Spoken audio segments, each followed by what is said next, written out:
have to do that at lunch. I got the dog taken care of. Oh, good. So what do you think? Should We're we gonna have just to delay it. delay? Yeah. Okay, all right. So stand by. Because of rain. Yeah.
Test, test. 1, 2, 1, 2. 1, 2, 3, 4, 5, 5, 4, 3, 2, 1. Test, test. Got it.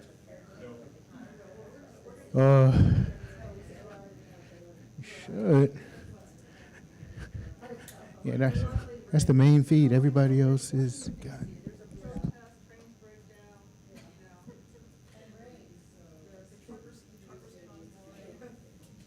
Test, test. 1, 2, 1, 2.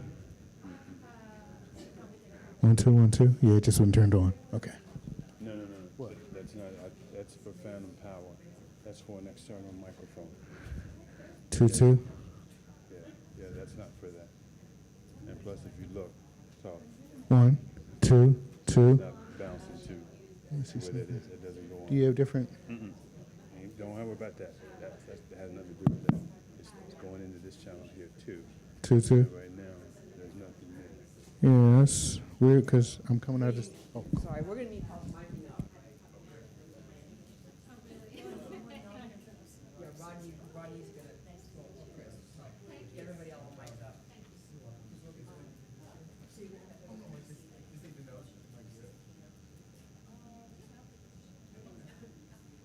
It doesn't matter. yeah, it doesn't matter. I'm just going to put that mic on if you want to sit there.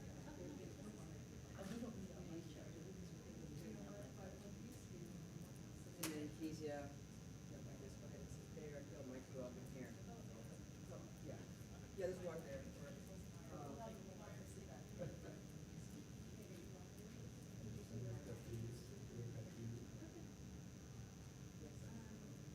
I just didn't know why all of a sudden it was all.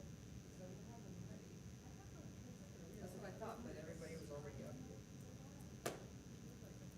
And then after everyone is mic'd, I'm gonna ask everyone to please sit in the first row here while the general speaks. And then when the general's finished, when the pictures have been taken, then all of you will come up here.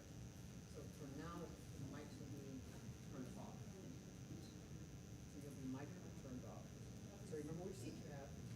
And then, please, so we want, they're gonna be seated here while the general speaks. Yes. So you and Lauren do that. Where's Lauren?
2-2.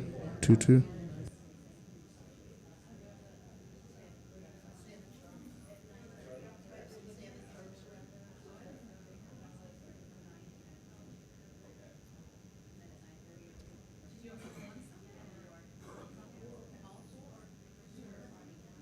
2-2.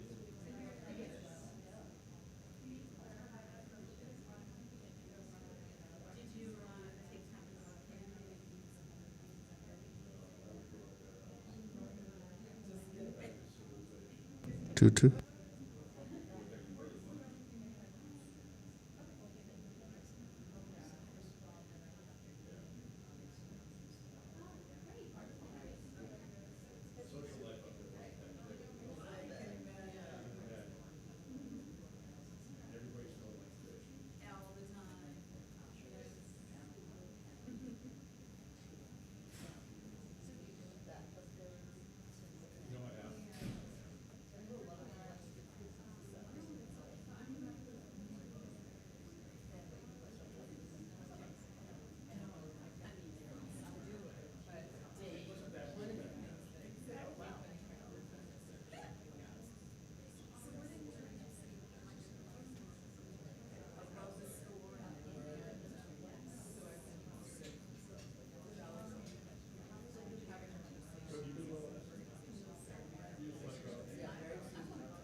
2-2.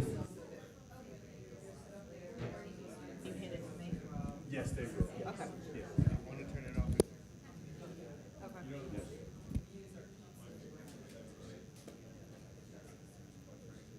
2-2. 2-2.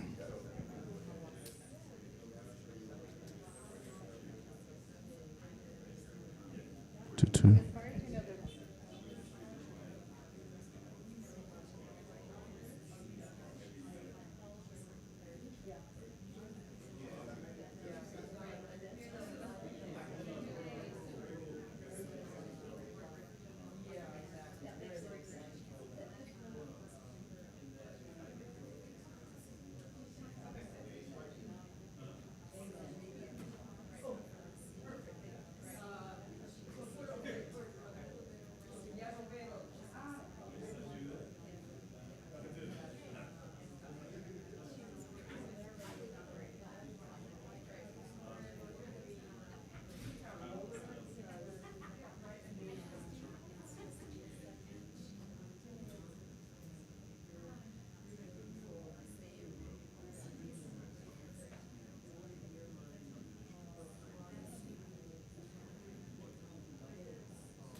2-2. 1-2. 1-2. 1-2. 1-2. You getting it now? 1-2. 2-2. Yeah. Okay.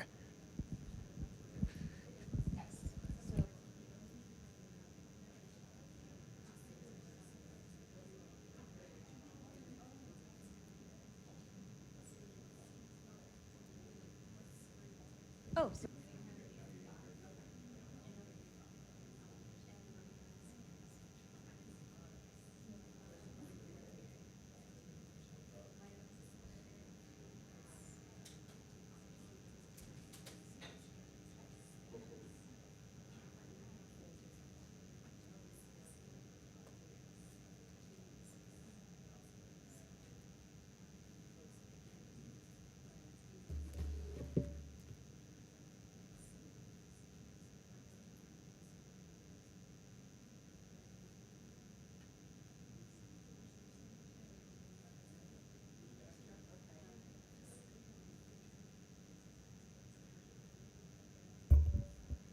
Testing, testing. Are we good?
We're going to get ready to start in a minute. Okay. Let me know when you're ready.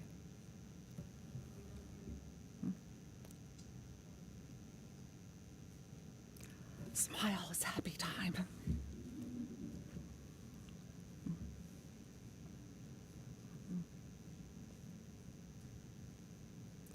Good morning, everyone, and welcome to the 2024 Heroes Journey Symposium. I'm Colonel Retired Mary Lowe Mayhew, President and founder of the John P. Mayhew Foundation. It's a little bit of a bittersweet day because it's the 7th anniversary of the symposium and the 8th anniversary of my son's death. We started the foundation to honor my son's advocacy for those suffering with mental health issues, specifically our military veterans and service members and those in the recovery community. While John did not serve, he was such a staunch advocate of veterans, always bringing them to our house to share their stories, and as a staunch advocate of those in the recovery community. When he passed away, his friends and colleagues approached us about starting the foundation and continuing that advocacy. So as we convene today, it's important to recognize the mental health and wellness challenges our country is facing. Issues that deeply affect not just our service members, veterans, and their families, but pretty much every member of our community. The United States continues to grapple with alarming rates of suicide, drug overdoses, and alcohol abuse. And segments of our population, especially our youth, are particularly at risk, and some of those rates are very alarming. In 2022, over 48,000 Americans died by suicide, some of those as young as 12. More than 100,000 lost their life to drug overdoses, and approximately 95,000 people succumb to alcohol-related causes. Think about that. If we combine those numbers, it's the size of a small city. And these numbers aren't just statistics. They represent lives cut short, families torn apart, and communities left to mourn. But there is some good news I think we want to acknowledge, and that's some of the important efforts, especially at our federal level and some of our community partners.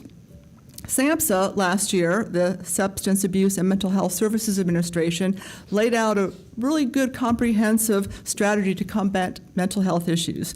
The strategy included expanding access to mental health services, integrating behavioral health into primary care, which I think is key, and promoting evidence-based prevention and treatment programs.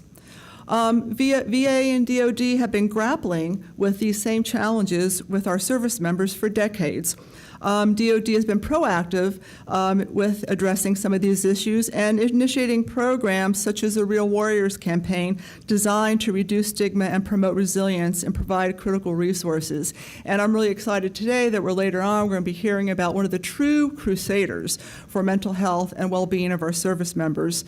VA has also implemented some good programs, such as their national strategy for preventing veteran suicide and the crisis intervention works that they've been doing, especially in whole health.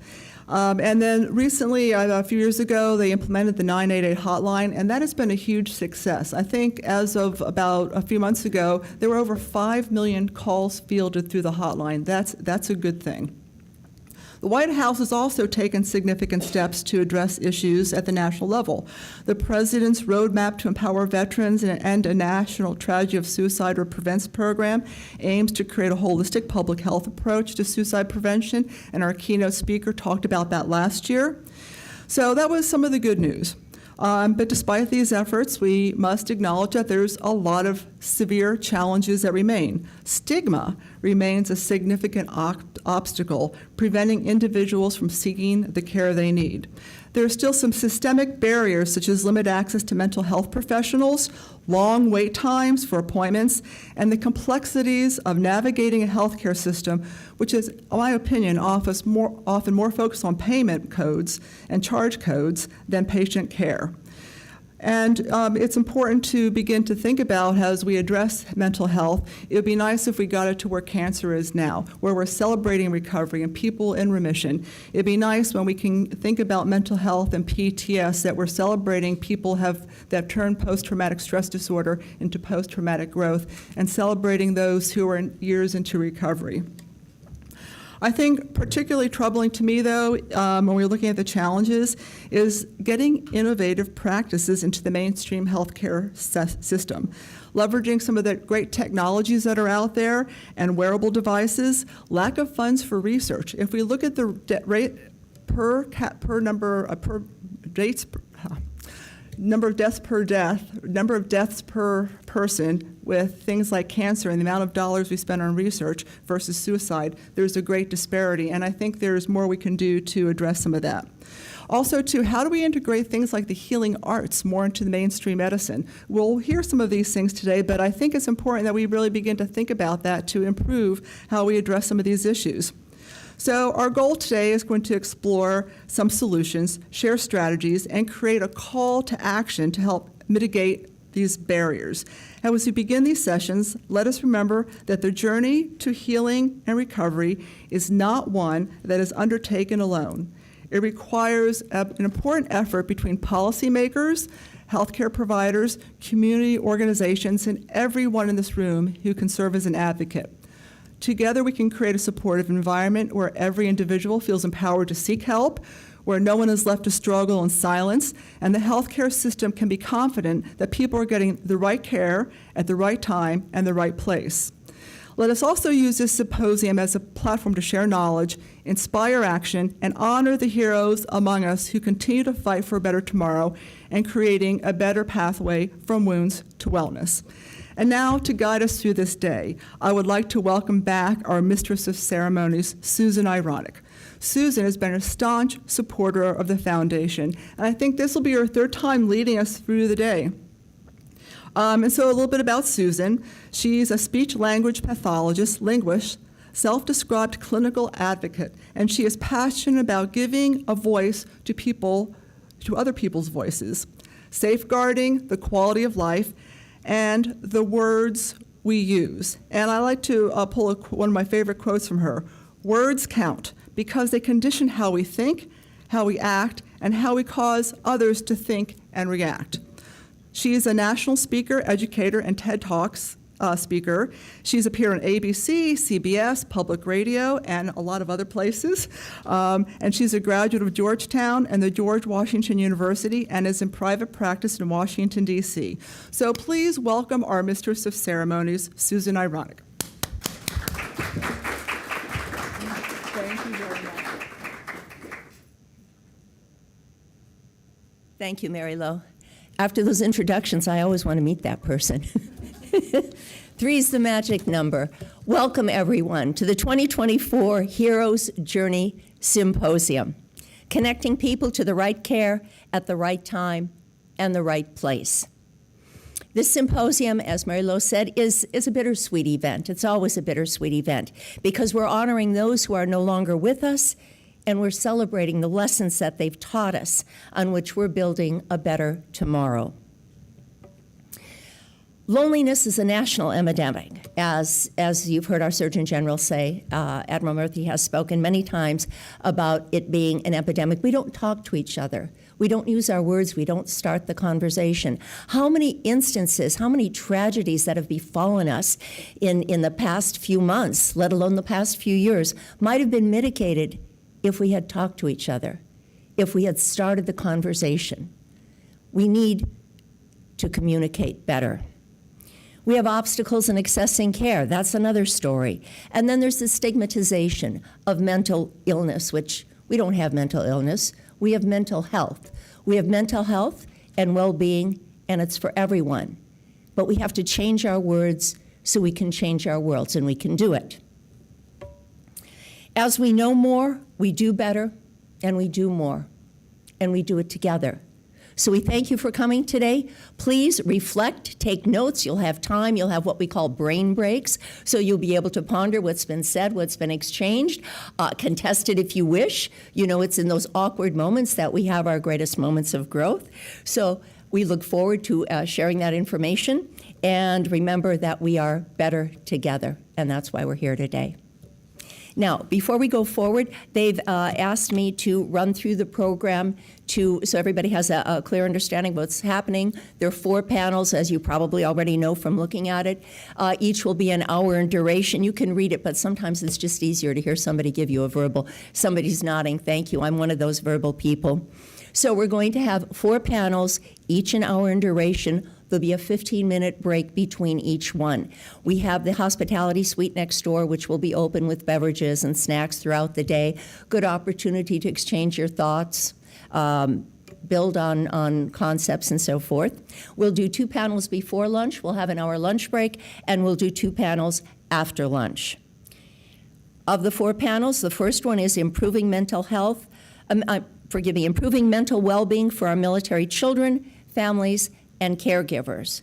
The second one is innovation in mental health treatment, new technologies and integrative models of care. The third is healing arts and the art of healing. And the fourth is supporting wounds to wellness, connecting community resources. Before we introduce our keynote speaker, I would like to tell you a little bit about the person who will be introducing General Chiarelli. Lauren Frazier will be making the introduction. Let me tell you a little bit about Lauren. Lauren has a background in anthropology and a master's in social work from Fordham. No small task, let me tell you. Social work, one of the least understood professions in the industry. They're the cogs of healthcare.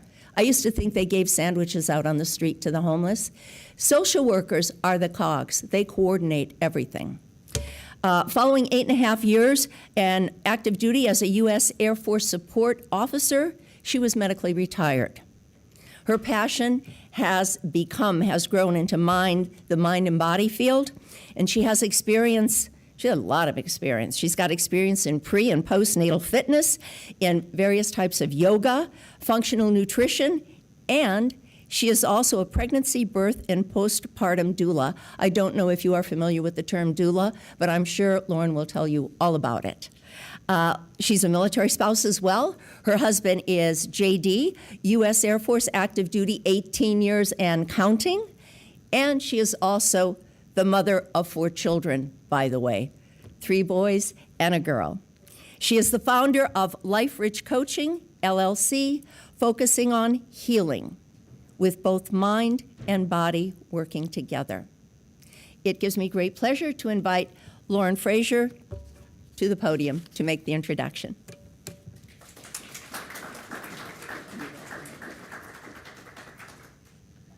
Wow, Susan, thank you so much for that introduction.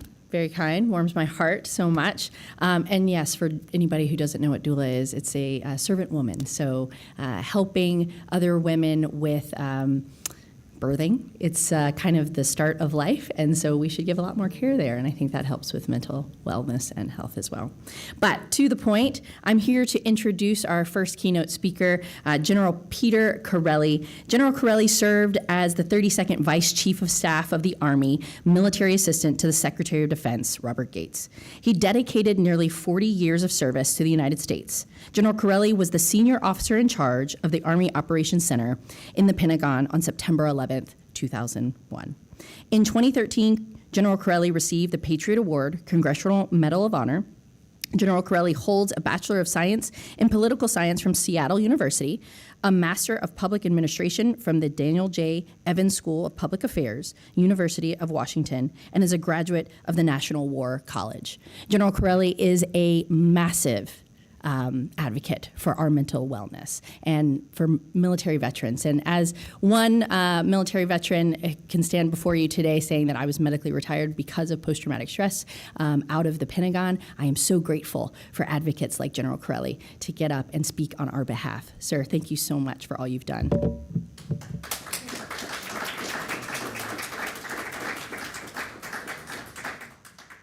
Lauren, it was particularly nice to hear you say post-traumatic stress and not add the D word. I've been championing that for a long time because I, like you, believe that words mean a lot, and well, more about that later.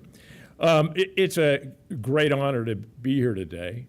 I think the title of this symposium is spot on, to say the least, because I'm of the belief it's becoming harder and harder at times to connect people to the right care at the right time and at the right place. There's a lot going on in DoD medicine today, a lot going on with veterans. And when you have really, really big problems, sometimes bureaucracies ignore them because they're afraid to fix them. Now, how did I get involved in this? You know, if I had slides, I'd have a disclaimer slides up there right now that you're going to be listening to a liberal arts major. I know nothing about biology. I know I have a rotator cuff problem, but I'm not quite sure exactly how that all works. I came to this late in life. I was in the Army for 40 years, and as introduced, my 10th day on the job in the Pentagon, my first job in the Pentagon was in the Army Operations Center on September 11th. And the world was turned upside down on that day. I went on from there to the 1st Cavalry Division and deployed in 2004 and 2005 to Iraq.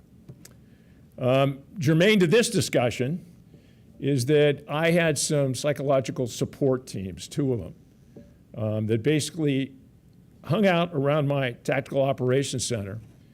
And somehow I had been brought up by a leader who had taught me about these teams and indicated that if I had any of my units that had tough days in the field, they lost comrades or colleagues, that these teams were available to be moved to the site and begin the process of psychological healing for that unit and help them through that crisis.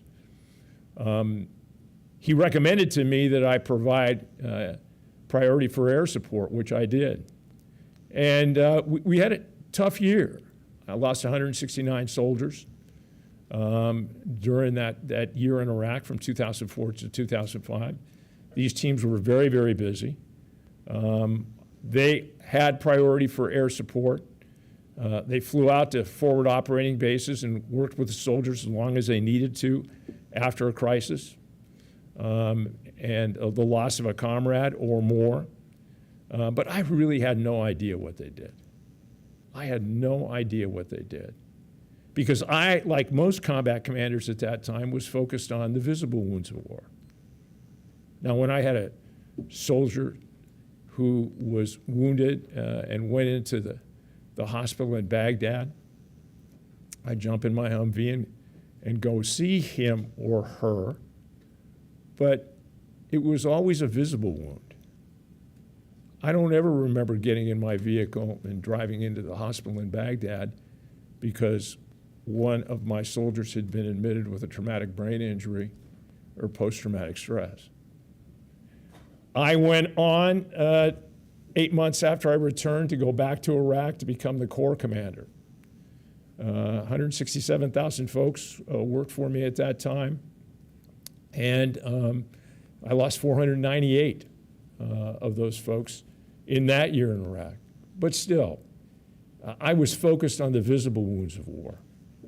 So when I became Vice Chief of Staff of the Army, and you can only imagine, for those of you who don't know what the Vice does all the things the Chief doesn't want to do. You know, if there's a tough meeting in the Pentagon, he stays in the Pentagon and the Chief gets in his plane, flies out, pontificates, tells people all the wonderful things he's going to do, and then comes back and asks you why they haven't been done yet.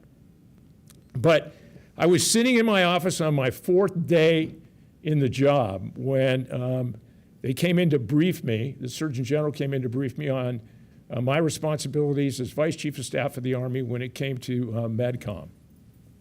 And I sat down and we flipped through some slides, and I will never forget getting to about the 5th slide in the briefing, and I'd been to a lot of these briefings, only to see a slide that listed the most prolific wounds coming out of the war in Iraq and Afghanistan. And I stopped on that particular slide because I'll never forget, I looked over to the far left, and where I expected to see those who had lost arms, legs, or had been shot, it showed post-traumatic stress as the #1 most prolific wound. Next to it was traumatic brain injury. Post-traumatic stress was at about 32%. Traumatic brain injury at that time was at about 17% of our most seriously wounded. And those who had lost arms and legs and had been wounded was at 11%. And that 11% stayed static for the 4 years I was Vice Chief of Staff of the Army. The same, 11%. But the increase in traumatic brain injury and post-traumatic stress went up. And quite frankly, when the Surgeon General got ready to leave, I asked him if we could have a stay behind. And of course he said yes. I was a 4-star, he was a 3-star, so he stayed behind. And I asked him, I said, what is post-traumatic stress? And he went on to explain it to me. I knew what traumatic brain injury was. I had played football as a kid. That was when you got bonked in the head. And, you know, your coach said, just shake it off and go back in. At least that's what it was when I was growing up. No longer are we that cavalier about that injury of concussion. But I had no idea what post-traumatic stress was. And I spent the next probably about a month going around asking doctors, and what I found out is each had a different definition for me. And although the chart showed that traumatic brain injury is one of the most prolific wounds, there were docs that were in medical command at the time, who told me that traumatic brain injury is really nothing. They'd grown up in the idea that, you know, shake it off, get back in the game, and you'd be just fine. And, you know, the truth always lies somewhere in the middle, and in this instance it does, because I think a lot of the research in traumatic brain injury has shown that, quite frankly, it's your makeup, your DNA makeup, that has a great impact on your ability to recover from concussion. Not receive concussion, but to recover from concussion and not experience the horrible effects that many do. But it was at that time that I understood that medical science, particularly when it came to the brain, was not as definitive as it was with other parts of the body. And it was very, very different, very, very difficult. And Jim Amos and I worked together against some of the beliefs of our doctor. Jim was the assistant commandant of the Marine Corps. He came down to me one day, explained how he was seeing individuals that had concussions downrange, had a second concussion downrange, that the Marine Corps was having to medically discharge from the service because of that second concussion. We worked very, very hard to get a system put in place in DOD where concussion recovery centers were put downrange. I believe the Marine Corps sector in Afghanistan was probably the safest place in the world to get a concussion and make sure that you were going to get treatment, because people realized that this was an issue that we had to work. But so my experience in the military was fighting the stigma associated with this. But there were still people who believed, you know, what their football coach had told them: shake it off and get back in the game. And working through the issues in trying to get unanimity in how we attack these problems.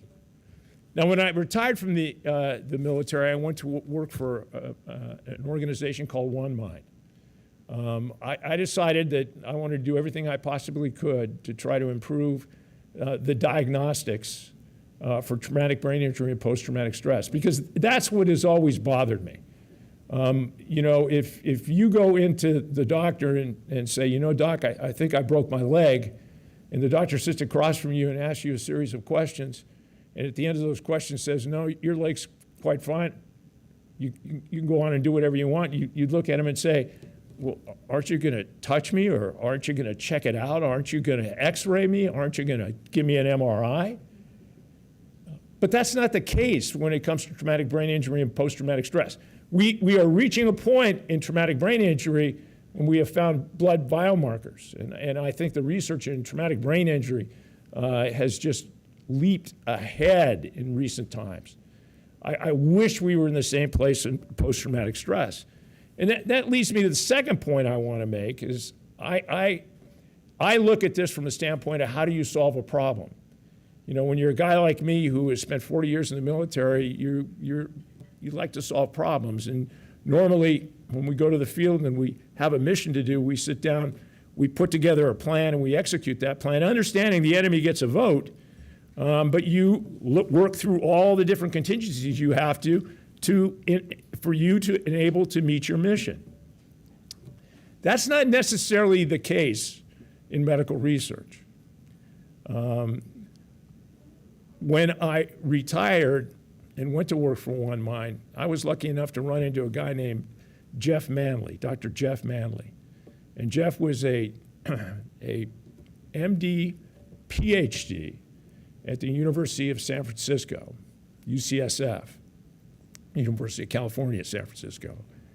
And he had done a project called Track TBI, where he had worked with a number of folks in different universities to follow people who had traumatic brain injury in the civilian world, because he was an MD who saw these patients and a PhD who did research.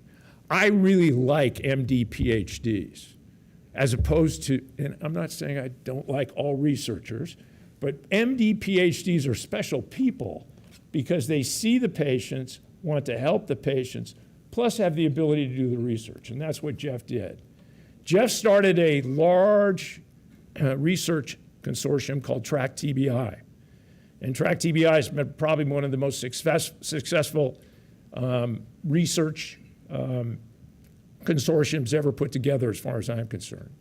32 universities who decided to share information. They went against all the rules of medical research, shared information, shared data, learned from each other, and moved in a period of about 6 years from really having only cognitive tests for traumatic brain injury, discovering blood biomarkers, working with a large pharmaceutical company named Abbott to use something called an iStat that is in every emergency room in the country, to create a 20-second chip for that iStat. An iStat is simply a blood analyzer. An old guy like me goes into the hospital suffering from chest pains, okay? What are they going to do? You're having a heart attack. How do they tell you're having a heart attack? They take a couple of drops of your blood, put it on the chip to look for something, a blood biomarker that's found in heart attacks called troponin. If you have troponin in your blood, they immediately start treating you for a heart attack. If you don't have troponin in your blood, they say, hey, what'd you have for dinner? Eating a lot of fried foods right now? You know, what's going on here? Jeff came up with the 23rd chip for the iStat. And the idea behind the iStat is we don't have time to rush it off to the lab. We've got to treat this person right now. So we're looking for a blood biomarker to try to make sure that our diagnosis is precise. Jeff and his researchers created the 23rd chip for the iStat, which is a chip that tells you whether or not you have had a concussion and the severity of that concussion based on the amount of the blood biomarker in the particular sample. Now think about that. Think about that for the medic in the field.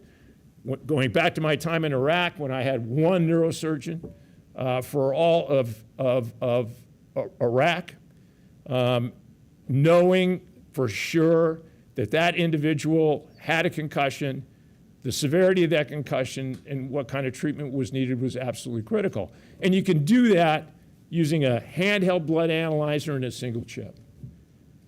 That's what happens when the research ecosystem does team science. But when it doesn't, we find ourselves where we are with post-traumatic stress. When we have all these little individual science projects out there and nobody really working together, when we have all these folks that are working and not explaining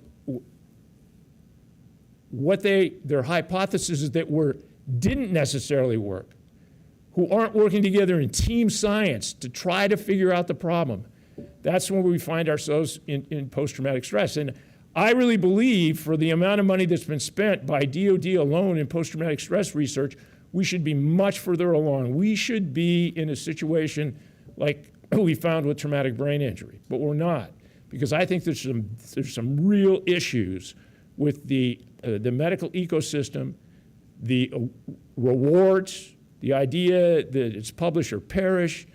It's much more important to be first or last article in a journal article in Nature than it is necessarily to help your patients. And I think that needs to be changed. Now, for those of you who can't relate to that, the number one thing that I like to tell folks who are kind of doubting, saying, are you sure? I think we have done great in medical research. I point to COVID. COVID is my example of the system working the right way. We didn't even know what it was, and 9 months later, we had a vaccine that proved to be very effective. Now, granted, there'd been a lot of work done on RNA vaccines, but the fact of the matter is, because it threatened each and every one of us, the researchers that were doing, the pharmaceutical companies that were doing it, shared information, talked to each other, explained when they went down a dead-end road, and at the end of 9 months, we were vaccinating people and ending well, not ending, but ameliorating and making much better that which had brought all our lives to a quick stop for so long. There's article after article that talks about that, and the fact that it was the way that we attacked COVID that got us to the answer. I only wish we were doing the same thing in these very, very difficult issues of the brain. And that's the issue. The heart is a relatively simple organ, okay? It's a pump. The brain is very, very complicated. And I think it's going to take team science and different ways of doing things in order to get us the answers we need. Now, one other thing that I think is important for those of you who are trying to get people to the right treatment at the right place at the right time is to understand that DoD medicine at this particular time is in a little bit of a difficult period. When I first retired, I was asked to sit on a commission called the MICRMIC, and that's not important what it stood for, but one of the things we looked at was DoD medicine, and the idea that we had 3 separate departments. We had the Army, the Navy, and the Air Force. As all of you know, corpsmen from the Navy take care of those in the Marine Corps. And it was looked upon as being very disjointed and inefficient. And I sat on that commission with Admiral Giambastiani, and what we recommended and got the other commissioners to recommend is a unified medical command. We thought it would be much, much more efficient if you had, and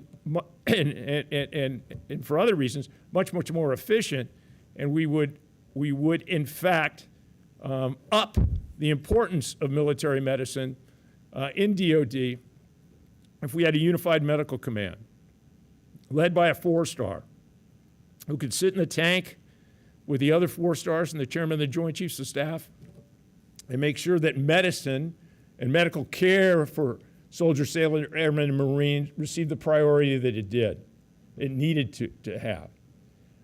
Congress decided that that wasn't such a great idea because they didn't want to have another 4-star, and they decided to create what is a combat support agency in DoD called DHA.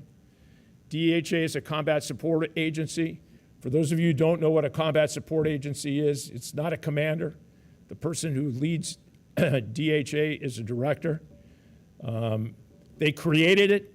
And they basically said, we're going to give the MTFs, or military treatment facilities, or for those of you who haven't been around, the hospitals that are in the military, we're going to give those to DHA. We're going to let the people stay with the services. And we created a situation that is very, very difficult. Imagine running a business where somebody owned the building and somebody else owned the people, and the people were absolutely necessary, but the people had another mission, and that's preparing to go to war, yet they also need to be in that hospital to take care of service members and family members. And I think it's best described as a food fight broke out between the services and DHA and Congress and exactly what they were doing. Well, that food fight lasted a long time. It went through a period where we decided that it might be cheaper to send everybody out onto the TRICARE network, that we could save money and not invest in infrastructure and in docks. Then we realized that, oh no, that's really more expensive. We'd lost a lot of our patients to the TRICARE network. They went out to the TRICARE network, for those of you who know what I'm talking about. And once you go out into the TRICARE network and have a doctor you can see every time, who's not moving around every 2 years, who's the same, it's hard to attract you back out of the TRICARE network into the military treatment facility where your doc is changing all the time. The facility might not be as nice. It may not be as convenient, whatever it is. And we find ourselves in a situation where our civilian hospitals today are at about 1,000%, yet our military hospitals have 100 beds out of 1,000 filled on a daily basis because we've lost so many of that. Now, for some specialties, it creates huge issues. If you're a surgeon, it's a huge issue for you. If you don't have the reps that you need as a surgeon, you can't stay proficient in what you do. And I just spent a day talking to a bunch of trauma surgeons, military trauma surgeons, many of them who are moonlighting, okay? They work in the MTF and do what they can when they can.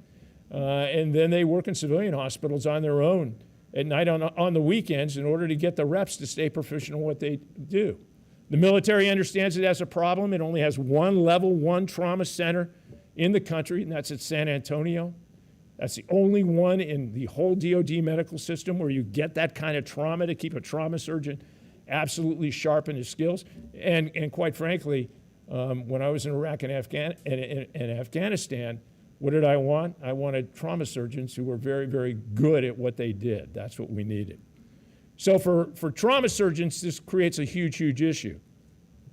It hasn't for behavioral health care folks because we've got all the patients they need.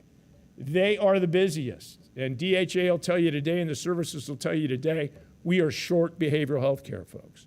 Well, we were short behavioral health care folks when I retired 10 years ago. And every time we have a mass shooting in this country, the call from Congress is what? We need more behavioral health care. But do we ever get enough behavioral health care? I submit to you, no, we have not. We have not made up for that deficiency. And because the treatments we have for post-traumatic stress are not as good as they should be, it puts a tremendous strain on the system. And that's what we're seeing today. The other issue we've got in DoD medicine is the whole idea of creating DHA as a combat support agency. The whole idea of putting it under DHA was to save dollars. Congress wanted to drive down the cost of military health care. The DHP, which is, for those of you who work around Congress, is a defense health plan. That is what every single year is used to fund everything to do with medicine. It has stayed flat for the last 10 years. Flat. What has the cost of medicine done in the last 10 years? Gone like that. So you've got a situation that is critical in DOD where you have a flat funding level, which is really, if you go into DOD and you talk to them, they'll tell you, in fact, it's gone down because Congress puts mandates on the amount of money they give and say, not only will you use this for the Defense Health Plan, but you will do the following, which causes the real money they have to spend to go down. And that's a problem they have. And the final problem they have that I think is important is that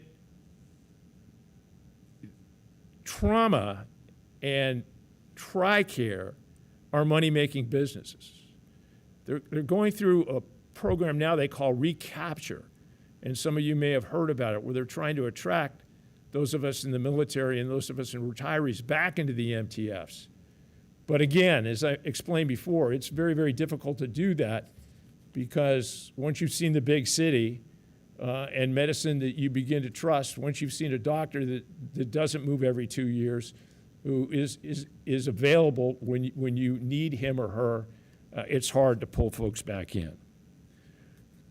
So what do I think we need to do to fix these problems? Number one is I think we have to advocate for our service members to Congress. I really think we need to have them look very, very hard at what they did with the creation of DHA and the situation we find ourselves in today and advocate to say, hey, it's time to review this to make sure that we've gotten this right. Might it not be better that rather than have an organization that is a combat support organization, that we create a command which is better known in the military and put someone in charge to do the things that need to be done? I think we need to reform the research ecosystem.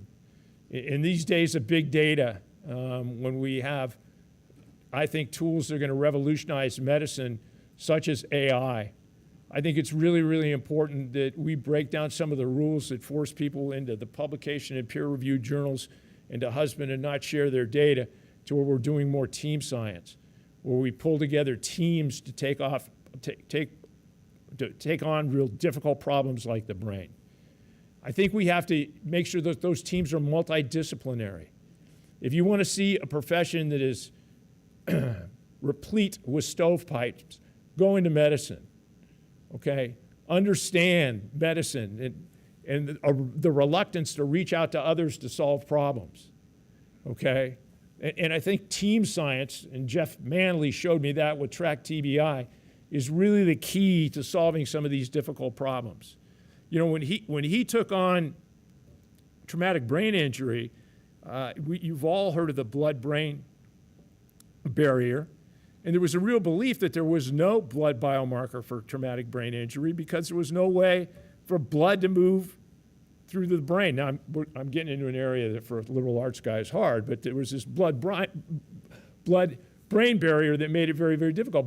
Jeff proved him wrong, and he did that by putting together a multidisciplinary team that looked at this and figured it out. And the advent of the ISTAT and what he's able to do is absolutely amazing. And then finally, I think Mary alluded to it, we need to be more receptive and accepting of solutions that don't necessarily come out of the traditional medical research ecosystem, but come from entrepreneurs who are out there trying to solve some of these difficult problems. I work with a company called Nightwear, and I know from my time, my 4 years studying suicide, that one of the big issues in suicides is, for people who've gone through traumatic experiences, is nightmare disorder. They have horrible, horrible nightmares. And this company has put together a algorithm for the Apple Watch that allows a person to go to bed, and when they go into a nightmare, the haptic function on the back of the Apple Watch, for those of you who don't know what that is, that's on the back of my little watch right now, it buzzes, and it buzzes just enough to take that person out of that nightmare cycle, okay, break up the nightmare, but not wake him or her up. And when you get 6 to 8 hours of sleep a night, you're much more effective in some of the other symptoms of post-traumatic stress that make it so hard to live with that are, in fact, alleviated. It's these kind of companies, it's these kind of innovations that I think we have to look at, and we need to advocate that they be available when it makes sense to our service members who are suffering from post-traumatic stress and traumatic brain injury. So, with that, I think it's absolutely apropos. The title of the symposium this year is Connecting People to the Right Care at the Right Time and at the Right Place. And I know it's people in this room and people that are watching that will do that. And with that, I will stop, stay within my time, and I think maybe I have 1 or 2 minutes for questions. I think we have some time for questions. So, what questions do we have from the audience? So, I really have questions, but I'm going to ask the first one, if I may. You talked about reinventing the research community. I believe that because I think there's a lot of silos of excellence. What would that look like, reinventing the research community? Yeah, I think we need to sit down and say that we're no longer going to be slaves to the Gutenberg press. What was the Gutenberg press? 1429 or whatever it was. You know, the idea that we disseminate medical information based on peer-reviewed journal articles that are run by publishers who have a schedule on when they're going to run them. You know, if you really get into this and understand how it works, you can understand that there could be a great medical breakthrough that is being ready to be published in Nature, but it's going to be 8 months before it's published because that's when the editor can get the particular article in. Bill Gates and a whole bunch of other folks have looked at this problem we have in medicine today and have said that if you came out with a way to do a hip replacement, guys at my age are into hip replacement, so that's what I'm talking about. But if you found a new way to do a hip replacement that was half the cost, took half the time, you were able to, in fact, recover in half the amount of time it would do, lasted longer, all the positive things, it would take 16 years to totally penetrate the medical community. Because doctors go to school, they learn how to do things a certain way. They try to use continuing education to bring them up onto new techniques.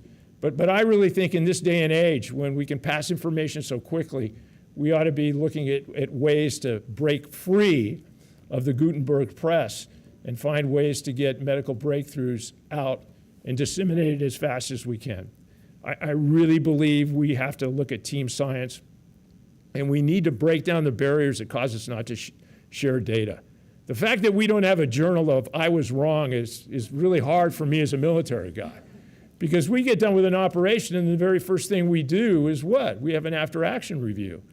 And we go through that after-action review, we decide what we did well, what we did poorly. We usually spend 5 minutes talking about what we did well, and the next hour and 55 minutes talking about what we did poorly and how we can fix it. I think that's what we have to do more in the research community. And we have to have a plan. We can't just, I understand there's basic science out there, and basic science is important that you have to do, but nobody's been able to explain to me the valley of death. For those of you who don't know what I'm talking about, it's this idea that you have a breakthrough in basic science, but it never makes it to the patient, because it goes into what's called the valley of death, okay, where it is not followed the way it should to something that's going to help the patient. And I'll stop, Mary. I know you wanted me to be quick, but I got to say one thing. One of the things that I learned with traumatic brain injury when I was Vice Chief of Staff of the Army was there's two things called APOE4 and APOE3. And you get them from your mother and your father. They're part of your DNA makeup. And there's been a theory for the last 15 years that if you have APOE3 and APOE4 from both your mother and your father, it's not that you will necessarily get more concussions. It's that when you get a concussion, you will be slower to recover from that concussion because of your genetic makeup. I think a lot of what we see in traumatic brain injury is based more on genetic makeup. Again, be careful, this is the liberal arts guy talking. But when I read the research, is more based on genetic makeup than it is necessarily on the number of concussions you have or the universal effect of a concussion. I don't think there is a universal effect of a concussion. I believe that it's different for everybody. But I really think we need to look at the way we do medical research in this country and say, okay, we've got a bunch of new tools now. How can we do it more efficiently than sticking to, I want to be first author, last author, and not buried in the middle of a journal article. I want to help patients. Thank you. We have time for one more question. Hello, I have a question. Thank you so much for your presentation. My name is Dr. Jing Wu. I wear a number of different hats, but the main hat I'm wearing today is actually I am a severe traumatic brain injury survivor, and I know that brain injury is very complex. I'm the type with lifetime retrograde amnesia, which I have not met many other brain injury patients with that same situation. But having, I guess, gone through, I know clinically what the healthcare system is like. You know, I am a pharmacist by training, but I've also had a career in public health. But on the patient side, incredibly difficult, extremely complicated. And for me, I'm 11 years out from my injury. And even throughout time, I find myself being very disappointed to hear how there have not been some advancements in healthcare, like you said, for example, amitriptyline, how that is a medication that is oftentimes prescribed specifically for people with brain injury, but it's a very dangerous mood medication comparatively to the other ones, and the relationship with suicide is much higher comparatively. So I'll have to say, there's a lot of different angles of questions I would like to ask you, but the main one today, in the spirit of what it sounds like today, is symposium is about, is how do we keep brain injury patients in the system like a safety net, like you're kind of talking about? Is there an organization, if it's not working for them in the regular healthcare system, do they have a place where they can at least be accounted for? Because I see so many people with brain injury kind of lost between the cracks, and that's kind of where we see a lot of these really devastating outcomes. Yeah, and that's a wonderful question, and quite frankly, it's friends and family that really stop these patients from falling through the cracks. I mean, think about it. What other injury do you have to your body where you can't advocate for yourself? When you have a brain injury, the ability to advocate is lessened because you have a brain injury. That thing that allows you to advocate for yourself, your brain isn't working the way it's supposed to. And that's one of the huge issues here. And that's why I think, the theme of this conference is so important, is the safety net for these patients. And I don't know of anyone that is any better is friends and family. And when you see someone that's struggling, sometimes it's not good enough just to say to them, hey, you need to go see somebody about this problem. You need to tell them, hey, you need to go see somebody, and you need to make sure you stay with them until they see somebody. That's what I tried to teach my soldiers when we were fighting the suicide epidemic in the military, is that when you saw these issues, it wasn't good enough to just say, you need to see somebody. You need to go with them to see somebody and make sure that they get the care that they need. Peer support. Yeah. We have time for one more question. Well, if not, I'm going to ask the final question. It's election year. Okay, we're going to see a lot of change in Congress and a new leader. We aren't sure who in the White House. What would be your advice for them on how we need to approach mental well-being in our country? Well, I think we need to make an investment in behavioral health care professionals. I think it's pretty silly that every time we have a school shooting, the call from Congress is we need more behavioral health care folks, and I don't know what they've done to, in fact, allow there to be more behavioral health care folks. When you get around medicine and you understand pecking orders, okay, who's at the top of the pecking order in medicine? Every profession has its pecking order, okay? In the military, it's combat arms, and if you're a logistician, many times you're not thought about in the same thing as a combat arms person. In medicine, it's surgeons. They're at the top of the pecking order. And many of them look down that pecking order, okay? And at the very bottom of it is what?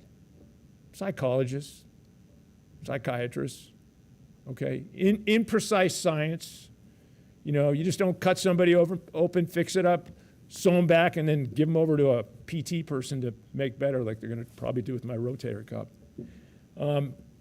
And I really think, again, I really believe in team science. Does the surgeon who does a traumatic battlefield surgery think about when do I need to bring in the psychiatrist or psychologist, the mental health care professional to start helping this person, who's been badly wounded in combat, so they don't go home and commit suicide.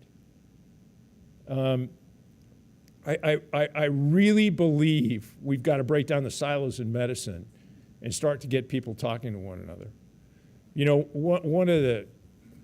One of my heroes is a doc down at Emory named Barbara Rothbaum, who's done a lot of work on post-traumatic stress. And she did it on women who were sexually assaulted. And she came up with a theory that if I put behavioral health care folks in the ERs so that women, when they reported that they had been sexually assaulted and came in and went through the process that had to happen there, that the doctor immediately handed them off to someone who would help them begin the process, okay, of care for the psychological wounds that had occurred in that rape. And there's a whole theory out that says that if you go to sleep, okay, the way your brain works, it's like a tape recorder. The longer you go without care, once you've gone through a traumatic experience like that, the more difficult it's going to be to recover for it. So I really think we need to look at the research ecosystem, and we really need to start talking in medicine more about team science as opposed to individual science and silo science in how we care for folks. Well, I want to thank you for these amazing comments. I think, every year we put a white paper together, and one of the things I take members of the MITRE team to go up to the Hill and really educate our members of Congress about what needs to change. So I think you've given us some really good food for thought. And we have a little thank you, more stuff to add to your shelf. But I hope you realize that this comes from the heart, that there's many of us in this room that are truly, truly grateful for everything you've done for all of us, for our service members, veterans, and families. Thank you very much. Thank you for everything you've done. It's It comes from the beautiful. heart, and we are extremely grateful for your advocacy and your crusading for all of us. So thank you. Thank you, Mary. Okay, thank you. Thank you.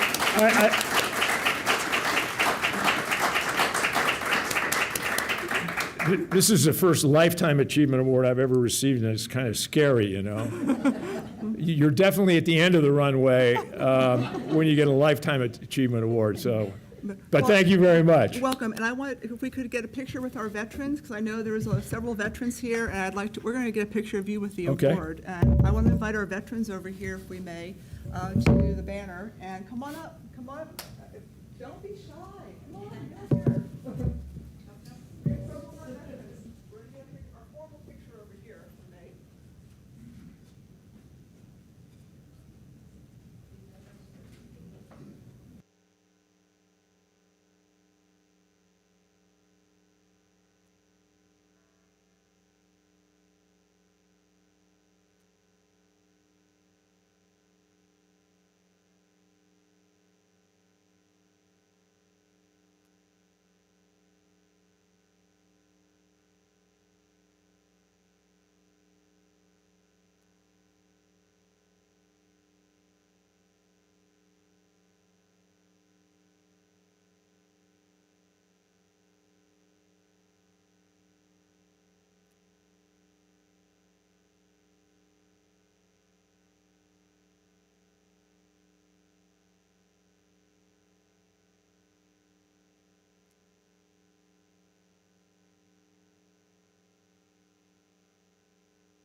Table, getting the medical health community to pay a little more attention to what was going on. You were not happy with what they were trying to do. And this is 2012, 13, in that time frame. So I remember that advocacy, and thank you. I forgot you were an IG. Yes, I've been following you around. Thank you. So I think we're going to do a little break, Susan. Yes. You want to do a break? Yes, I think we're going to do a 10-minute break. Okay, all right, or 15? What time is it? It's 10:15. We're moving ahead 15 minutes. We're gonna Okay, go right so into we're it. going to take a 5-minute break, and we'll get ready for panel 1. Okay, thank you.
until we get everybody.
All right, welcome back, everybody. One word synopsis, how about wow?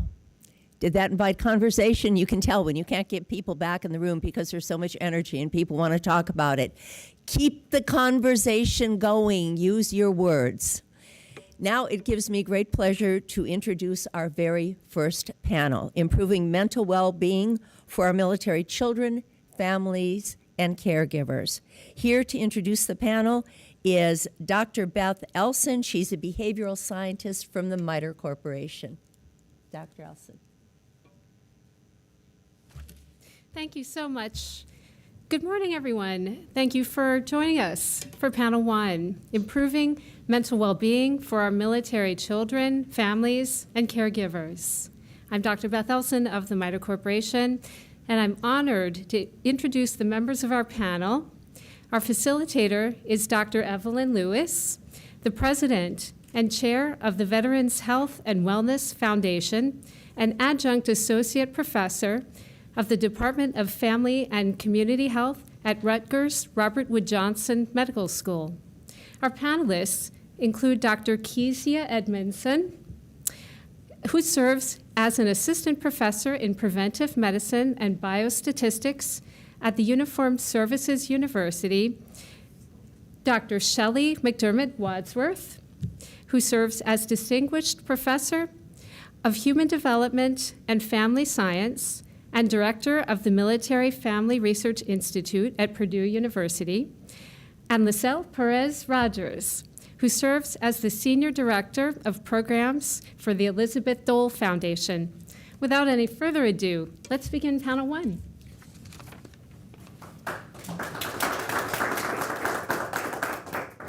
Thank you and welcome to everyone, those who are with us virtually as well as the panelists and those in the room.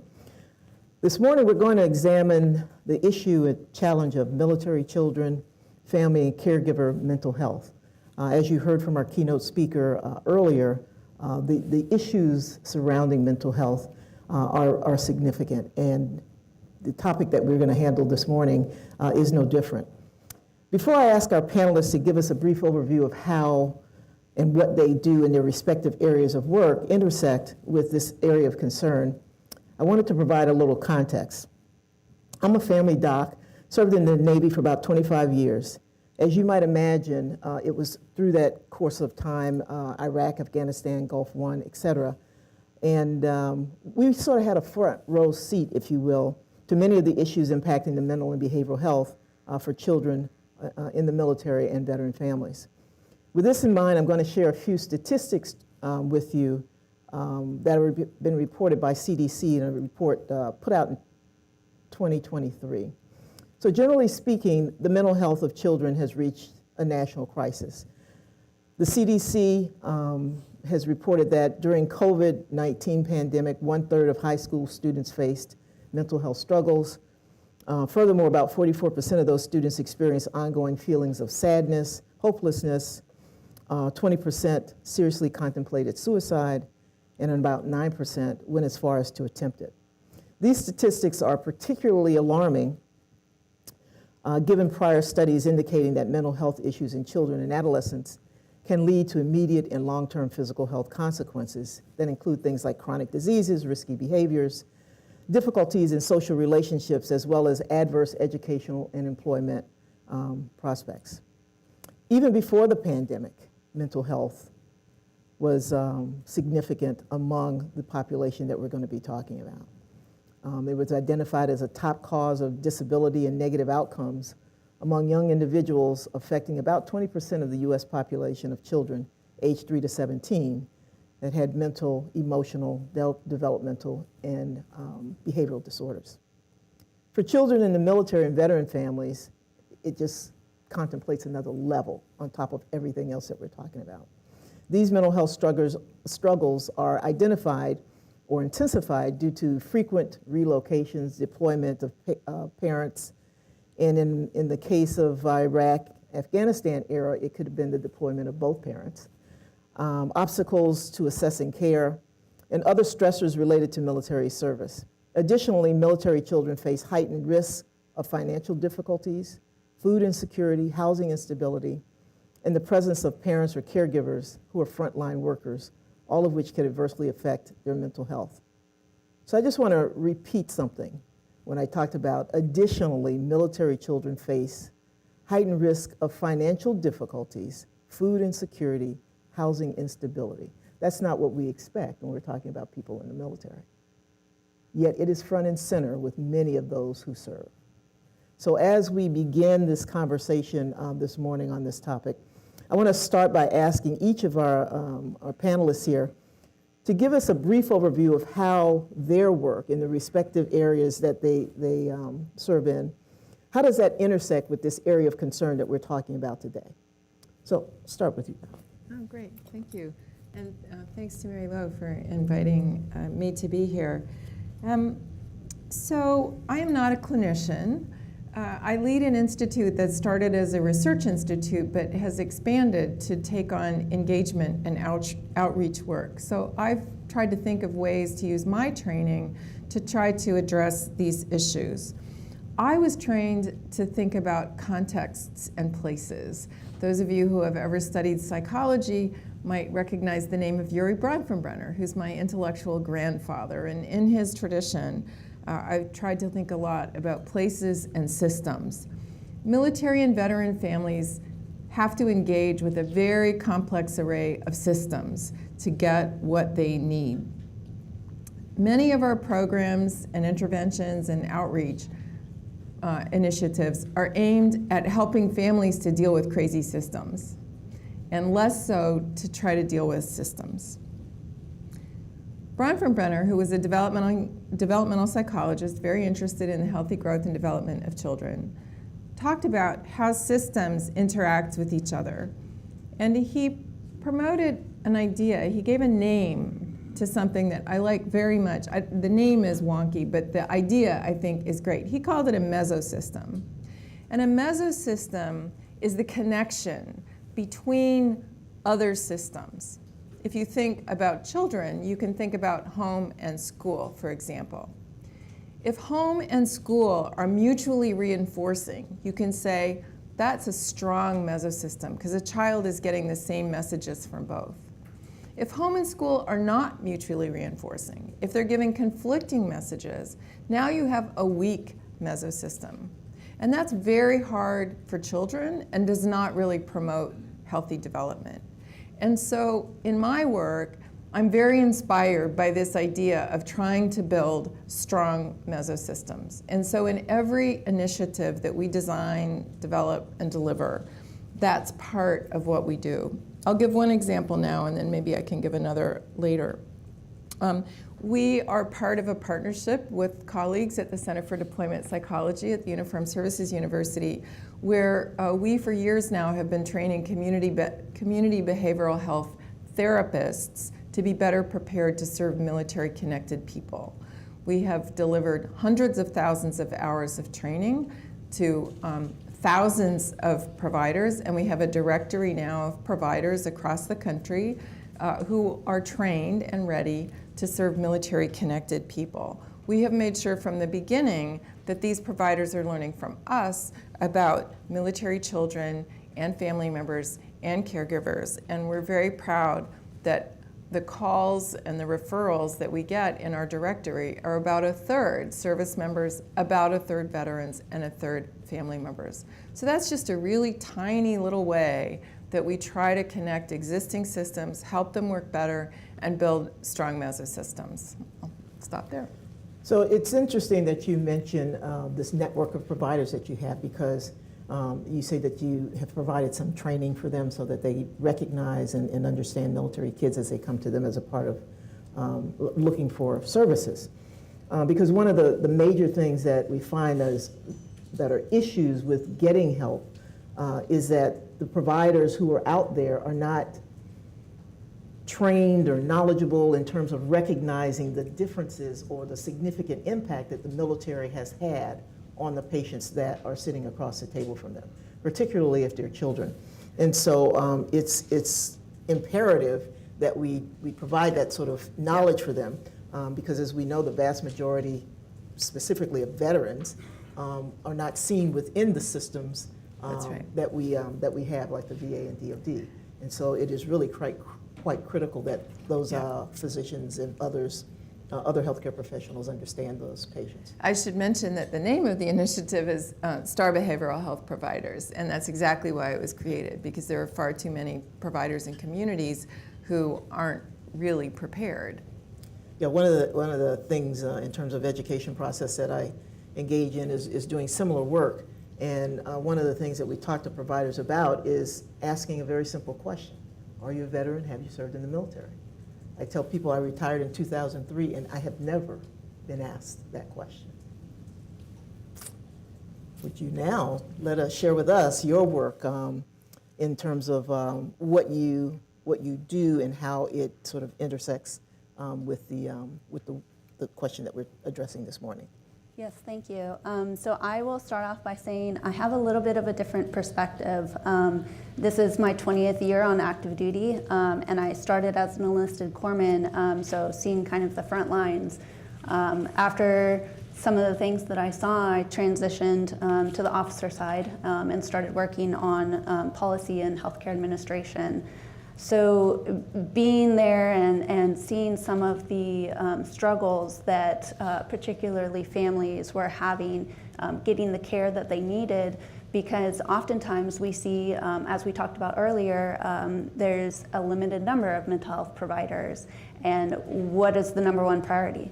The active duty service member, as it should be. I'm not arguing that, but where does that leave our family members? And so trying to navigate the complicated systems, getting them into the right care at the right time is very difficult for people who don't understand those systems, and oftentimes their active duty member is deployed or on a training assignment. So trying to work within that and get them better educated on what is available, and then as well as lessening some of those stigma barriers that are out there to let them know that it's okay and it's not going to affect the careers of the service member, as a lot of these views that family members hold still have today. and trying to make sure that we're connecting those individuals. So that's what I work on right now, and my current work at the Uniformed Services University, we're also looking at some of the care discontinuity issues. So we all know that, of course, the military moves every 2 or 3 years, right? This is standard. But what happens to that care when you're moving, especially when you're already in the system and you've already experienced mental health concerns, but now you have to transfer. So now we have to start all over at a new place. And what happens to the care that you were already getting and the outcomes that we're seeing when those moves occur, and how can we better prepare those individuals and link them up with those services at their new duty station before they make those moves and before the 500 things that you have to do when you move occur, and you kind of put your mental health down at the very bottom of that list. Yeah, that's sort of reflective of what we think about when we're talking about the most vulnerable time for service members, period, which is transitioning from active duty military service to veteran status. And so we talk about that as being one of the most vulnerable periods. And so if you are an active duty service member or family members with mental behavioral health concerns, getting some treatment there, what does that transition look like? And how do we bridge that such that that gap that you were mentioning does not occur? Because then that can cause more harm than the original issue in terms of them trying to pick up again someplace else, particularly with someone they don't know and don't trust at that moment. Exactly, and I want to just mention along with that comes extreme care delays because, as you know, well, I'm not sure if everyone is aware of this, but their TRICARE is managed by different regions. And so, for example, if you transfer from the east to the west region, you have to actually start that process over again. You have to go back in and get a new referral, establish your PCM first, then get that referral, then go out and seek that care again. And so trying to limit some of those issues as well so that we don't have those concerns. Yeah, and starting over would be easier if there were enough of the types of healthcare professionals that were needed, were there. I was staying with friends while I'm here, and they were both on the phone, husband and wife, making appointments yesterday. They were making appointments yesterday, and they were told the earliest available was the end of January, February. So again, what do you do with that, particularly if it's something you're trying to maintain that continuity with? Myself. Yeah, so the Elizabeth Dole Foundation aims to support our military and veteran caregiving families. And when we talk about caregivers, we try to be as inclusive as possible. So these aren't just the family members, these are also the friends, the neighbors, the community members, anybody who is providing support and care to a wounded, ill, or injured veteran. And we always like to be sure to mention that that is for both invisible and visible wounds. And so we try and do this in a number of ways. We have a number of direct services that we provide to our caregivers in direct response to the needs that they face. And one of the biggest things we hear from our caregivers is that their care responsibilities are so great that oftentimes they have to leave the workforce, or they have to leave school, or they have to alter their goals. And that creates a lot of financial hardship, that creates a lot of isolation. And so we have a number of different services that we offer to our caregiving families, including mental wellness support, financial wellness support, and that includes emergency financial assistance to get them out of a really critical situation, as well as longer-term financial education to set them up on that path for financial wellness. We also have an online community where caregivers can come and really receive that informal peer support and recognize that there's thousands of other families who are in very similar situations to them, that they can go to receive support, receive advice. They can also pass on some of the lessons that they've learned along their caregiving journey. And we also offer a lot of resource navigation because we know there's a lot out there, but it's incredibly overwhelming to our families to be able to find the right resource at the right time. So we have a really awesome team that can connect those families with the resource that they're looking for. And then we also really try to operate at that systems level because we recognize that, providing that individual support is really critical for each of those families. However, we do need to address some of the systems that are creating some barriers for our families. And so we have a couple of programs where we're working in partnership with the VA on making sure that caregivers are included in appointments with their veteran and that their voices are heard in those appointments. We also have our children's program where we're really trying to address the needs of the kids growing up in these caregiving homes. And then we have kind of a grassroots advocacy program where we're really working at the local level to get communities to support our caregiving families. So with all of the resources that you mentioned, one of the things that I encounter pretty much on a daily basis working with veterans is that whether it's the VA, the DOD, a foundation like Elizabeth Dole or what have you, that has tons of information and resources and tons of people who need that information and resources, but they're not connected.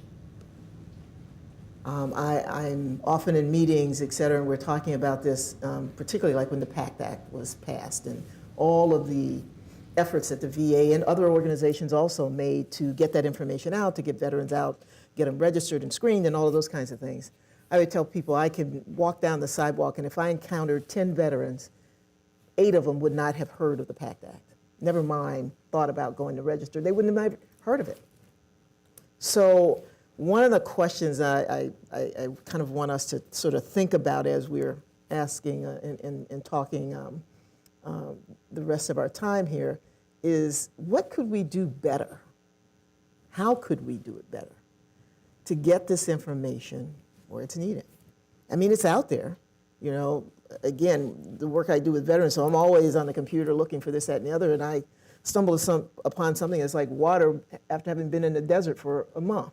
I'm going like, wow, where did this come from? So I can only imagine that the average person who isn't doing that every day as their part of their work would have no idea about these things. So your thoughts on how we might do that better?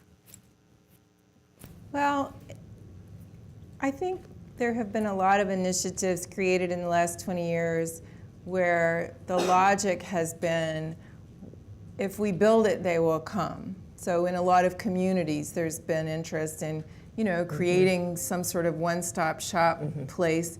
And then folks are kind of mystified when it doesn't get as heavily used as they think it will. We always try to start differently and try to think about what is the natural habitat of the people that we're trying to reach? How can we get whatever it is we think we have to offer them that might be useful in their way so they'll trip on it without us necessarily having to go to lots of effort? And so, for example, for some of our initiatives, we've used public libraries as ways to get information out, because everybody goes to libraries and they're safe places and every social class goes there and it doesn't carry the stigma sometimes that people feel about going to mental health areas. But specifically with kids, there's so many folks in communities who have eyes on kids, school teachers, 4-H group leaders, Sunday school teachers, even college students. And if all of those folks can be smart and knowledgeable and ready to act, they can be great sources of referrals, and those folks are reachable. And then of course schools. Tremendous work has been done by some organizations and also some researchers over the last 20 years about ways to make schools better for military kids, but in so doing for all kids. And they don't have to get the kids to come to them. They can negotiate with the school and reach hundreds, or at the school district, thousands of kids at the same time. So I think we have to challenge ourselves when we start thinking with the logic that if we build something, they will come to us. Is there a way that we could get to them so they don't have to exert effort? Yeah, I think one of the other ways we talk about if we build it, they will come, is what we're building may not be what they need. So the starting place should be with that community. What they see is the issue or the problem or the need, and then we build it with them, and then they will be there. But if we take it on and we decide this is the problem and here's a solution, then that's the that's the issue we kind of run into. Yes, so first I just want to say I did have a disclosure statement that I forgot to say in the first place. So all of the opinions and views that I expressed today are my own and do not necessarily reflect the official policy or position of the Uniformed Services University or the Department of Defense. Sorry, I had to get that out of the way. So I would like to add to that. So, we see this movement with the social media, right? And a lot of the places that the kids are going are on these social media avenues. And so being willing to kind of put the information out there, again, coming to the community where they are at, right? Making sure that they have that information as well, because a lot of times these kids, especially once you get to adolescent stage, they don't necessarily want to share that information with their parents. They become very embarrassed. They don't want to seek out help that way, but we see that they are willing to seek out help. They just don't want to have to go through their parents necessarily to do that. And so being understanding of that and willing to share that information at the child and adolescent level as well. And again, like you mentioned with the school counselors, publishing it there. And even some of the spouses networking pages. I think that's one of the most common areas that people look at when they're moving, for example, to a new area. They seek out where's the Facebook group for X location. And if we can post things in those areas, as well as just the transfer process itself. Again, the active duty service member has to go through a checklist and meet all of these things in order to move, but nowhere in there is the family involved. So we need to, involve the spouses, involve at least adolescent age children in that process, and let them know here are the services available to you. Here's what it looks like at your new place that you're going to. These are options. And you may not want them right now, but I'm going to hand you all of that information so that at least you have it in your back pocket when or if that time comes that you need to seek that out. I agree with what has already been shared and really building off Shelley about really meeting our families where they're at and where they're already seeking services. When it comes to our children's work, we really try to work closely with the school system. We try really hard to work closely with primary care providers, pediatricians, places where families are already going, and we can equip providers not only with the tools that they need to appropriately ask a question, right, and identify if they have a military-connected family, but then what? And be able to provide them with the resources that might be helpful to that family. Something else that we've found challenging in our work is getting folks to self-identify as caregivers specifically, both adults and children. And something that we found helpful is asking the community about their experiences and the things that they're doing at home with their loved one, rather than saying, hey, are you a caregiver? Because that doesn't always resonate for folks. They might think, well, I'm a spouse and this is what I do. I'm a child, this is what I do. I just take care of my family member. So asking about the experiences that they're having allows us to find out, are they a caregiver, are they not? And it's not as important if they label themselves as a caregiver, but we're able to connect them with the services that might be of support to them. And that's very interesting because oftentimes what you find with veterans, in the clinical situation, people who have not been in combat don't necessarily take on the title of veteran. They won't say anything to you about that because they don't feel like that's theirs. It's reserved for this group of people who did X. And so it's a similar situation what you're talking about there.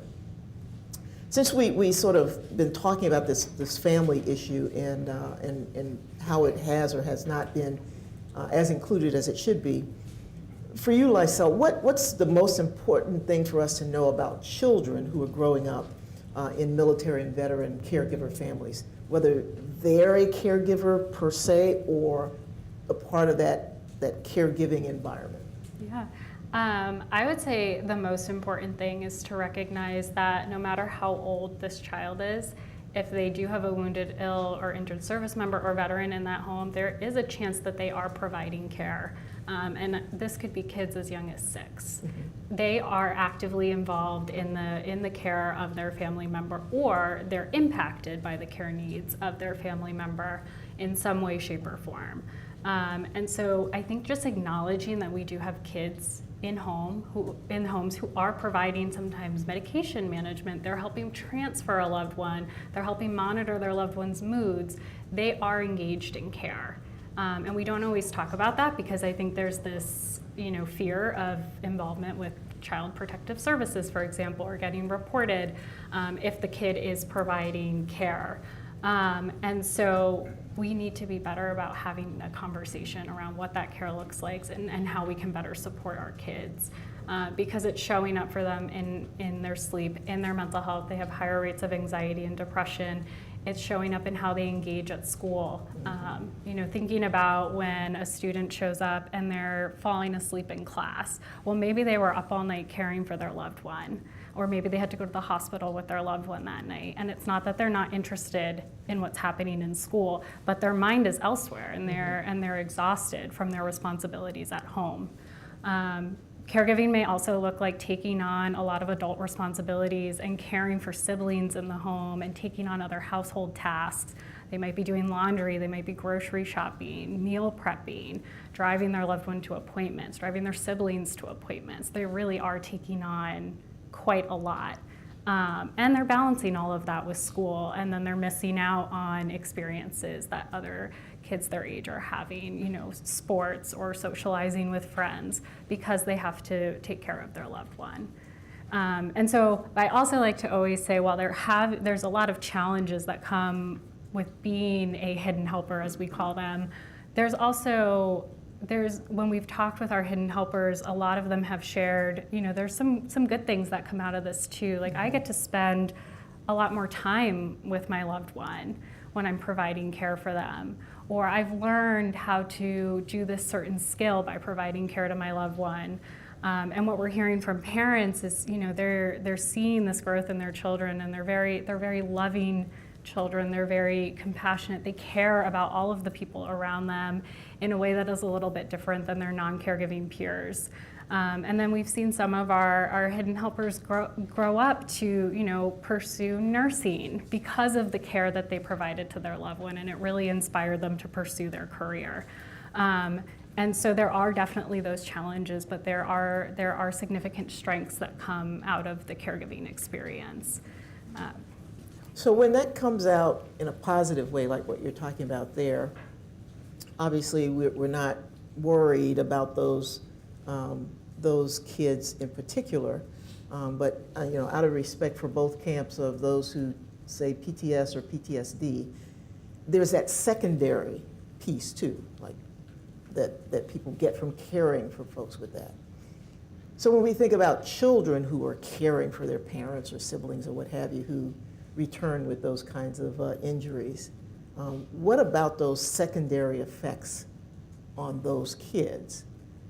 How is that expressed? How do we prepare healthcare professionals who are going to be seeing them to better understand that those are the kinds of things that they must be looking for or considering as they work with them? Well, as I said, I'm not a clinician, but I think in the last 10 to 15 years, I've observed substantial increases in attention to the need for providers to be thoughtful about trauma, that many children experience various kinds of trauma, and this is a form, it can be a form of trauma for them that can have long-term consequences. And there's a lot of attention these days to what are called adverse childhood experiences. So lots of people are curious about their ACEs scores, and these early experiences are shockingly strongly connected with mental health and physical health decades later. The findings are really quite stunning.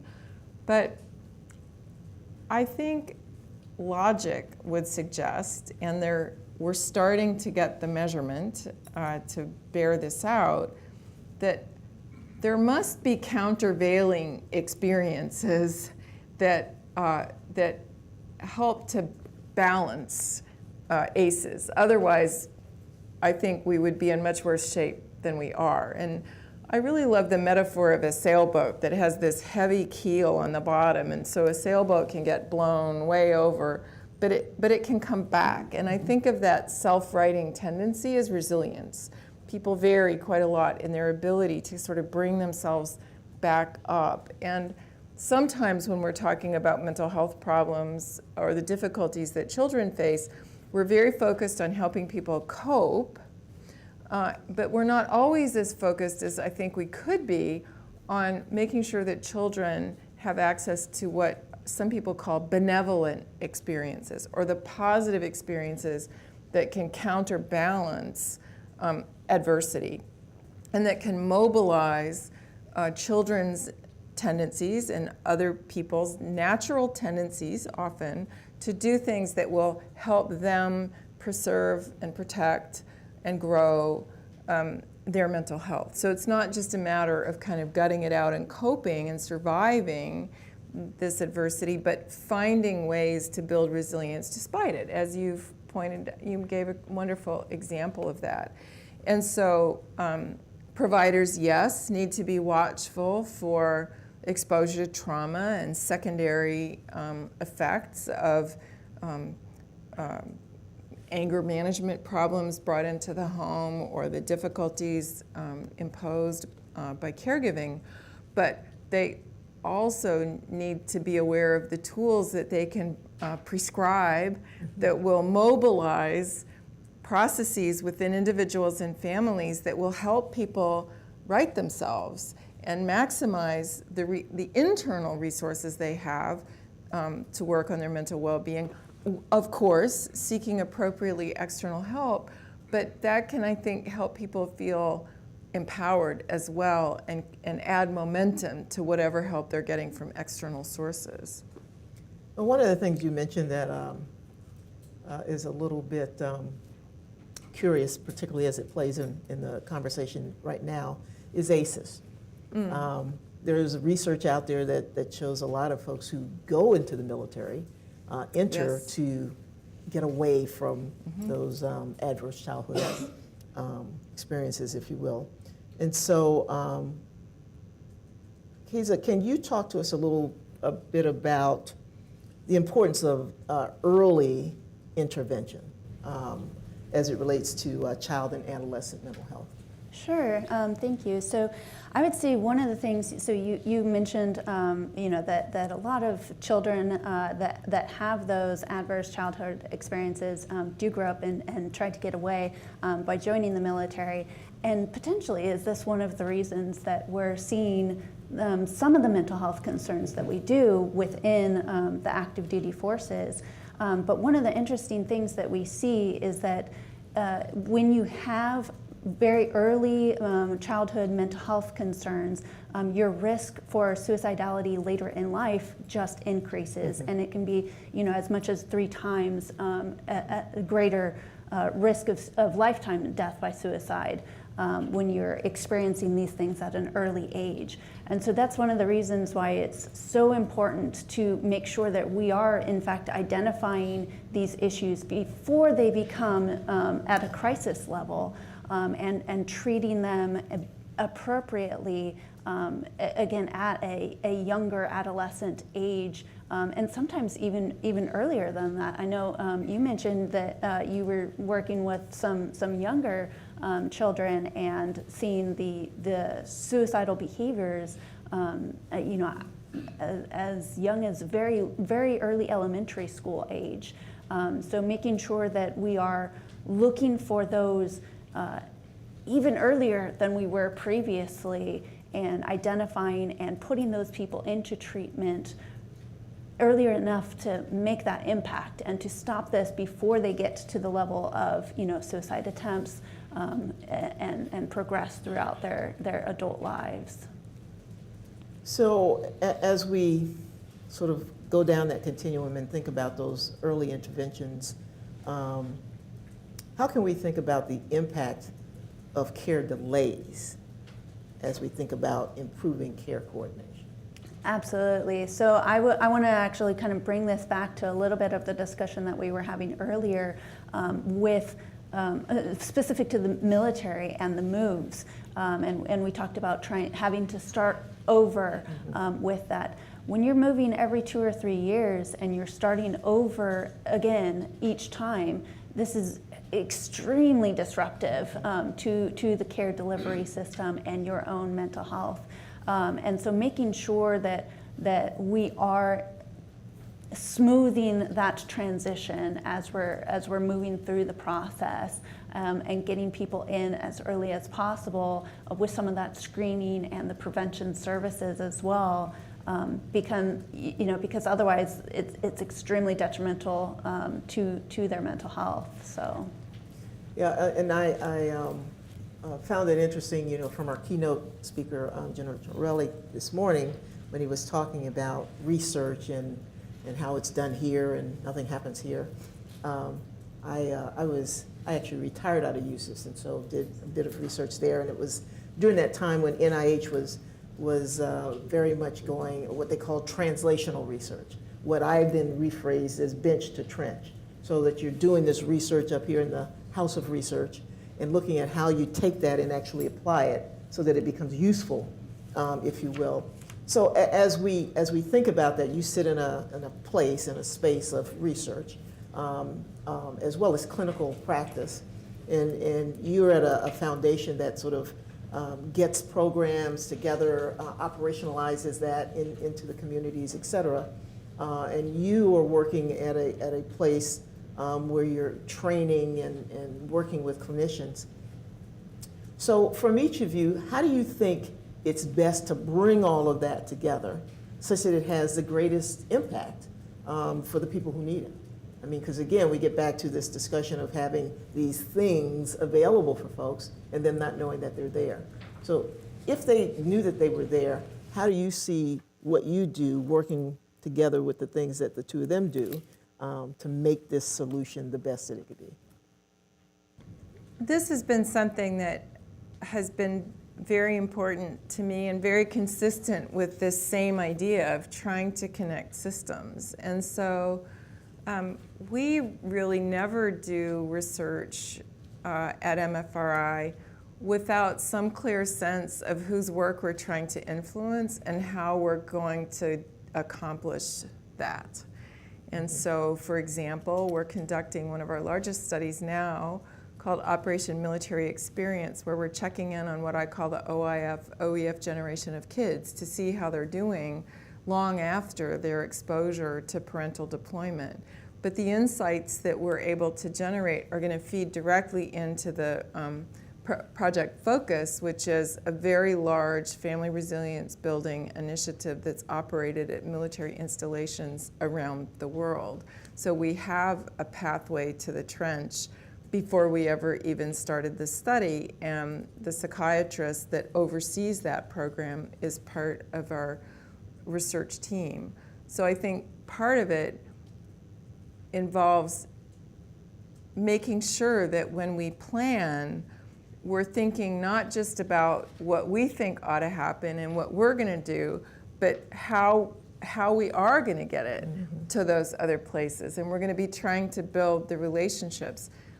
My institute also manages an award. We created an award for the best research done every year. But the reason for doing that is to try to shrink the gap between researchers and practitioners. You and I were just talking about that.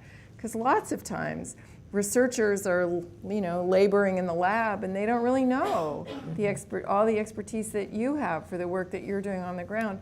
Or they want to learn, but they don't know how to find you or talk with you. And so that's work that we do to try to, again, connect up systems. And I think if we put as much energy into thinking about how things are going to connect as we do about what goes on inside a program, it will change things quite a lot. Yeah, I'll let you guys respond to that, and then I'll talk a little bit about that. No, I was going to say I love that. Spend as much energy on how we can connect as we are on the research itself. I wish that was more widespread because, again, we're talking about the silo. And everybody is in their silo, and especially when you talk about the military community, that communication just doesn't happen unless it's directed up here. And so I'll say, last year, the Secretary of Defense mandated a suicide and stigma review, and that actually came from up here and was pushed downwards and made people start talking. So in my personal opinion, I think we need a little bit more of that because from where I sit, it's so hard to say, okay, I know I'm doing this and I know this person's doing this, but I can't talk to them and they can't talk to me, and we can't connect those programs, and making sure that everybody is aware of other research, other programs that are going on, so that we can make sure that we're working together and getting that information out to the people who it matters to. Just echoing what was shared, but I think also making sure that, when these research studies are published, right, there's a way for organizations like the Elizabeth Dole Foundation or other nonprofits to have access to that information. So many research articles are behind like a paid firewall, right? And we don't have access to that information, and we might see a really interesting headline, but then we have to kind of look through our network to see who actually has access to that particular journal so we can read what the finding was. But then as a nonprofit that directly works with families, we are a great source of participants for research studies. And so really, just collaborating as much as possible to make sure that our caregiving families, their voices are being represented in those studies. And we're more than happy to always put something out, which Shelley and I were talking about. And then additionally, we're offering programs and we do evaluations of our programs, but we're not researchers, right? And so being able to partner with other institutions that have trained researchers who can really help us develop, surveys to our community to better understand how our programs are creating long-term impact is so critical to what we do. And better improving our programs, because there's always room for improvement. We can always learn and grow. And we do our best, but we are not trained researchers, so being able to partner with other institutions that can really help us ask the right questions and to really measure that long-term impact is critical. Yeah, I think when we talk about and mention the word silo, it's not just silos, it's silos within silos. Participating in research, as I mentioned when I was at USIS, when we would publish a paper on, weight management, well, it would go into this journal. Well, that journal applied to that specialty or subspecialty of people, so they got that information, but all these other people over here who also had patients that would benefit from that never saw that information. So that's the silo within the silo, if you will. They're sharing that information out, but it's only within that group. And so the other thing I think that I got from some of what you all were saying was like connecting the dots and pulling things together. One of those words that came to mind was intersectionality.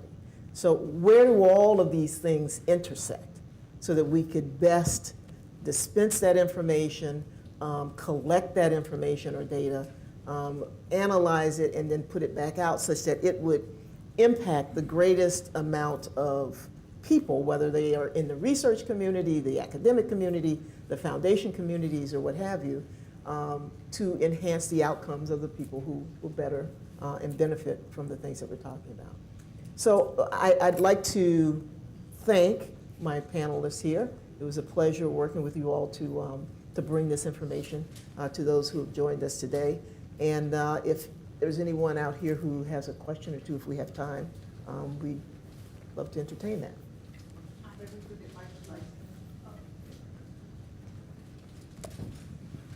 I think my question's probably for Kezia first, but although it's not a perfect option, is telehealth an option to provide that continuity of care to the military family when either the provider leaves or the family PCSs?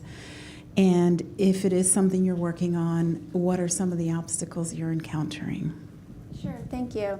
So telehealth is certainly an option. The DoD has expanded their telehealth options to active duty and family members. And honestly, we have COVID to thank for that. But that is definitely something that they can do right now. Now, the only problems where we encounter is, for example, going to overseas or from overseas back stateside. That doesn't currently exist right now, so I would love to see that happen. But usually you have a limited period of time where you're allowed to continue that services. Now, like I said earlier, the problem is when you're switching regions within TRICARE, right? So to continue with one provider over here, you can't have set up services over here. And so we have these two things that are at odds with each other. And so, trying to figure out ways to kind of eliminate that concern and have just a grace period or something along those lines where you can be, potentially enrolled in two different places, 30, 60 days, something like that, just to get over that transition period. So, and one thing I might add to that question about telehealth is that it's not something that can be considered. It's something that's critical to the process because we do not have enough providers to just make those types of appointments and get seen when you need it. So as she said, if there was a silver lining to COVID, that was one of them in that it expanded our ability to do that. And if we could still sort of cross state lines, if you will, which was allowed during that period of time, I think that would also help with that transition piece. Right, that expired because now if you're months and months for your first appointment.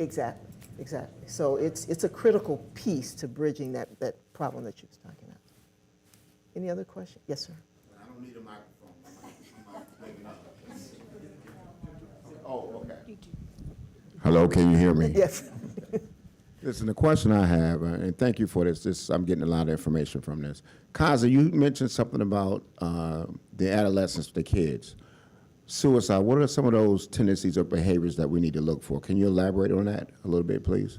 as far as just suicide screening? Yes, or suicide. I mean, you're saying, if they're with a family member, what they need to look for like if you say something about they have some kind of suicidal behaviors. Mm-hmm. So it's not for the adolescents. We don't see that it's much different than what we would look for in adults. The only thing with adolescents that you may or may not be aware of, but there's these pods that occur from time to time, and you get schools or classes that see an uptick in suicidal behaviors, and becomes almost like a fad, a trend to start with cutting behaviors, burning behaviors, things along those lines.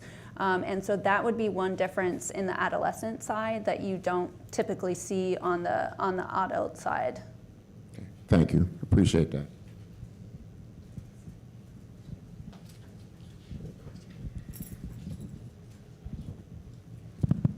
Hi, my name is Riley Sullivan. I'm about 2 months removed from active duty in the Army. Came up multiple times during the discussion, the provider shortage. I saw that and experienced it myself, and then lost some soldiers because of that. So very familiar with it. I'm curious, are there any hard numbers that exist on what the shortage is and timelines to fix it? Because I had those discussions with providers, with commanders. Everyone knows it. But is it kind of a black box that we know it's just a problem, or are there hard facts and figures of this is what we need, this is what we project, and here's how we fix it? Thank you. So I'll take a stab at that. I don't have hard numbers for that, but what I can tell you is that across time, there has we've been experiencing shortage of healthcare professionals across the board. Okay, just in 2025, this is September 2024. In 2025, we will be over 50,000 primary care clinicians short. So the ones that we're talking about are perhaps physicians, nurse practitioners, PAs, social workers, case managers in that field, psychologists that handle the pieces that we're talking about here. there's a shortage of across the board of healthcare professionals.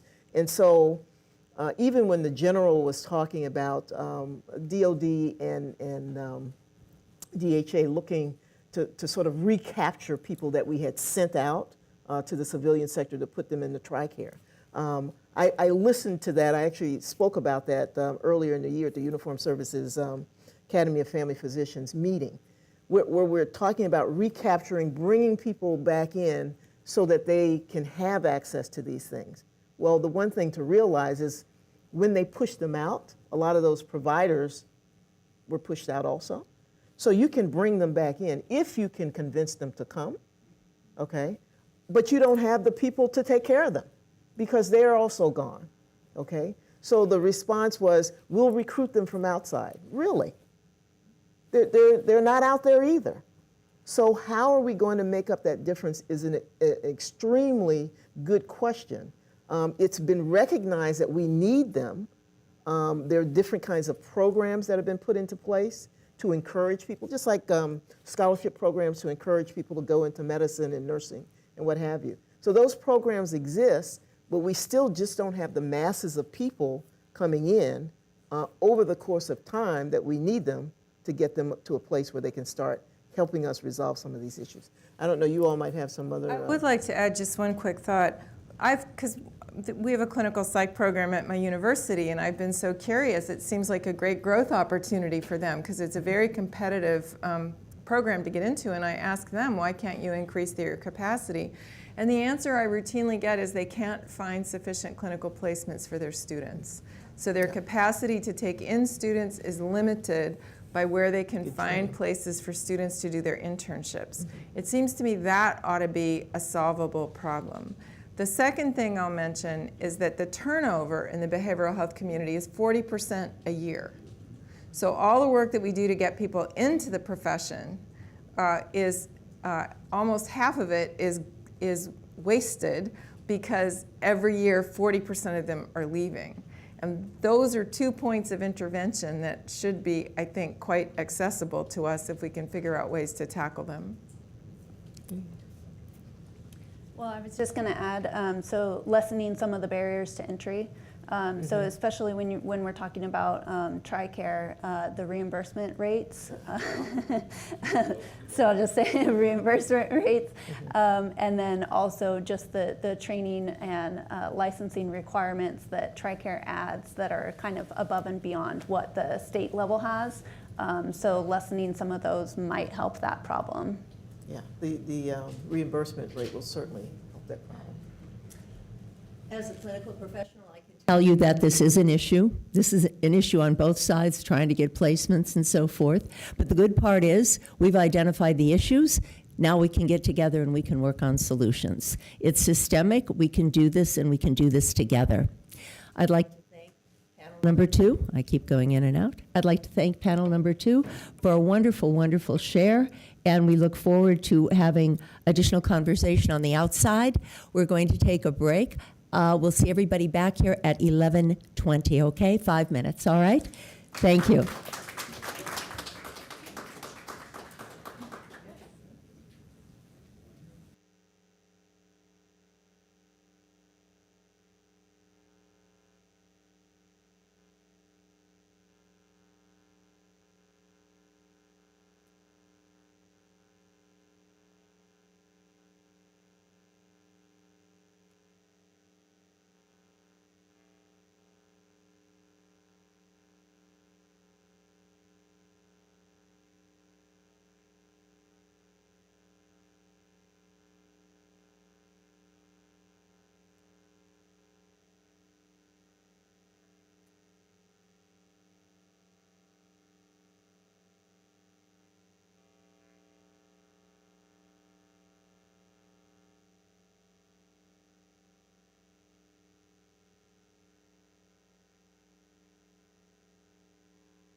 What's the best way to think?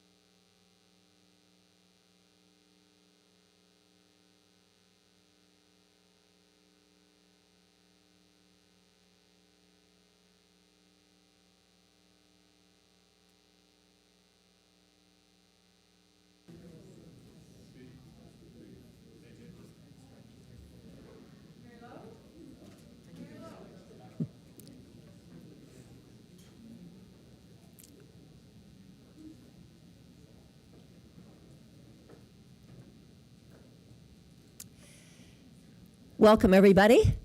Fasten your seatbelts. We're on to panel 2.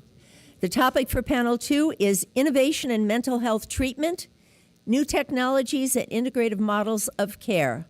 A lovely segue to panel 1. Here to introduce the panel is Anna Rabel from MITRE Corporation. Hi, everyone. My name is Anna Rabel. I'm a health policy analyst with the MITRE Corporation, and I'm delighted to be here to introduce panel 2. Dr. Kim Albro will be facilitating this panel. She's a veteran Navy nurse who is now continuing her clinical, operational, and policy work as a lead health programs analyst at the MITRE Corporation. And our 4 panelists are Donald Franklin, who is the Director of Government Relations on Veterans Affairs at the Moral Compass Federation, Gary Hess, who is the Executive Director of the Veterans Alliance for Holistic Alternatives, Lisa Peterson, who is the Chief Innovation Officer at the Operator Relief Fund, and Matthew Tucker, who is the Chief Executive Officer at Nightwear. Please join me in welcoming this fantastic group of panelists. So excited to hear your discussion. Dr. Kim Albro, over to you. Thank you. Thank you. So to everyone here who has heard the previous panel, whose life has been touched by military service, mental health care, accessing mental health care, and now we'll discuss some innovations in access to health care. I am a doctor of nursing practice and family nurse practitioner, and I am so thrilled to be able to have this discussion with this group. Panelists, I'm just going to ask you to introduce yourself and tell us about your work and just kind of what it is you do and why we're here. Sure. So hi, everybody. I'm Lisa Peterson. I am a licensed clinical mental health counselor by trade and life coach. I've worked in the mental health field doing direct therapy and crisis first response for many years. And I've kind of moved into a different space with veterans from working with children. So the last panel was very interesting, children in particular of sexual assault. And so really understanding the trauma realm, the trauma-informed realm. And I moved into the veteran and active duty space working with a nonprofit prior to Operator Relief Fund that did crisis support work and therapy for individuals who were acutely suicidal, who were active or veteran. And I noticed that there was some really wonderful things that each one of those subsectors of mental health were doing, but we were catching people too late. And I was actually introduced to some individuals with the Operator Relief Fund because we were all struggling to figure out how to support veterans in active duty beyond the acute crisis, not just putting out the fire. And so we got into communications and talking about some of the work that we built and the models that we built and the integrative medicine that I was interested in and understanding that we needed a different approach. And so Operator Relief Fund is working with individuals doing the dual stellate ganglion block for PTS symptoms. And that really allowed a lot of folks to open their eyes to alternative care and meeting people where they are with those types of needs. And understanding that the right therapy at the wrong time with an individual that can't sustain that in that moment can be completely missed opportunity. So that's a little bit. Absolutely. I've seen a lot of head nods over here. It really resonates, I think, with a lot of us who have served and who have worked in this space. Gary, can you tell us a little bit about your work? Yeah, absolutely. So I'm Gary Hess. I'm the Executive Director for the Veterans Alliance for Holistic Alternatives. My experience essentially comes from the gift of struggle, a struggle that I didn't necessarily know at the time, but one that is providing answers to help relieve the suicide and opioid epidemic that is that has our community in a struggle. So I was in the Marine Corps for 11 years, both enlisted and as an officer. I was an infantry officer during the heaviest levels of fighting in Iraq. Day after Christmas in 2006, I had a full-size triaxle dump truck loaded with C4 that ran into the house we were occupying and detonated. And it was a pretty significant event that shattered my soul. That became the beginning of the end of my career. I came home and I turned my hands over to the Western model of medicine through the Veterans Administration and other private practices. And the truth is that the options that I was given, the options that I was given to heal were not effective. I was extremely disconnected. I was hyper-aroused. I was dealing with intrusive thoughts, avoidance, alterations in cognitive mood and behavior. And I had no conscious awareness of what was actually going on with me. I turned my hands over to the Western model for almost a decade. At the end of the pharmaceuticals and surgeries, at the end of a decade, the best answer was taking my own life. And so I gave into the stigmas, and I tried the plant medicines and holistic alternatives that were available. And it provided me with the answers that I was looking for. It provided the answers and allowed me to see the gaps in the current medical model. The current medical model and the way these psychedelic-assisted therapies work is through a non-directive approach where it goes into a collective unconscious and finds those friction points and resistance points that help us bring resolution to them. It takes a biopsychosocial spiritual approach to healing. This is a quantum experience that allows us to come back and integrate back into the linear path that we live. The clinical model, which takes moral and spiritual neutrality in their practice, are at the essence of what we need to heal, and this is what these alternative therapies allow us to address. And so I'm someone who understands trauma very intimately from the inside out, has essentially tried every option to heal within the Western model, within the legal framework, and they have absolutely not worked for me, and as well as the rest of the veteran community. And if you look at the increased number of treatments over the last 2 decades and the options that we are given to heal, we should have seen a reduction in the suicide and the pharmaceutical overdoses. But we have seen the exact opposite. We have seen an increase. So this, in short, is clear indication that the options that we are given to heal are not effective, and we need to look for alternative ways and be open to embracing these alternative ways to help integrate into the psychiatric model that we currently have options and access to. Thanks, Gary. And I know that your experience is similar to Dawn's. Dawn has some background in pharmaceuticals and psychedelics as well. So I'd love to hear from you about how you're trying to integrate that into a more allowable treatment course, particularly for veterans. Yeah, absolutely. It's a pleasure to be here, and these panels have been lovely so far. So as General Corelli said earlier, I'm also liberal arts background, so I hope I can do something to contribute here.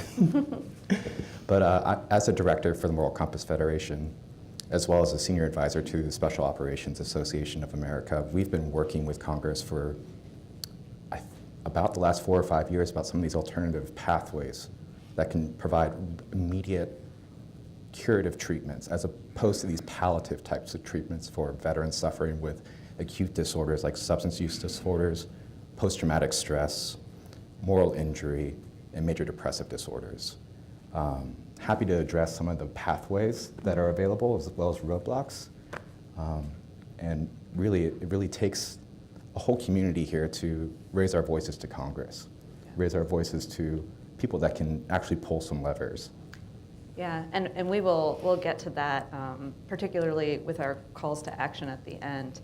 I'm going to give you a chance to introduce yourself and talk about the work and the technology. I think a lot of times we hear innovation and we think we should throw 5G at it or some device at it, and we have a good panel here of medical and pharmaceutical, herbal, and then technology that can help with some of the conditions related to PTS. Yeah, so thanks for having me as well. My name is Matt Tucker. I'm the CEO of a company called Nightwear, which is, thankfully, General Corelli was nice enough to introduce to any of you who are joining this morning. nightwear is the only indicated treatment by the FDA, the only cleared treatment by the FDA for the treatment of a condition called nightmare disorder or nightmares that are associated with PTSD. Non-invasive, non-drug, digital therapeutic device that essentially monitors a patient's sleep patterns and is able to detect when a nightmare is occurring and disrupt that. You get better sleep quality, reduction in PTSD symptoms as well. What's fascinating about it is not just how the technology came about, but also how it's delivered. It's durable medical equipment, so it's very easy to distribute. But we're definitely faced with a situation that I think many companies of our size, many companies at our stage are faced with, which is developing the evidence that convinces Western medicine, right, the traditional healthcare systems, that it's time to adopt, right? And I think that this panel can really get at the heart of maybe where some of the gaps are, but I think what's so critical is to recognize that every patient is different. And it means that Western traditional medicine may work great for one person. Something completely alternative may work great for another person. And there's a spectrum in the middle where you need to look and attenuate how each patient is treating in a way that works best for them. It's not a one-size-fits-all approach. It shouldn't be, but often it is. And we touched on the policy piece. You mentioned that the device is FDA cleared, and I'm intimately familiar with that process and how long it takes to have something be FDA approved. But in your experience, both with the device development and in pharmaceuticals, what barriers are you seeing from the payers and getting the funding that you need to be able to continue to grow your business and have this useful device allowed to be used? Yeah, so first I'll mention one quick thing about FDA clearance versus approval. That's really about the risk of the device or drug. Cleared is not better or worse than approved, right? And people will try to interpret the word cleared versus approved as something that it's not. But what's really important to know is that for brand new devices that are doing things different in different areas, the FDA, whether it's cleared as a device, goes through a really rigorous process to make sure that the benefits outweigh the risk, right? And they do that in a very thoughtful way. And when I talk to people at the FDA, they get frustrated that they approve, clear different devices and then healthcare systems, medical centers, payers, commercial or government, aren't honoring their analysis, right? And now we get into the heart of your question, which is why, right? In the commercial sector, which I have spent the majority of my career in, it's simple. Those are businesses. So it is simple dollars, right? And they can look at you and they can tell you that it's not just about the dollars and it's about the lives, but I've worked in those systems as well, spent a little time to see the other side by working at a Blue Cross Blue Shield affiliate, and I hate to break it to you, they operate like an auto insurer, right? They operate like a life insurer. They just do. And that's okay as long as you understand and know that, and having conversations with them to understand the level of evidence you need is really important. But it's also easy to engage with them because they operate in a little bit more of a business-like fashion, right? There's a bit of an exchange of goods and services. In the government sector, whether it's TRICARE, whether it's the VA, it's a little bit more difficult. And what I've found, and it's been 2 months since I've been Nightwear's CEO, right? I took over from our founder, who did a great job bringing the device to life, but there's a partnership you have to do with these groups, with these stakeholders to help them understand your device early on and allow them to participate in telling you what data, what information they need to see so they have a little skin in the game.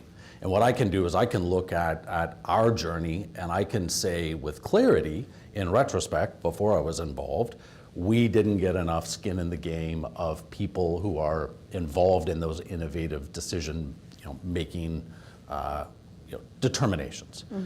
Now, the last thing I'll say, so that's sort of a warning to anybody who's trying to do this. Find the people who can get some skin in the game, get them involved, get them to really participate in the development of your data, the development of your product. Make sure that they're excited to bring it into the system. That's number one. The second one is doing a better job of speaking about different patient populations where that risk-benefit analysis is a slam dunk, right? Because people who sit in my seat very often will have this approach where they want all of the access all at once. And what they don't recognize is that innovation, even in healthcare, is really more about human behavior than it is anything else. We can talk about patients, we can talk about the need, we can talk about why it doesn't happen fast enough. It's really human behavior that drives these decisions. And you've got a host of policymakers, bean counters, clinicians who all are risk averse. They're risk averse because they don't want to hurt anybody. And what I can tell you is, having worked in surgery, having worked in OBGYN, bone growth, allergy, I ran the EpiPen brand for a number of years. Every one of those clinicians and policymakers has made a bad decision at some point in their career that bit them and bit them hard. And that's why they're so risk averse. So having conversations and really understanding how to attenuate your approach on any of these products is really important. And then the last thing, as somebody who's been involved in innovation in medical devices, in pharma for a long time, you have to be resilient. You have to do what General Corelli's doing and not accept no for an answer, right? You have to get a no to a not yet, right? And you have to get a not yet to a, yeah, we see the group of people who we can help now, and then getting it broader and broader. And you just have to be relentless and not give up. Yeah, and veterans and military service members are a group that gets a lot of attention. People care about. Policymakers, lawmakers are focused on giving the best care to, and that's why there's so much noise in VHA around how you're doing what you're doing, whether or not this is safe for veterans, taking good care of our veterans. To the point that they've even said nurse practitioners can't do certain things to veterans. It's called to protect our veterans, which I think that nurse practitioners should do whatever doctors do. But that's, we see that a lot between politics and the healthcare delivery. Gary, you had something you wanted to say. Yeah, when he brings up the risk analysis, I think it's important to really bring into the conversation is to reevaluate the risk analysis, because at this point in time, with the increasing numbers, what is the actual risk of doing nothing, right? Yeah. What is the risk of inaction at this point because of a potential liability? Mm-hmm. I mean, these men and women are dying on a daily basis, right, with suicides and pharmaceutical overdoses. What is the risk of doing nothing? I think that is something that really needs to be taken into account in this conversation right now. Absolutely, absolutely. And I know that many veterans and military service members would, willingly participate in finding a way to help other veterans and other military service members to find solutions that work. And it's not just the buddy system of text, if you're in crisis, you talk about getting to a problem too late. It's finding ways to treat the problem in a different way to help people find solutions. I wanted to ask you, Lisa, you work with a pretty specific group of military service members and veterans. Have you thought about other patient populations who might benefit from the kind of care that you're able to provide through the Operator Relief Fund? Sure. I think the most direct answer is everybody, any human. I think it's very important to understand what we're talking about, and I think a lot of people have touched on this. We hear the word or the usage of the terminology PTS. Why aren't we solving the problem? We know what it is, right? We finally know what it is, and we have providers who can give us evidence-based modalities that are proven 30 years, but yet people are still dying in droves. And so I think the population that can benefit it, and the broadest term is human beings, but I think we need to look at it as complex PTSD. I think we need to understand what that is, and I'm glad that's a growing term and that it's becoming normalized. And we need to understand that it's a whole person. It's not this one trauma generally that has happened to one person. And when we're talking about the veteran community, we've already heard it. We've talked about individuals with ACEs who escaped their life as a child to go into the military and inevitably, in one way or another, experience trauma after trauma after trauma. And I liken them to jackets that you can't take off, and eventually you can't move anymore. And that's not just your mental health, that's your medical health, that's your nervous system, that affects your immune system, that affects everything down the pike. So in short, humans, but I think it's important to think about humans through the lens of complex PTS and what that means to the whole body health. Absolutely. But also with PTS, I think, because a lot of the healing modalities that we are offered as treatment modalities, they're based on a PTS model, but I think something that is being drastically missed here, which was studied from the Vietnam era, is the significance of moral injury, right? Yep. PTS is fear-based, life-threatening experience that, you mitigate, the strategies are used to mitigate the fear response, bring balance back to the HPA axis, but we're still left with the guilt, the shame, the betrayal, and the moral emotions that are deeply embedded in our spirituality, whether we like it or not, and it is not being addressed. And the treatment models that that you see it on a regular basis, and I love your answer, who can benefit from this? It's everyone, right? Moral injury is not just combat trauma, it's childhood sexual trauma, it's domestic abuse, it's you name it. It's 7 out of 10 people in this world are affected by trauma. The other 30% live with someone who is living with it, right? And we look at the panel that came prior and discussing, benefits for family and children. What benefit would that bring a household if we could bring one of the parent who is actually struggling back into balance? Because it's the generational trauma that's getting transferred that is crushing these families. We hear about the suicide and the pharmaceutical overdose rates, which is, in 20 years of conflict, we've lost just over 7,000 veterans to suicide, or 7,000 service members to suicide. In that same period of time, we've lost over 240,000 individuals. I'm sorry, to combat operations, just over 7,000 to combat operations. We have lost over 240,000 to suicide and pharmaceutical overdoses, right? There's a clear problem here that's not being addressed. And if we look at a complexity of moral injury and the way that it's embedded in every fiber of our being and the treatment modalities that are being offered to us through a fear-based, fear reduction modality, we are missing the mark, right? Because we no longer live by the fundamental aspects of right and wrong that the rest of society does, right? And not only by what we've done, it's by what we've not done or things that we have witnessed. There is a moral transgression that happens that we become very disconnected from ourselves, we become disconnected from our family, we become disconnected from our community. Yes. And we're not even consciously aware of this. And it keeps us in a traumatic cyclical loop that creates a very high allostatic load that burns our motor out. Essentially, when I wanted to take my life, it's not because I wanted to die. I didn't know how to live anymore, right? I was physically exhausted, mentally exhausted. I was out of options. I had tried everything. And then when you sit with some of the modalities that you talk about, I know you work with the GMB, right?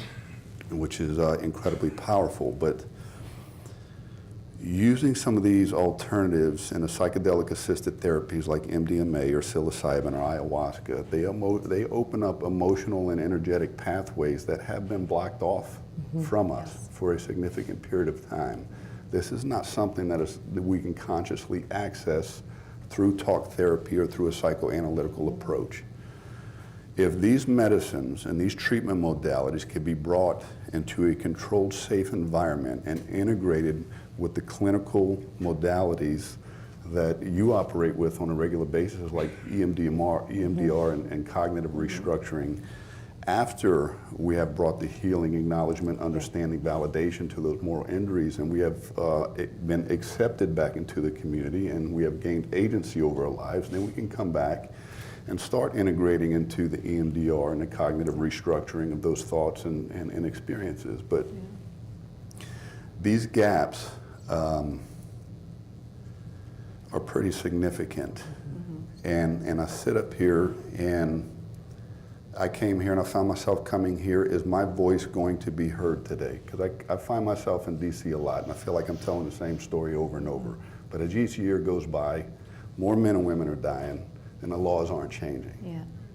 So if there's anything that can be communicated through this, there's a problem with the current model. We have real options to heal.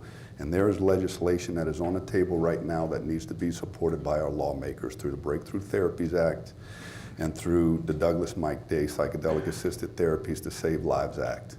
If we can get behind those two instruments, we can start providing access and funding to prove what we know as the veteran community. If we embrace these modalities through a peer support approach, and allow them to be morally and spiritually acknowledged and validated and accepted, we're going to start seeing these numbers shift. Yeah. And we talked yesterday about, people will find ways to get the care that they might not have access to here. That might mean traveling outside the country to a less controlled environment, which could be dangerous. Don, can you tell us a little bit about what you've seen from people you've worked with, and echoing some of what Gary said about the utility of some of these modalities? Absolutely. But first, I wanted to remark on those two pieces of legislation that you brought up, as well as the problem with skin in the game when it comes to alternative therapies, right? When we think about Ike Day, Mr. Crenshaw's language, as well as when we think about the Breakthrough Therapies Act, that is essentially trying to answer the question of what is this, and how does it work? Because currently these types of therapies have a lot of evidence from veterans themselves traveling out of country. However, the agencies don't have the data. And the agencies are certainly not going to push something like that without having the data. So things like Crenshaw's language and the Breakthrough Therapies Act are actually empowering researchers within agencies of import to get some data going. There's a lot of interesting back and forth and roadblocks with that. Things like psilocybin, MDMA, ketamine, ibogaine, ayahuasca are still Schedule I. So even though they have an FDA-approved status, right, as this breakthrough therapy that's above and beyond anything that's currently commercially available, researchers are still extremely limited in their access to these substances, specifically because of the DEA, right? That's where the Breakthrough Therapy Act wants to start cutting through some of that red tape, but it's going to take time.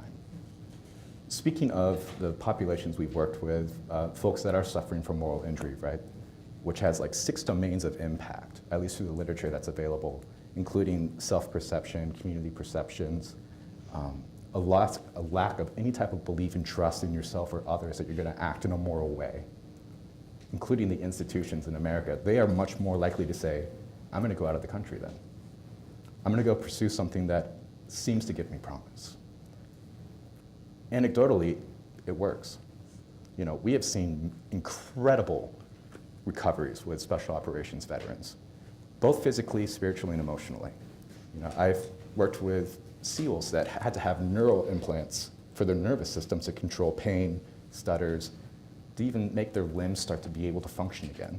And after, I think it was 2 or 3 treatments with 5-MeO-DMT and ibogaine, the nerve implant was removed. And he has been operating at a higher level of health than he's ever experienced for 5 years without that nerve limiter. They seem like miracles. It almost feels too good to be true. I think that's where there's some hesitance, but on the other hand, they are plant-based.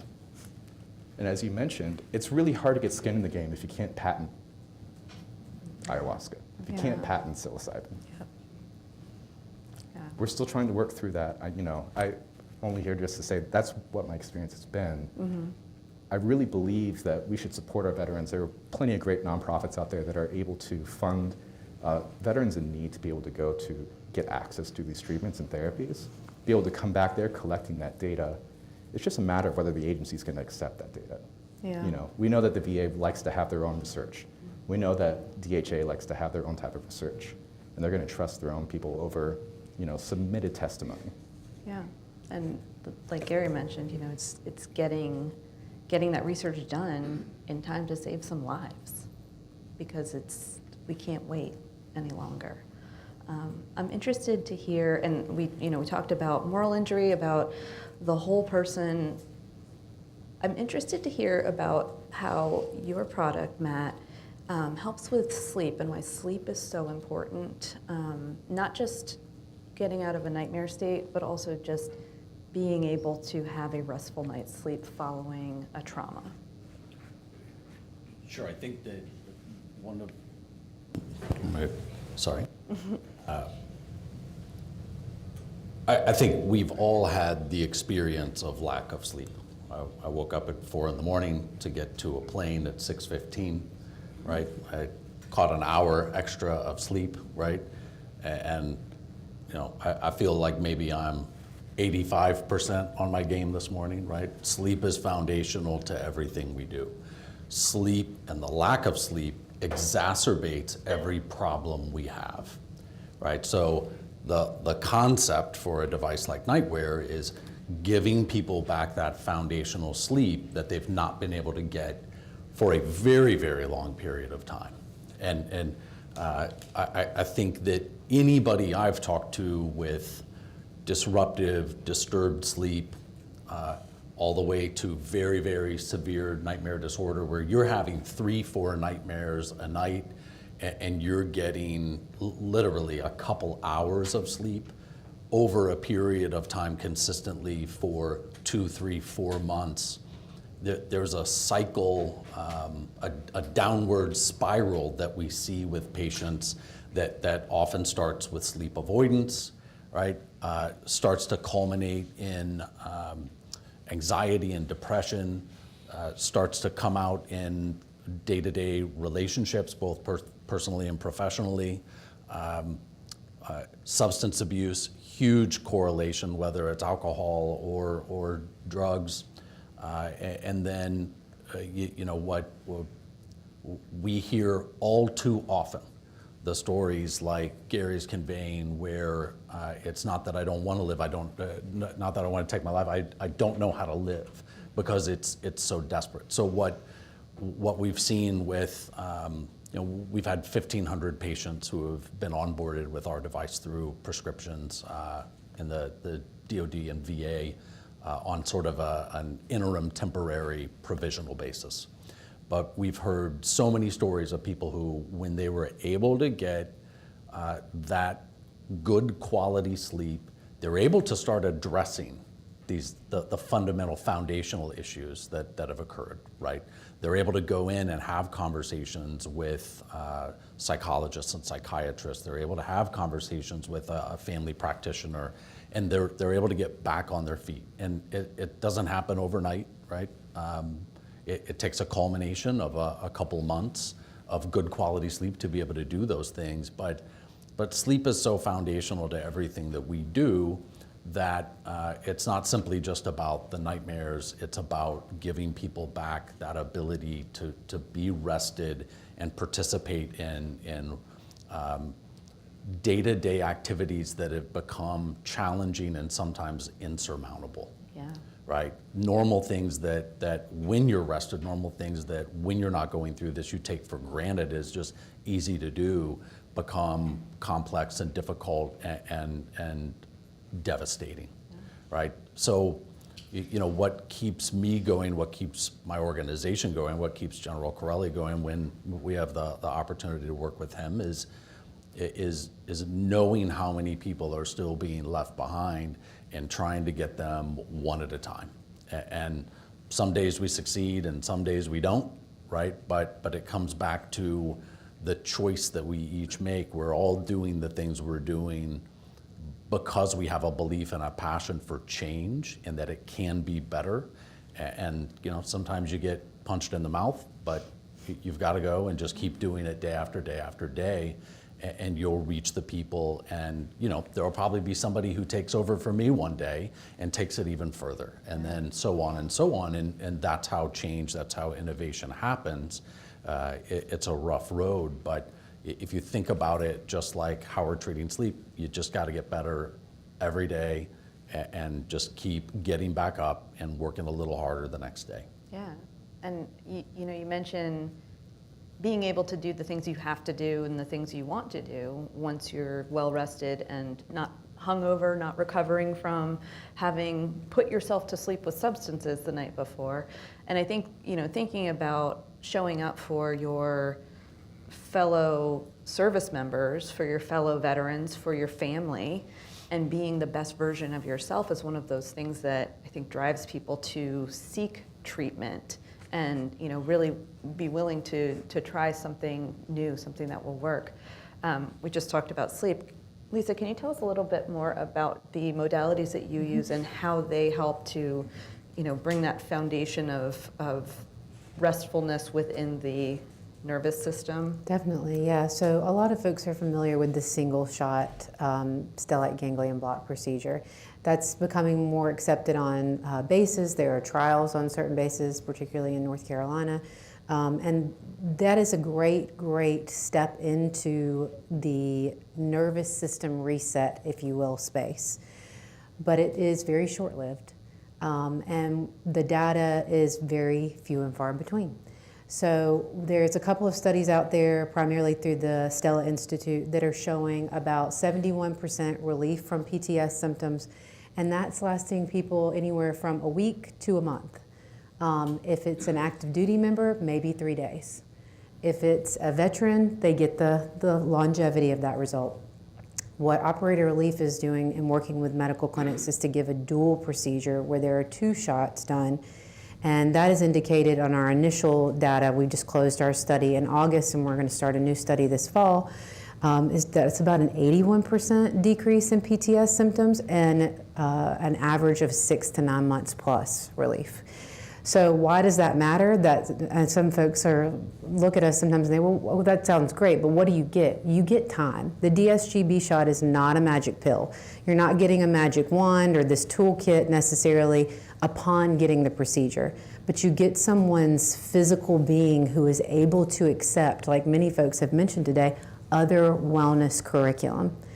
And so we hope that we can offer that space. We fund the procedure, we fund the flight for a partner or a spouse, we'll fund for the spouse, and then we also fund life coaching. So the last thing I'll say about that is, and we hope to roll this into our secondary study, is that people are able to withstand more understanding about their trauma, not just what happened to them, when their nervous system, and I don't like the word reset so much because a lot of people don't even know what it was like to feel right to begin with, but when their nervous system is able to withstand day-to-day activities, attend medical appointments, just showing up.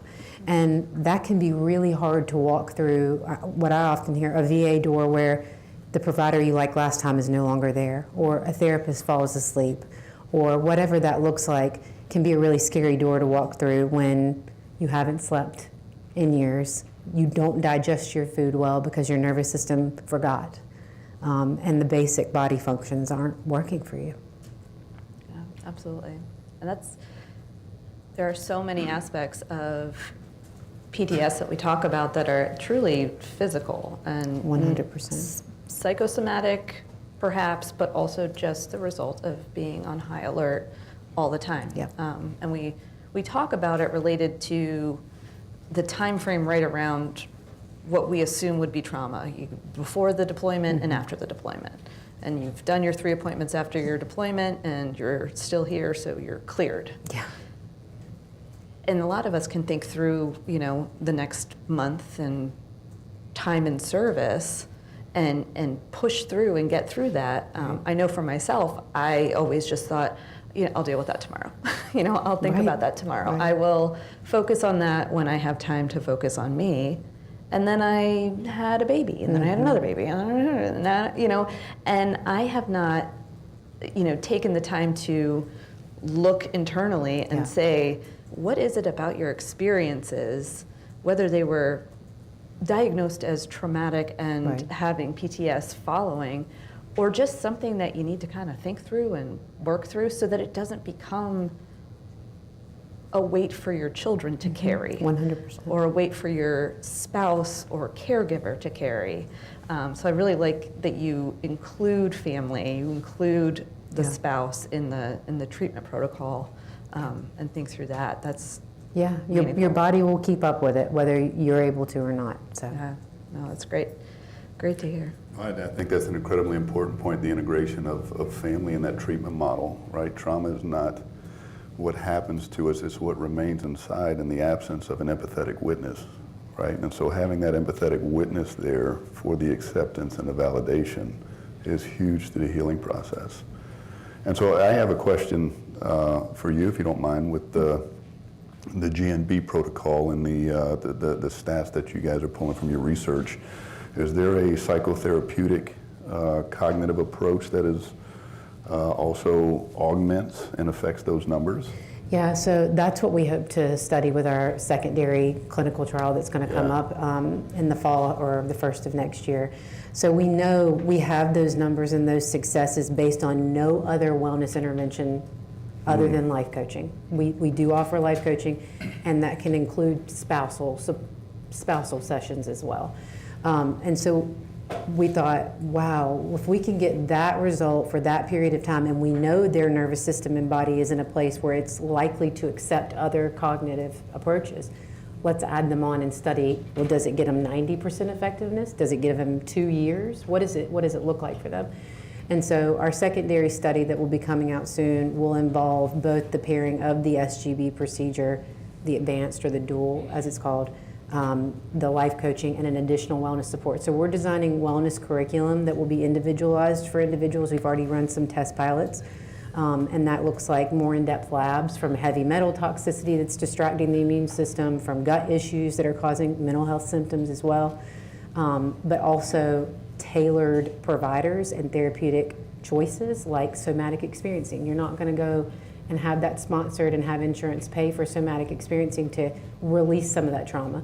Pelvic floor PT, for a lot of our female operators, they're having pain diagnoses and they can't figure out why because there's no origin, and they need the ability to release those traumas from their bodies. So those are the types of things that we hope to be able to adapt and study in the integrative space. We know they're working anecdotally. We're hearing these things. We're hearing that people are feeling better than they felt ever, not just during or before service. But we want to get the data to support that, so that's the next step. And I'm also very curious about, you're speaking from a clinical perspective, that is your background, but you are integrating life coaching. And I see this a lot. This is the same thing that we do personally as a transformational recovery coach. It allows you to operate outside of the restrictive and rigid clinical model. 100%. Is that why you? Yeah, so we partner with a group called All Secure, Jen and Tom Satterley. So awesome. They're our partners, and they provide free life coaching for the individual, the operator, and their spouse.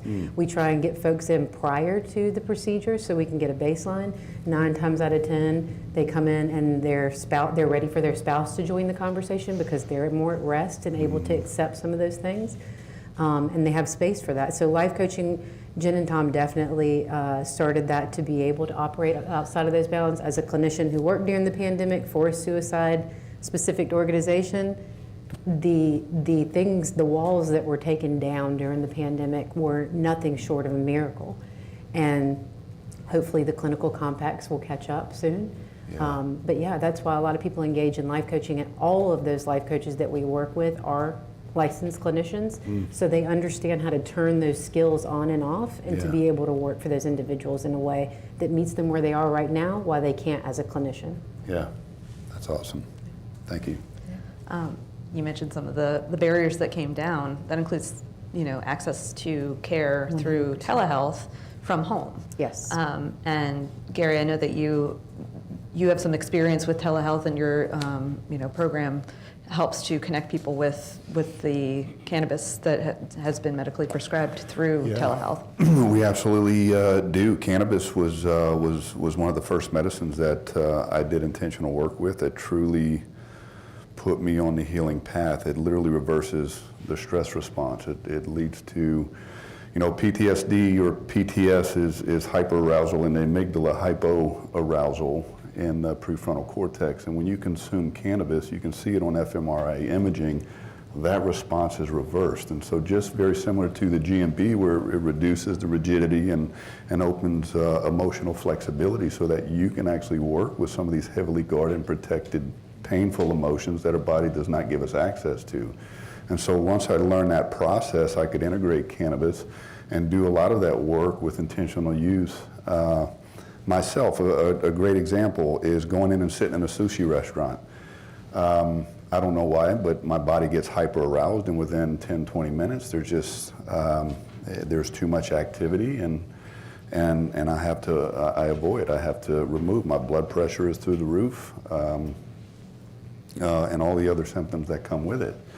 But knowing that this is a trigger for me, I was able to induce or consume cannabis in a microdosing level with very specific intentions on what I want these outcomes to look like when I go into this experience. Mm-hmm. And that's exactly what I was doing, becoming aware of the triggers, consuming cannabis, putting myself in those triggering situations and producing healthier outcomes. This allowed my body to learn that it was safe again, right? That fear extinction and that safety learning process.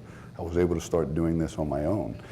And so as I went through it, I realized how effective cannabis was in reducing the hyperarousal symptoms to allow us to be in the present and actually do some work. Mm-hmm. And so we started the Veterans Alliance for Holistic Alternatives, which is I take people through the integration of psychedelic-assisted therapies with somatic experiencing and help them work through and reconnect with themselves and their soul. And through this nonprofit, I was not good at going out and asking for money, so we started a telemedicine access platform for medical cannabis where we educate and advocate for the intentional use of cannabis to catalyze that post-traumatic growth and do your own work. And so we have clinics in 22 different states and providers in a number of different states, and this is what funds our nonprofit entity to help provide access. And the fact that there are already things in place, there are people willing to put time and energy into helping. There are people who have the kind of experience that other service members and veterans respect. To hear it coming from a Marine, to hear it coming from another special operator, to see that a Navy SEAL went from how that person's feeling right now to relaxed and able to work out and do the things that make them happy. I think it's really important that the voices of veterans are also heard by veterans, not just by the policymakers. And so, one of the questions that we have for everybody here is this call to action. What do we want to see happen? What change do we need to see that will allow that to happen? And Gary, I can start with you. You already mentioned a couple pieces of legislation that should be supported. Is there anything else that you're thinking about that we in the room, whether we are politicians or not, as providers, as family members, as veterans, how can we help to make more veterans healthier? Yeah, so one of the core values of our organization is to facilitate conversation around a dinner table, right? Because one of the significant obstacles that we face is the stigma and the understanding of some of these medicines like cannabis and the psychedelic-assisted therapies like psilocybin, LSD, MDMA. These are all street drugs, right? And the stigma that has to be overcome, I'm not a stoner, they're not gateway drugs, they do have medical value, and it will not lead to failure, right? This is a felt sense experience that when that is brought into the conversation, our body is driven towards a conscious thought and a decision before we consciously think about it because of the stigmas. And so part of this process is the education and advocacy piece that these are medicines. They're incredibly beneficial. They don't work in the way that the medicines of the isolated compounds of the Western model, water-based Western model works. These work at a quantum level through a biopsychosocial spiritual approach, and they're incredibly effective. But I think one message that I would also like to communicate is that these avenues are tools. The work must be done. The preparation must be done prior. The integration must become the new lifestyle after. But this is a true modality that can bring balance to this veteran community right now. We need to be heard. Not only heard, we need leadership to step up and take action. I like that. Heard and listened to. Ron, what is your call to? You know, we've already heard so many great recommendations about alternative cares and therapies, so I'm not going to preach to the choir on that one. I just have two logistical type of recommendations that I would give. You know, one of my mantras is that suicide prevention, when we think about suicide prevention, it's also good transition.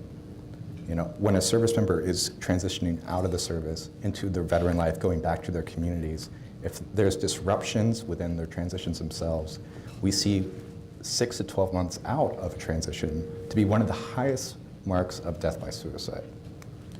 When we think about enrollments of service members into VHA care at all, for male veterans, it's somewhere around 30%. For female veterans, it's much lower. I've seen numbers anywhere between 13 to 27. And finally, when it comes to even having access to your benefits as a veteran, there is disruptions between the DoD even being able to mark down and keep a record of injuries, whether they're moral injuries or events that would be inducive towards post-traumatic stress and TBI. We're doing much better with TBI, right? But those other two pieces of invisible wounds, much more difficult to document.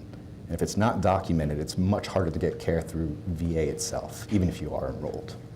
And to have to fight for eligibility for care on top of the disruption itself of what the veteran is going through, it's not sustainable. Yeah. It is inducive towards the rates of death by suicide, and those transition pipelines could be streamlined, could be reformed, and would do so much to fight against death by suicide and make sure that veterans are getting the right care at the right place at the right time. Absolutely.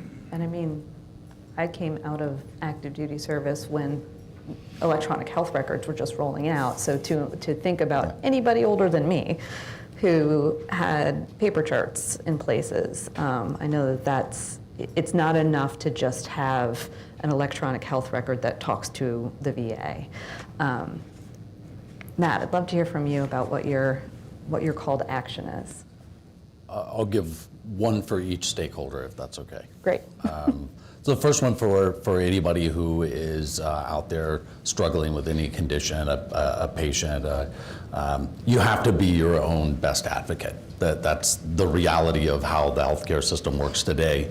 And even if you can't be your own best advocate, you have to at least ask for help. There's so many great organizations who are there and are willing to help, but you unfortunately, in this system, you've got to raise your hand and say, hey, I need some help. And that's not a thing that people should avoid doing.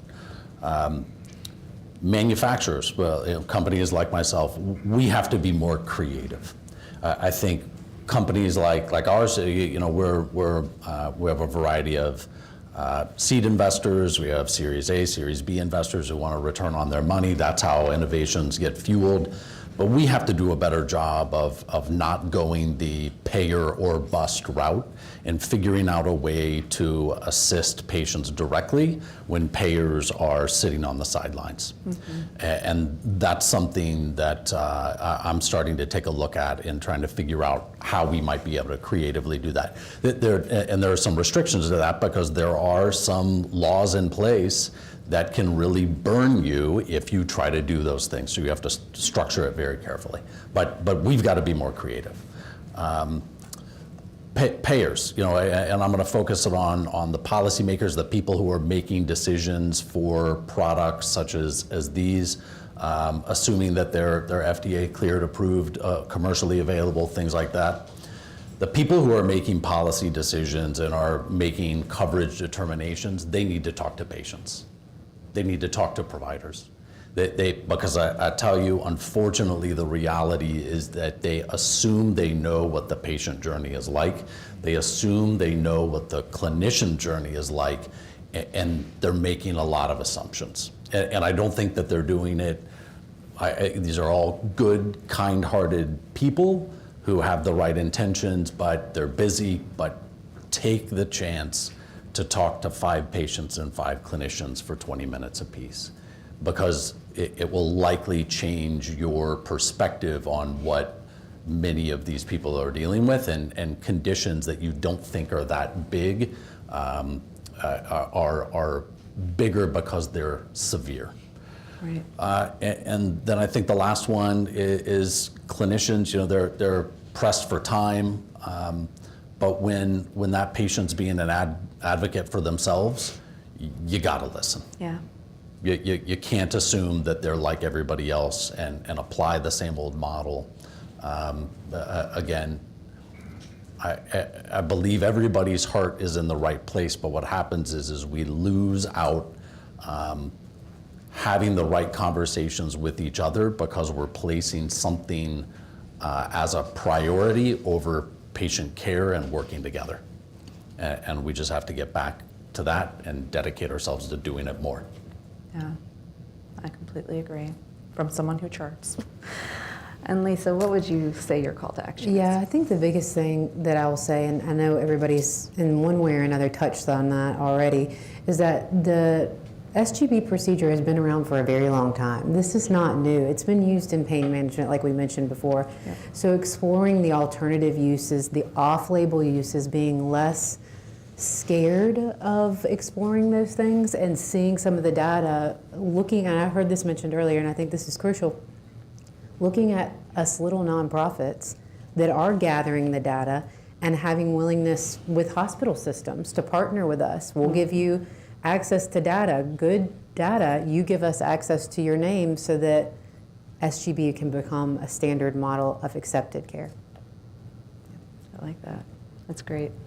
Well, thank you all so much for taking the time to be here and for educating all of us and inspiring all of us. I think that if everyone could hear what was just discussed here, we would see change happen immediately. So I ask everyone here to please take what you heard and tell someone who can help make it a reality, because that's probably the biggest problem, is that we're so busy taking care of patients and trying to find the funding and trying to help the people that it's hard to get the message to the people that need to hear it and that can help provide more access to more patients. So as a veteran and a mom and a doc, thank you. Thank you all for being here. If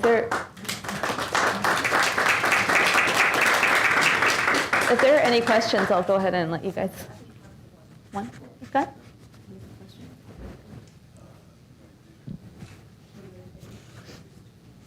Sure. Okay.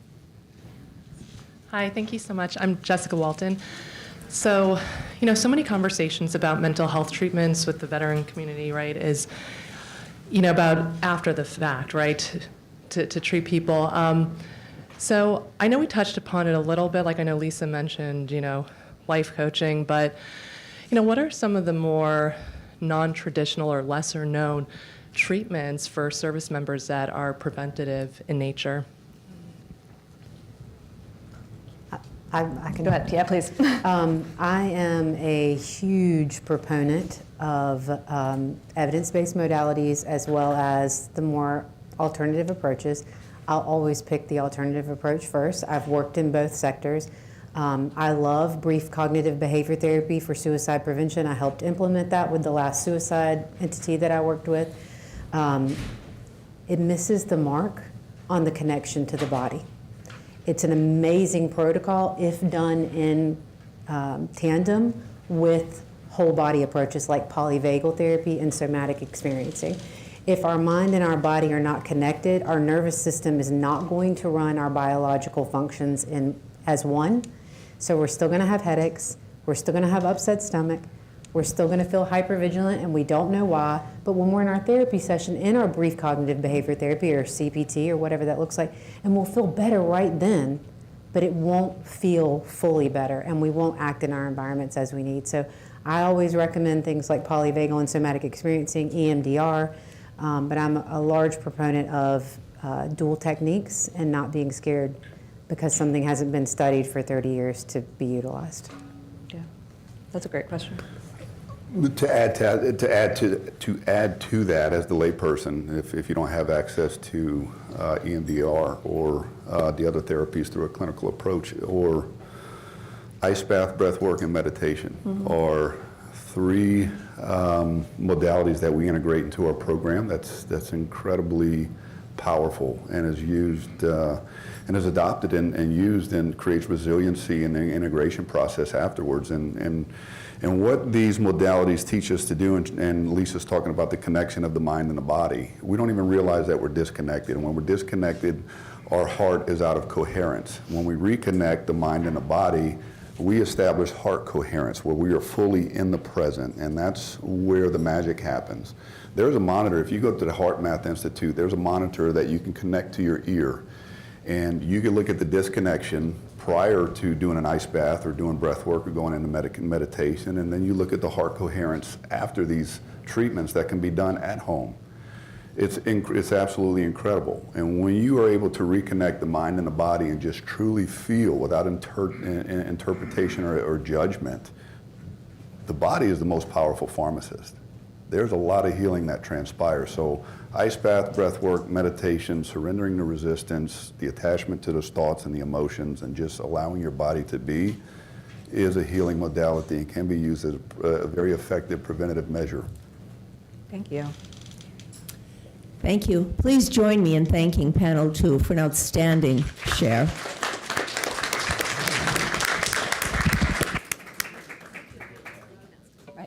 They will be around. We are going to break right now for lunch. We'll reconvene at 1:15. All right, lunch is being served next door. So we'll reconvene at 1:15, and the panel will be around if you wish to chat with them and ask questions. Thank you.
We're going by that clock.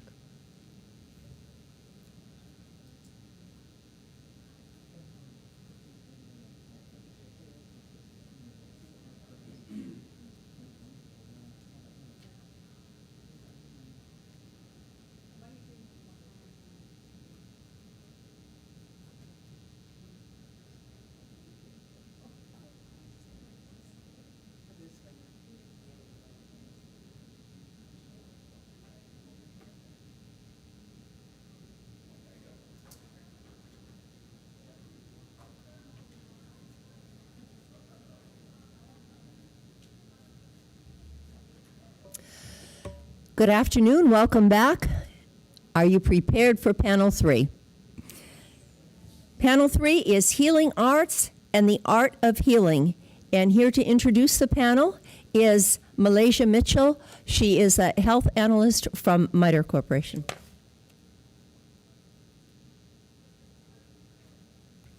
Good afternoon, everyone. I hope you had a nice lunch and you're feeling energized for this afternoon's set of panels. Again, my name is Malaysia Mitchell, and I have the incredible privilege to introduce our third panel focused on the healing arts and the art of healing.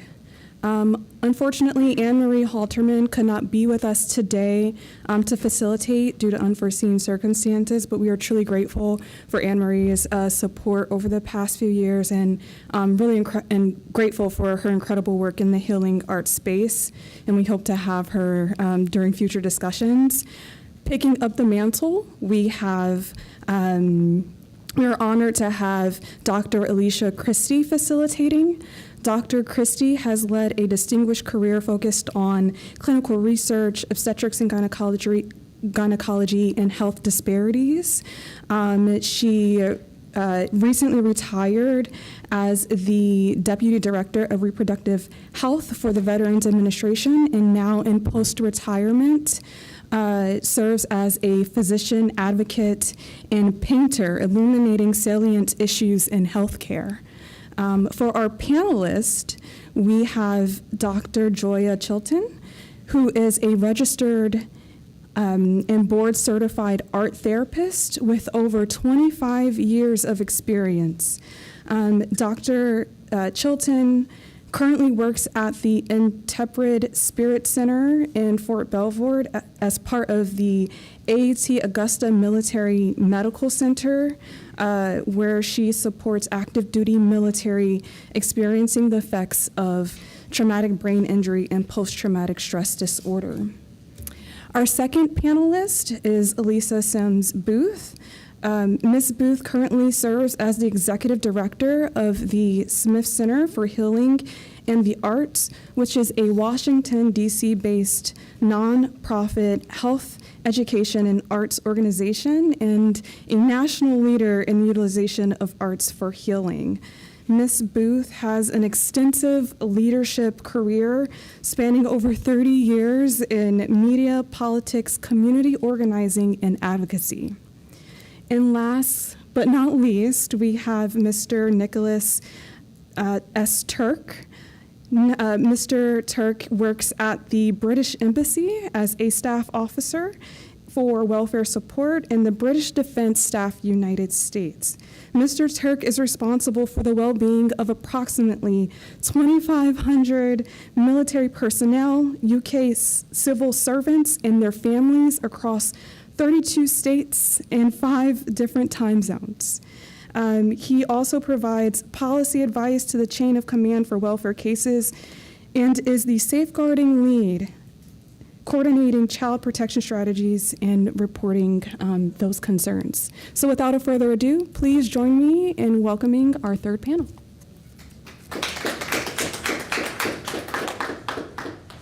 Thank you for those kind introductions. I would like to thank Mary Lowe and the Foundation for the opportunity to participate in this panel and the opportunity to be part of such important and critical work.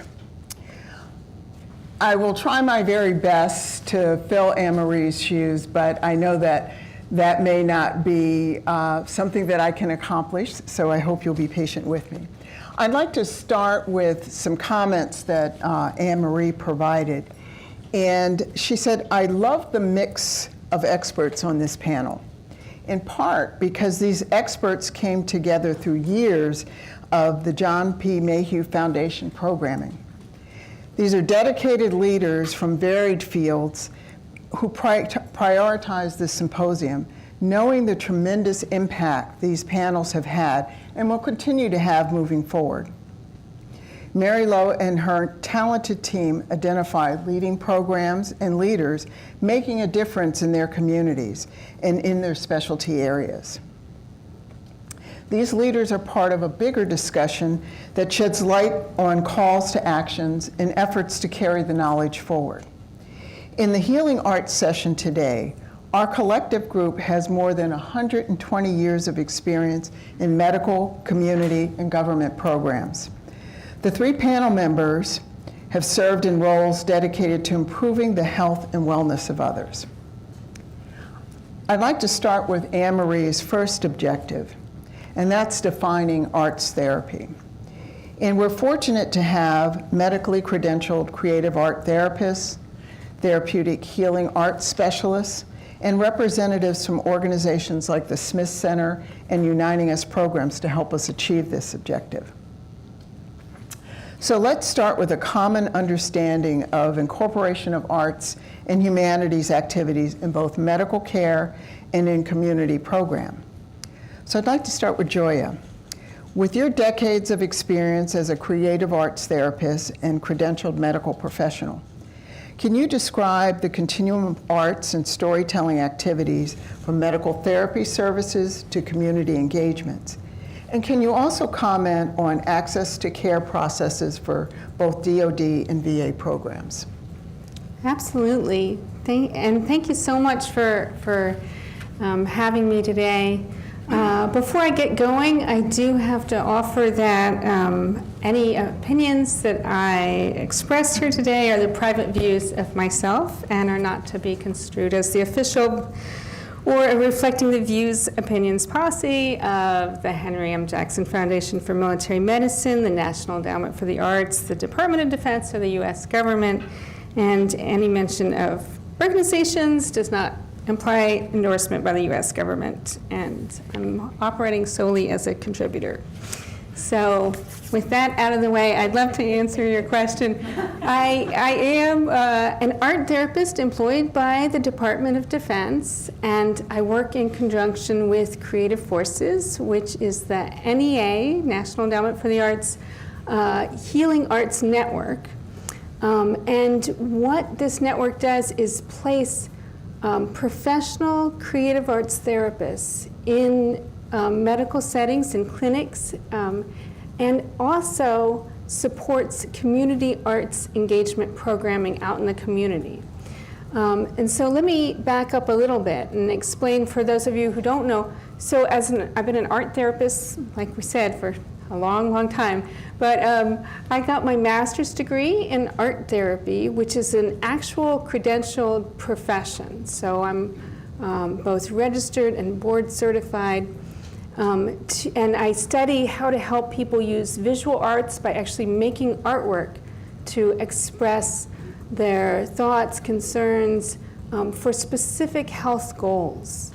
For example, I might help with stress reduction by art making. For a lot of people is enjoyable and relaxing and fun. For some people it's nerve-wracking and can be overwhelming, but art therapists study how to help make it really accessible to people.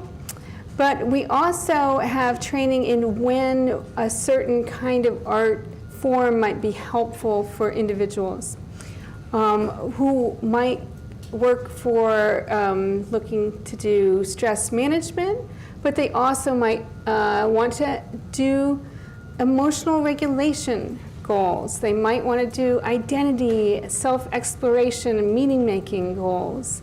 They might do trauma processing because we know that trauma is visually encoded in the brain. And that profession is different than the profession of, say, music therapist. So a music therapist would also work on health goals in a clinical or hospital setting, whether these are rehab goals or behavioral health goals.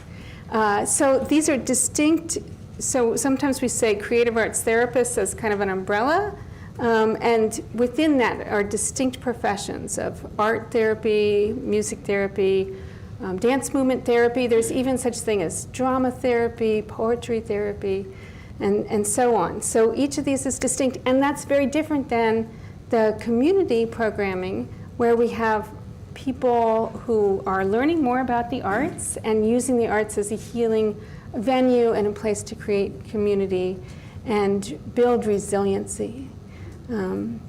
So I think that is kind of a start. And I would say that art therapy I can speak to the most because that's my background. We are a licensed profession. We're licensed in about 15 states, and we're needing to get more licensure.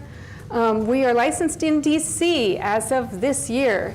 We are licensed in Maryland. We are able to potentially become licensed in Virginia, but the regulatory process has not been finalized, and this is a concern for the art therapists who are trying to serve our veterans, but need that licensure process so that it can be properly remunerated and they can actually work in the field. And can you also comment about the access process for DOD and VA? Yeah, so through the Creative Forces, it creates a network. So I work for this Intrepid Spirit Center, which is a TBI brain health clinic in Fort Belvoir, and there's a network of 12 of such clinics across the country. But the National Endowment for the Arts Creative Forces also places art therapists and music therapists in the VA and other community programs, and provides a telehealth, so you can have these services via, video conferencing, which is really cool. Some of the neatest work that we're doing is involving how to help the rural veterans that might not have easy access to the clinics and the hospitals due to, transportation, having a really, large distances. And so using this telehealth processes, the North Florida, South Georgia Veterans Health Network is using this kind of innovative use of creative arts therapies. Yeah. No, thank you. I'm retired, so I did not provide a disclosure. I was in the Army for 22 years and with the federal government for 20 years. And during that time did have to provide disclosures. So if I say anything inappropriate today, please know that I've been waiting 42 years to say it. So Lisa, please tell us about the Smith Center. I'm sorry, the Smith Center and your programs. And can you also comment on the flexibility in community programs that go beyond the individual programming?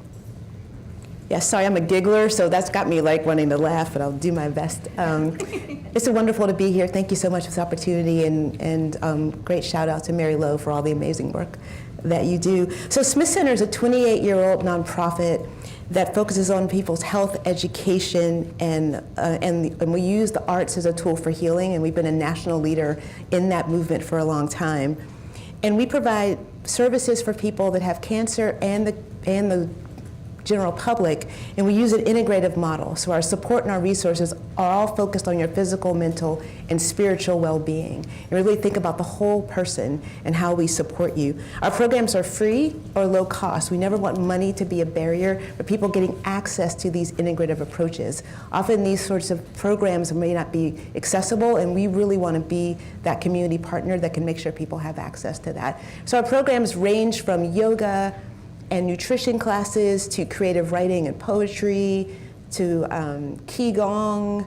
You name it, we probably have a workshop or a program about it, as well as educational talks. So for people going through cancer, it's about fear of recurrence, or how you manage better nutrition as you go through cancer treatment. All sorts of different sort of topics to help educate you as well on the journey. And of course, we have a lot of creativity. We even have an art gallery, the Joan Hisioka Healing Arts Gallery, at our U Street location, because we really believe the power of art as a tool for healing. And so we really want people to experience art in all the forms. I think the wonderful thing about us is if you are a patient going through cancer or some other challenge, we have programming for caregivers as well. You know, and all of our other programs are open. So if you have other family members who might do well with coming to one of our yoga classes or one of our creativity programs, and you know, it's like it's there for everyone. So we really try to serve all the people involved, and particularly with people who are going through cancer. It's such an isolating moment, not only just for the patient, but for that family member as well. And I have personal experience. My mom was going through her journey, and I would have benefited greatly from a place to express my frustration, my sadness, my anger. But what she got from me was a smile and a how can I help you? But what I was really feeling was a lot of other things that I couldn't express. And so we create opportunity for people to have those spaces wherever you may be on your journey. And for the general public that come in, like, I think I can say this, we're living in some very crazy times.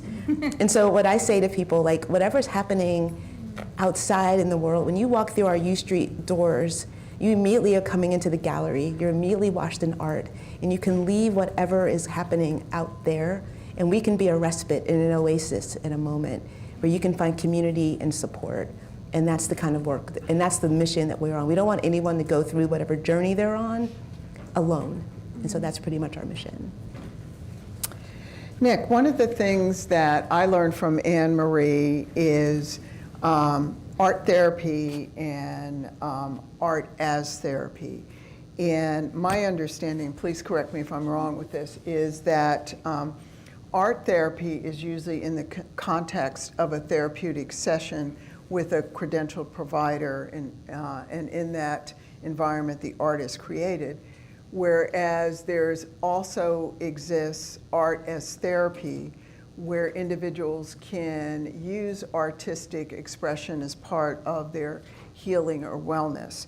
So can you talk about some of the programs that you're involved with and the flexibility that allows you to meet needs that might not be met by traditional health insurance?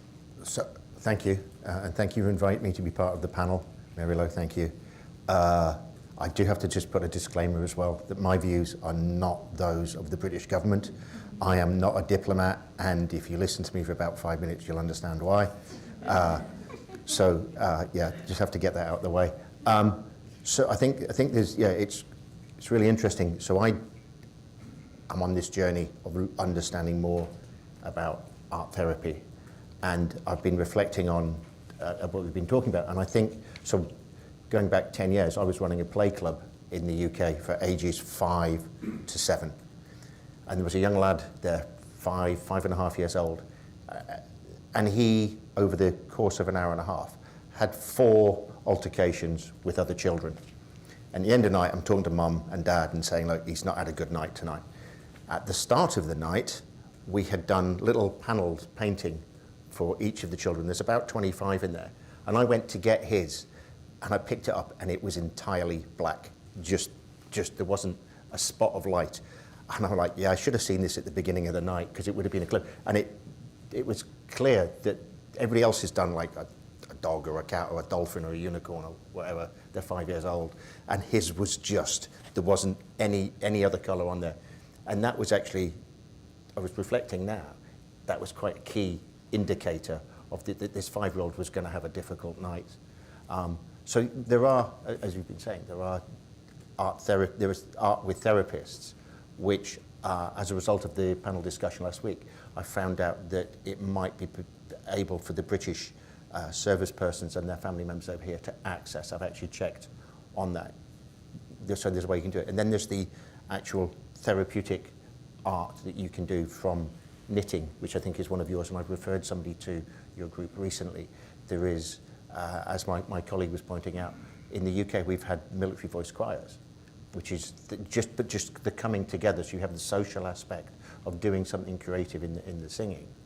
And then there's a whole range. We've done, and I think we'll come on to later, some art therapy to ease mental health issues and stresses. at the British Embassy in partnership with Uniting Us, which is currently on display at Dulles Airport. So there's a whole, and I'd never come across as much as in depth as, until 2 years ago when I met Anne-Marie at this symposium.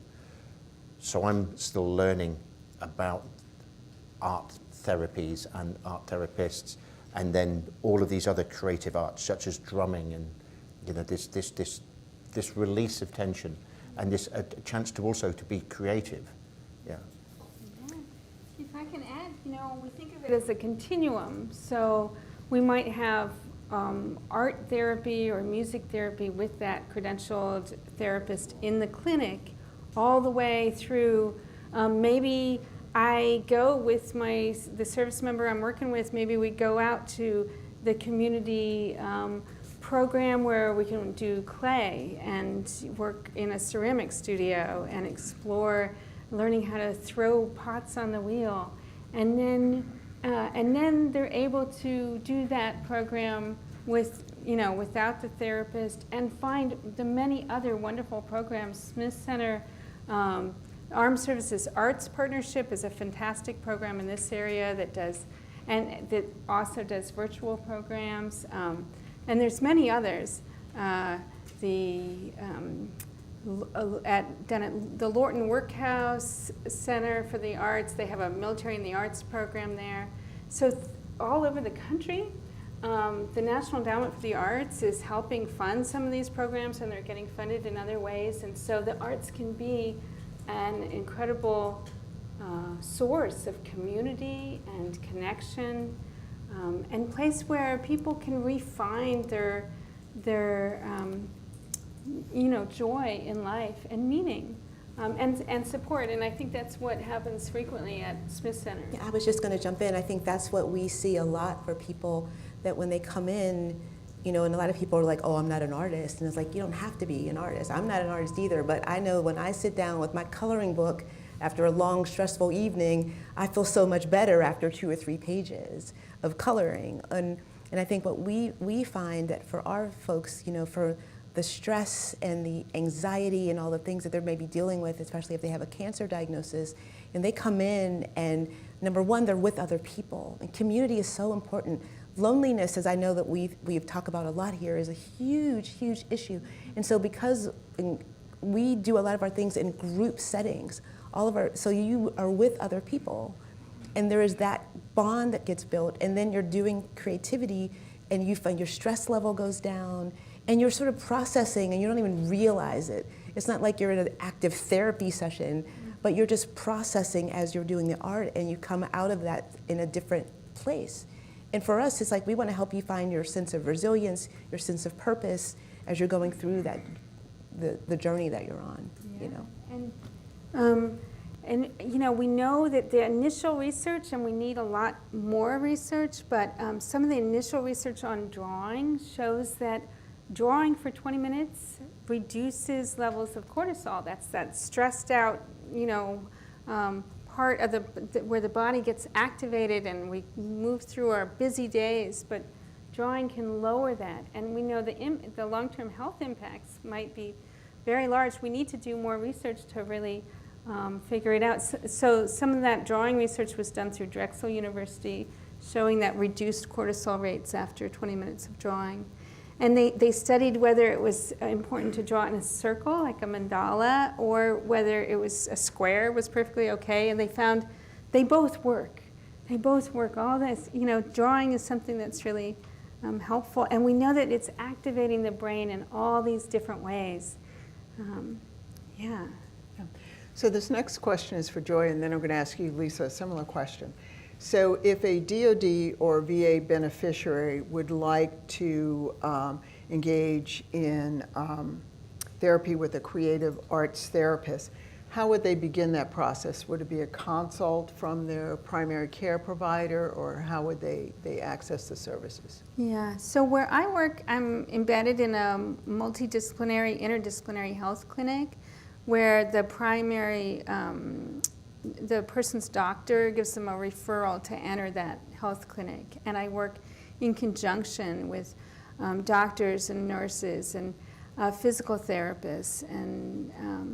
And we're really trying to work on this problem of the traumatic brain injury and post-traumatic stress, which is often has intermingled symptoms that are complex and challenging to work through. And so we have this great interdisciplinary care model. Other places that you can find creative arts therapists are in private practice. Some of them might take TRICARE. I know there's several in this area where there's private, you can find an art therapist in private practice. I would say also that being able to get that licensure, say, in the remaining states that we don't have it already, would support the ability of creative arts therapists in general, and art therapists in particular, to actually practice and be able to offer the services. And then I think the other side of that is that, you know, when we think about evidence-based services, evidence-based practice, we hear pretty consistently that our patients and clients, they love the arts, right? The arts are engaging. You know, who doesn't like listening to music, like, right? Or exploring, you know, what it is like to work with paint. You're a painter, right? Yeah. Yeah, so that is just gives us a boost of the positive emotions, and so if if you can't actually find a creative arts therapist, one of the places I recommend people to go to is the American Art Therapy Association's website. arttherapy.org has a art therapist locator, and you can see a map of all the art therapists. And I think that the other creative arts therapists also have such kind of locators, and you can, yeah. But you want to get people who are credentialed in the field, because it matters to have, I think the theme of this conference is like the right treatment at the right time in the right spot, or something to this effect. And so we want to have people who need credentialed mental health providers and rehab providers get that treatment. And then we want to be able to have these other community programs for people who don't need that level of care. And so that's really the trick. And then that would start with the primary care doctor, who would be able to determine that. And Lisa, if someone wanted to access services at the Smith Center or one of your other programs, how would they begin that process? Well, it's so easy. You just go to smithcenter.org, and we have a calendar that shows what's happening for the month. You can click on it, read the description, and if you want to join, you just register. It's really simple. Like, that's why we try to make things as easy as possible for people to access our programs. And we get referrals from doctors' offices and other people. But a lot of people find us because they Google free cancer support or free creativity, or free is a key word here, as you can tell. And because we don't charge, that's how people find us. But it's really easy to join our programs. And so, Nick, this question is for you. Can you talk a little bit about how in your work you partner with nonprofits? So, so I've been over here 3 years, and the reason I'm here is because I'm quite gobby, to use a British phrase, as my colleagues will back up. And I met Mary Lowe at the end of one of her symposium, the John P. Mayhew runs, and I had entered this. And I'd been in the country 2.5 months, and she does a little talk at the beginning of the run, and at the end of the run, when I'm dripping with sweat in Georgetown, and I said, I think we need to talk. I'd like to know more about what you did. And she invited me to the first symposium in 2021 and networked from there. And from there, I met Military OneSource staff. And it kind of grew and grew. And so I network really well. And as soon as I meet somebody, it's like, okay, what do you do? And it's not just a case of what they can do for the British Embassy and our families. It's who do I know who they can talk to? So I've got a friend here today who I've introduced to Lisa. I was at a function last week, and it was somebody from the Smithsonian military section who has this huge collection of art, and I've introduced him to Anne-Marie. So it's linking people together and just thinking, particularly when we work with the families who have, if they kept talking to me, there was something wrong. And so it's thinking, I need to get you to talk to a family in Colorado, or you might be really good to speak to somebody in Florida, so one of our families. And I've got to just come and talk to you later about what your business card does. But it's just working out who to link with, and then we do an art therapy exhibition, and I just invite everybody to that, and it panics the hell out of the embassy, because I just were like, oh, I've got the Malaysian defense attaché coming, and last year I managed to get a 3-star from the Pentagon, and the embassy's like, you're not meant to talk to them, you're only meant to talk one level up, one level down, and I am way down here. and it's like, how do you know these people? I'm like, oh, I go jogging with him.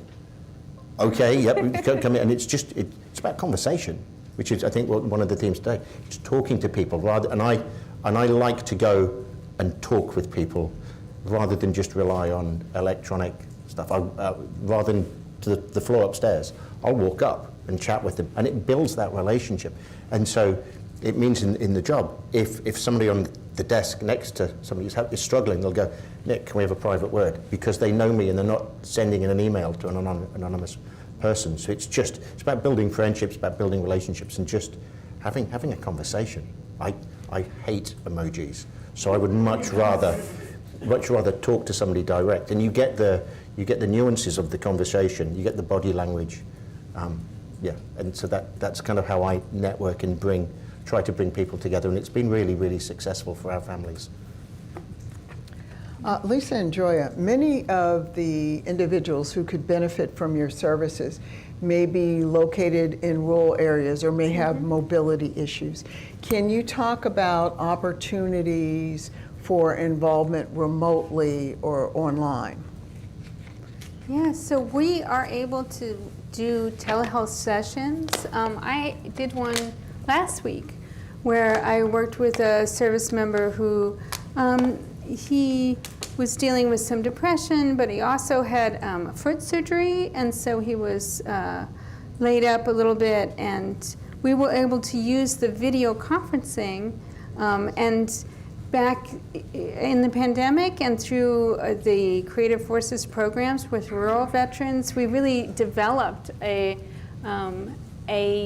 body of knowledge about how to do telehealth art therapy or music therapy, even dance movement therapy.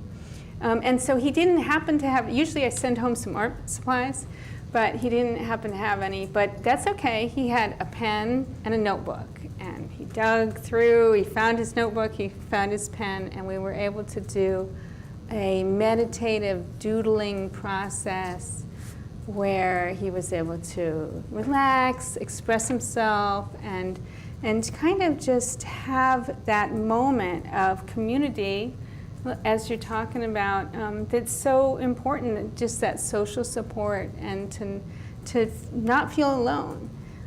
For somebody who was really, quite alone in their, going through this health experience. And so that's available through the medical interface with the video conferencing.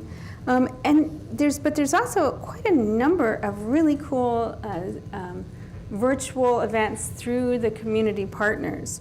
I know that the Armed Services Arts Partnership has some really great classes. George Mason University has a program for military. They were just doing virtual guitar lessons. There's a number of different ones where they're doing writing, creative writing, therapeutic writing, and journaling, whether that's storytelling or just using the written word and poetry. There's a program out in the middle of the country, Poetry Heals, and they do a great virtual group every week where people come together and and part of what we're doing is lowering the barriers to creativity and making it easy and accessible for people to find their creative mojo, their creative zest. Yeah. How are you using the virtual processes? Yeah, that's such a great question. You know, we had been I call it before pandemic. You know, virtually everything happened in our U Street location. So if you came to any of our creativity programs, the yoga, support groups, you came to our physical location. The pandemic changed everything about how we do our work completely. It upended our entire model. And so we started offering everything we do virtually. And that includes our support groups, the creativity, everything. And so we are on a slower return to being back in U Street, but a lot of our programs, including our creativity, our writing, our poetry, like all the things that we do, are now virtual. All of our facilitators and wonderful people that work with us to offer our programs, you know, when it happened, we were all like, can we do this virtually? And it was like, okay, here we go, we're gonna try. And we found out that it works. And you can still have that community feel, you can still have that connectivity, but it does work virtually. We also learned some valuable lessons from it. People who, you know, were too ill to come to the in person, or caregivers who didn't feel comfortable leaving their family member, or those that just for whatever reason, our location, all the barriers, it opened us up to an entirely new audience of people that are coming to our programming because now we can offer it virtually.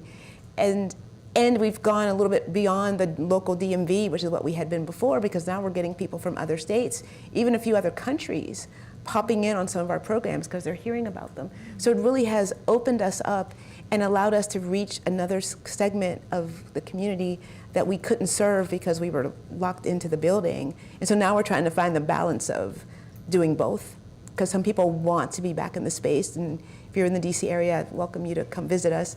It is a very calming, serene location. There's something very special about the space. And so a lot of people miss being there.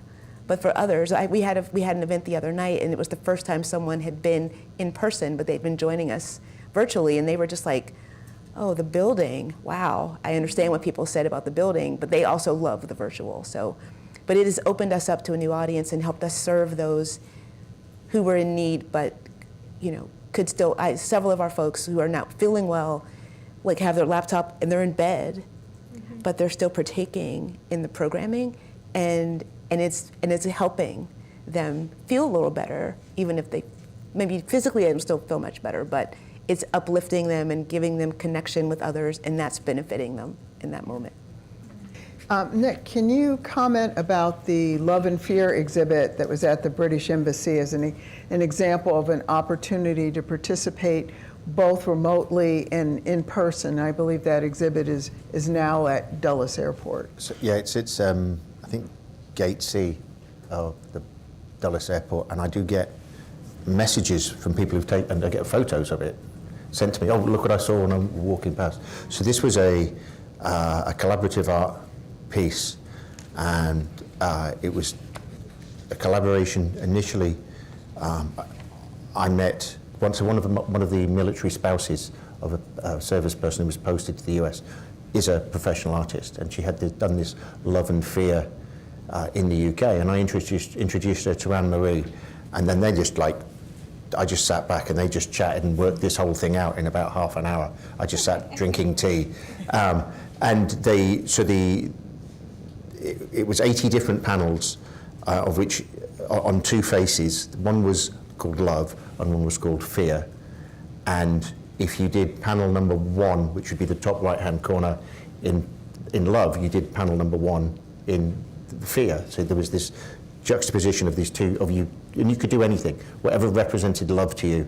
And then there was a very brief outline underneath on her face. So when they all came together, you've got 8 panels across by 10, and it created these 2 giant faces, which we exhibited at the British Embassy. But it was done in a number of ways. So some people got them posted out to them, and you could create whatever you wanted. And there were some really amazing interpretations of what was love and what was fear. And something we did, we went to an artist's house and we sat, and a whole group of us from the embassy, all different ages, and family members went and created. And I'd never done this before. I'm not an artist. And I went knowing what my love was going to be. I'd worked that out. And my fear, I'm just like, I'm on the spot now. I need to do something. And so I did it about getting old. And it came out okay. I'm clearly not going to make it as an artist. However, it was fantastic to work out, to rationalize what a fear was, and how am I going to interpret that as how I'm going to interpret getting old as art, and how much, and to be able to do it in a way that I could do. I'm definitely not Van Gogh. So there was a what can I do to represent this, and they came together. And so you'd maybe seen the 3 or 4 people next to you, panels. We had no idea, and then they exhibited this, and I think that there are some pictures somewhere. These two huge faces, and we exhibited it in the British Embassy in March 2023, which was the first time that we had done it. We did it for a day, and the impact, because there was people coming and going, "Oh, that's mine," and there was people who were dragging colleagues down and saying, "Look at this, mine's number 35, and that's what it is, and that's what it means," and it was fascinating. But people could post in their panels, they could come and do them, and everybody was able to completely freely express their love and their fear. Thank you. Can I respond? Oh, absolutely. Yeah, so Nick, you just really explained, like, it takes some courage to be creative, right? And especially, lots of us have grown up with some ideas, so I'm not an artist, or I'm not a musician. These ideas that, are they true? I don't know. You made some art that day, so, I like to, hereby say, by the power vested in me by the American Art Therapy Association, you're an artist. Okay, you get to be an artist. Yeah. Yeah. So, but I think that what you're talking about is a lot of people experience that, like, nervousness. Can I do this? This isn't what I work with a lot of Marines, people in the Army.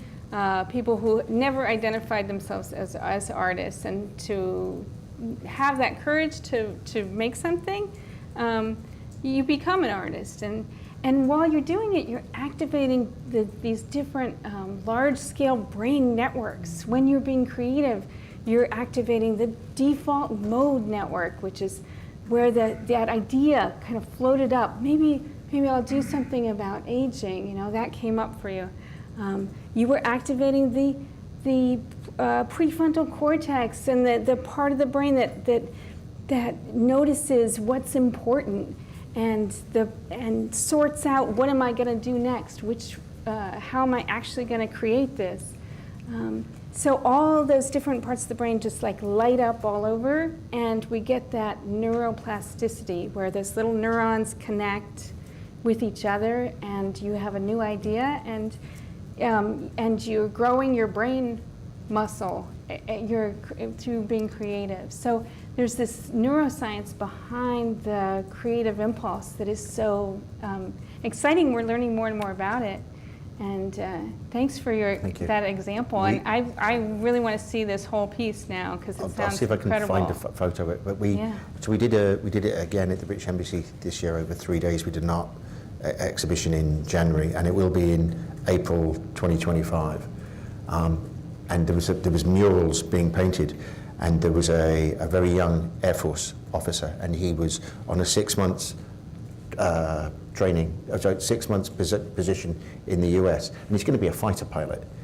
And so art therapy is the last thing on his mind. Mm-hmm. And he came down to take part, and he must have sat there for 2 hours, and he really, really got into it. And he had a photo of the image he was on, and he was doing this, and he sat still, and he came up to us, and he's just like, that was life-changing for him, to have that stillness and calmness where he wasn't rushing around, because he's just a very junior officer, and his team gave him the time to do that, and he wasn't rushing around, and he just had this stillness, and it changed his perspective of art, because he'd come down because the rest of the team had come down to have a look, and he's a young lad who's going to be a fighter pilot, and he had never done anything like that before, and it just completely changed his outlook on art and of the benefit of just having that stillness.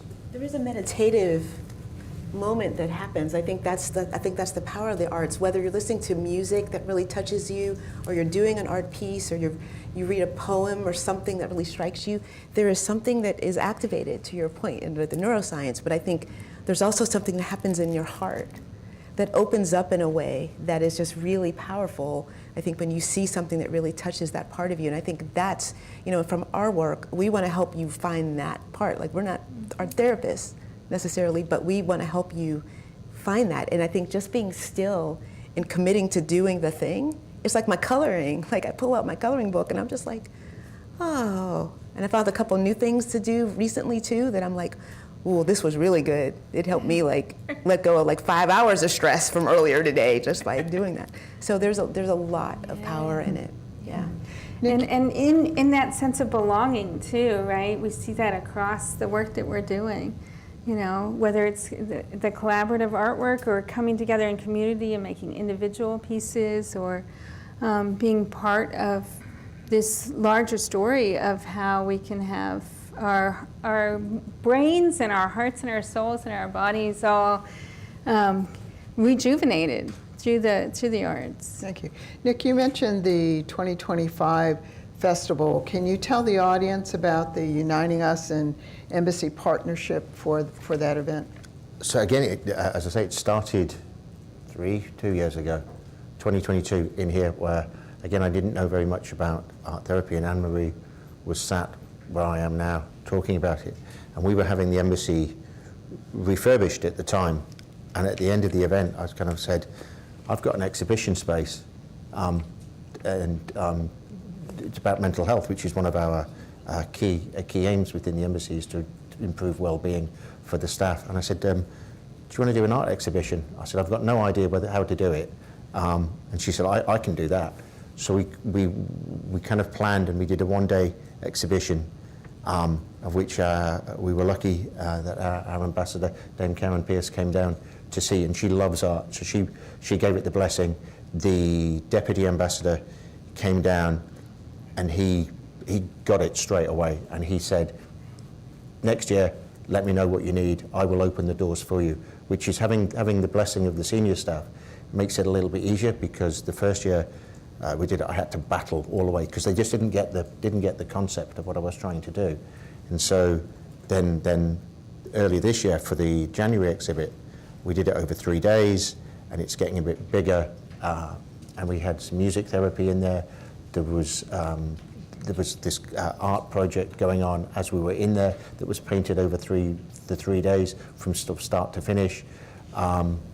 It allowed us a lot more people to come in and engage and ask questions of the artists, and it's kind of just grown. And we've, as I say, we had some dignitaries from other embassies coming, and from the American forces, the Department of Defense are engaged with it and coming to see, and it's just kind of, it's organically growing because people are talking, and we had messages, oh, for next year, can we come? And there will be an invitation should you want to come and see it, and it'll be over 3 days. We're still very much working on it, and looking at, again, partnering with some sponsoring organizations to be able to do that, because it costs Uniting Us quite a chunk of money to be able to do that. And so it's just kind of grown to allow the embassy staff to have time out from their day to come and see the arts, but the artists to exhibit in a space and to talk about their passion, and to because you can go to an art gallery, not yours, but like Statesman, and you see the picture and you're like, yeah, okay. And some of them you'll look and you'll be like, wonder what motivated the artist. Well, in ours, you've got the artist is there that you can talk to, and you can say, how did you do that? Or, and there was we had wood carvings, which I had never, I've got no idea how to manage to have that much skill and the time to do it. But you can engage, and it allows the embassy staff to have a break. It allows the artists to come in and exhibit, and we can bring in, and allows us networking and talking. And it also allows the veterans who have done the art to kind of explain their creative process. So there's a kind of cathartic for both sides in this. Joya, continuing in the topic area of collaborations and partnerships, can you comment on collaborations between medical programs like Creative Forces and NEA, NEH, DoD, VA, and how these partnerships can provide funding and support research? Absolutely. So,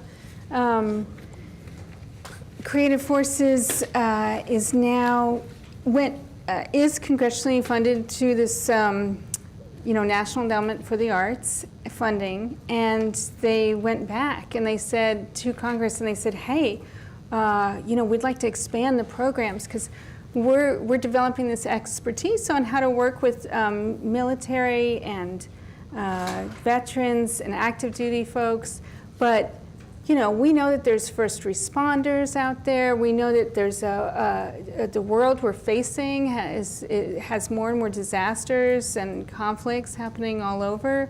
How could we expand what we were doing to do more? And apparently the Congress said, well, show me the research that supports this activity. And they said, well, it's few and far between research studies. In art therapy and specifically, there is some research showing the benefit for PTSD, post-traumatic stress disorder. And then there's sort of scattered research here and there, like I was talking about the drawing research, or there's a nice study for women with anxiety in the UK or in Europe. And however, the Congress came up with $10 million worth of specific funding for Creative Forces to use for researching the creative arts therapy. So for art therapy, we're focusing on the health goal of emotional regulation, which we know when people are experiencing trauma, a lot of times what the sense is overwhelming emotion, or the opposite happens where you feel very numbed out and you don't feel any emotion. And so we want to have a healthy amount of having an emotional life and being able to feel joy and feel grief and not be overwhelmed by emotion. And we think art therapy is helpful for that. So part of the research money went to fund that study, and then part of the research funds went to work on music therapy for pain, which many people who are experiencing TBI and PTSD and addictions have. Chronic pain is a problem for, that is for a great area of our population. And so music therapy, which is not, it's not taking a pill, it's actually just listening to music or active music engagement. They're looking at how this might help people with chronic pain. And I'm going to be involved in a research study where we're actually doing a fMRI study of the brain, where fMRI, that's like a brain scan, and then have people go through 8 sessions of protocolized art therapy. That's where we do like I'll be doing the same thing each time on the 8 sessions. As the other art therapists will also, people will come and they'll do the same general idea. We'll be doing a mask in a certain way of mask making. We'll be doing a certain drawing in the same general way. And then afterwards have more fMRI brain scans to actually understand what is happening in the brain that is changing. So that's a really cool study as well. And we need more. We need a lot more. And so the funding is, we were talking, I think, earlier around, there's a little bit of a cycle when you don't have any research base and people say, well, I can't fund your intervention because there's no research in it. And then you say, well, I can't show you the research because there's been no funding, and you're just in this loop. So hopefully now we're moving out of being sort of relegated to the side to be a more a kind of intervention that can be studied, and there's no reason why we can't study the benefits of the arts. It's perfectly able to be studied. Although I would also say that the arts have been around for a long time, right? This is the basic, we're not innovative or alternative or complementary. We are actually how humans come together and heal from time immortal, across all cultures. This is how, we gather together and we make art and we sing and we dance, and that's how we've been healing for so long. Before I move on to giving some time for questions, I did want to call attention to Anne-Marie's call for action, which involves audience participation. We're requesting assistance in providing information on healing and arts organizations and opportunities that can be included in a white paper. And so if you have information on that to share with us, I wanted to provide a email address where you can share that information, and that's mlm@John P. Mayhew Foundation, all one word, .org. And again, that's mlm@John P. Mayhew Foundation.org. And so my last question before we hopefully have some time for questions from the audience, and this is for all three of you. Can you share your research results, grant opportunities, and information about upcoming events? Maybe go, ladies first. I guess we have so many programs that I guess I will say that on October 4th, we will be having a new exhibit opening in our gallery. So anyone's interested in that, it's on Friday night, Friday, October 4th. There'll be an opening of our Traveling Postcards is the name of that exhibition at our U Street Gallery. And so that will be opening. And otherwise, I would just say come to our calendar and see all the different things, because I couldn't possibly talk about all of them. And what's the link for your calendar? Smithcenter.org, www.smithcenter.org, and you get on program calendar, and you'll get all the you'll get to see everything that's going on. Let's see, something new for me is I just had a chapter published in a textbook called Art Therapy and the Neuroscience of Trauma, edited by Juliet King and Chris Strang, and that's just come out, published by Routledge. So if you're super interested in geeking out on the neuroscience of the art therapy, that's the place to go for it. And we'll be giving a panel at the American Art Therapy Association conference on art therapy in the use of addressing grief in diverse military populations, including with children, families, caregivers, active duty service members, and veterans. And Nick, there's the festival in April of 2025, other events that you... So that will be at the British Embassy, in which there will be an invitation for people who would like to come to that to attend. You do need to book in advance for that one, but we can sort that out.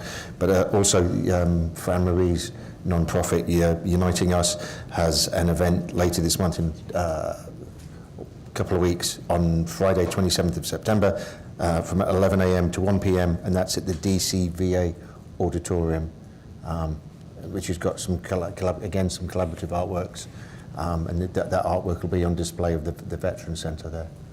I will also jump in 2025, Uniting Us and our gallery will be doing an exhibition as well, featuring art from military veterans that we're working with Anne-Marie on as well. So that'll be in 2025, I believe in the fall, if I'm not correct.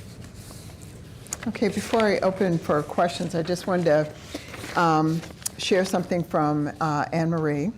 Mary Lowe, thank you for the opportunity for us to participate in this symposium. Your symposium is my favorite day of program for the year, as I always, all caps, meet the most incredible leaders and learn about such valuable programs and insight as a result of the discussions and social engagement. If there's a live link, I would like to have it so I can participate remotely.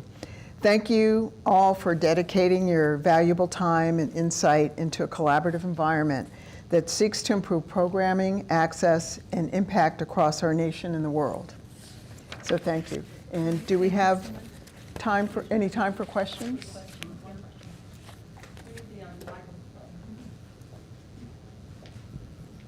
This is coming from a guy that's very unimpressive in his art, and I'm ashamed going to sipping drinks or sip whatever they have. Yeah, sipping paint, yeah, because I don't want people to see my final artwork. So I do a lot of outreach work, and and this was a question that was recently asked to me, and I really appreciate the education that you just provided me.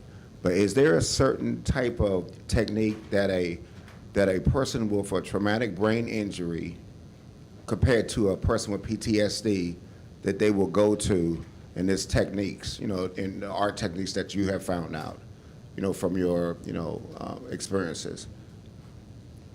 I would say whatever that person is interested in doing. Follow your own interests, and if you're interested in painting, go in that direction. In terms of the research, there isn't any particular, we don't know yet if one thing would be more helpful than another. But sometimes people like to draw or like to use paint or maybe music. So I would go with what is calling you. Okay, thank you. I appreciate it. Wasn't that a wonderful session? How was that for a step outside the box? Well, I was going to ask you to join me in thanking panel 3. We are going to break right now for 10 minutes. Please come back at 2:30 when we will move to panel 4, and we will try to bring all the dots together. Thank you.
All right, welcome to panel number 4, Supporting Wounds to Wellness, Connecting Community Resources.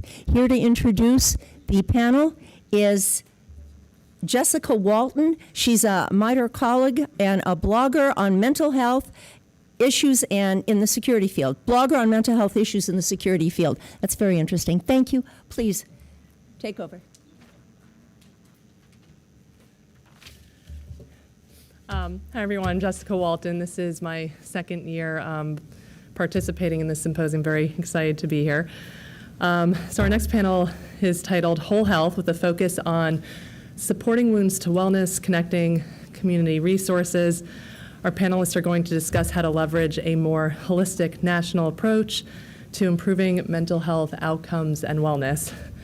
So I guess I'll go around this way. Okay, so our first panelist, Nick Armstrong, is the head of Public Sector Cabana, a mental health technology company collaborating with employers, government, and the U.S. military to innovate access to mental health support.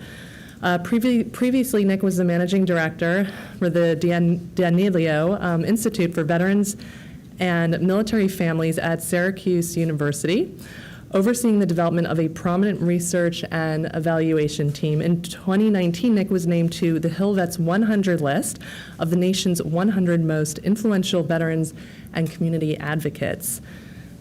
Our other panelist, Raul Andrews Jr., is the executive director of the American Psychiatric Association Foundation, an affiliate charity of the APA. Previously, he held various leadership positions with the American Association of Retired Persons, or AARP, including as vice president. In recognition of his social impact, Raul received the 2023 Star of the Bar Award for the Women's Bar Association of DC and a U.S. Presidential Lifetime Achievement Award for volunteer service.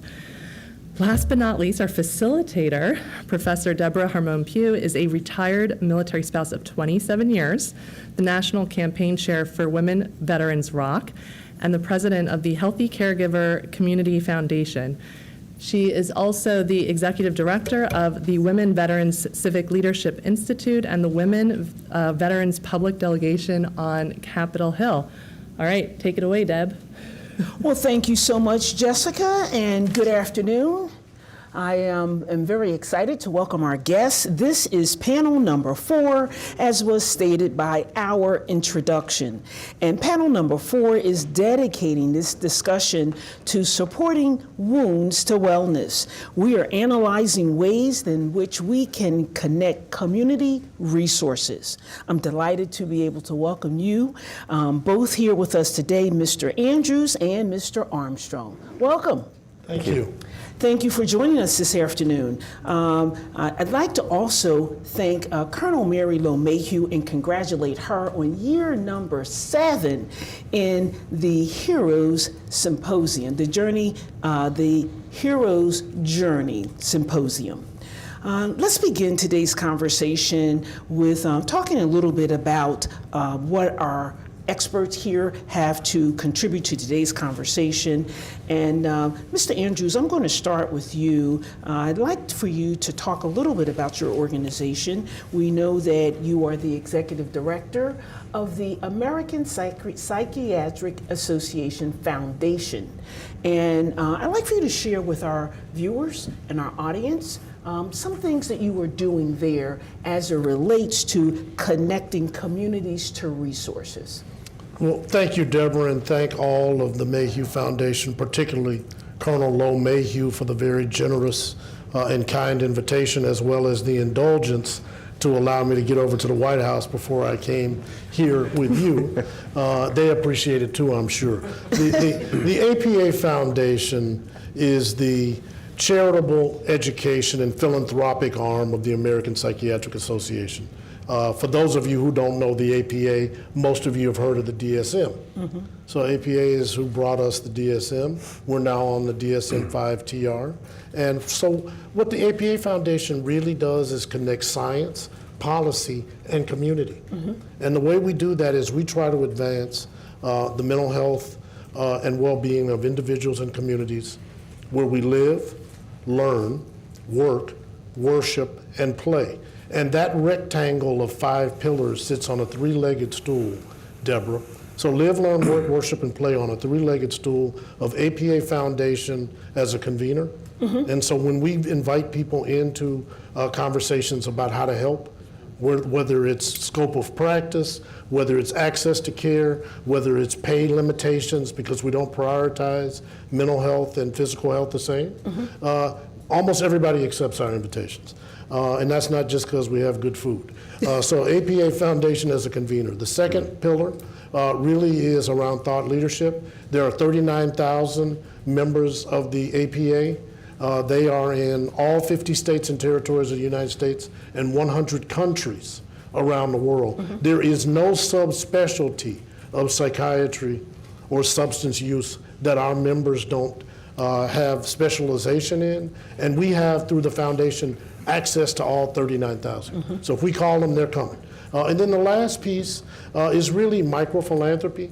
And so we will spend on an annual basis anywhere between $2.5 and $3 million a year on scholarships, awards, and grants. And I was just last week with an organization associated with Mass General Hospital and the Red Sox Foundation, Home Base. And Home Base is very tied to Special Forces.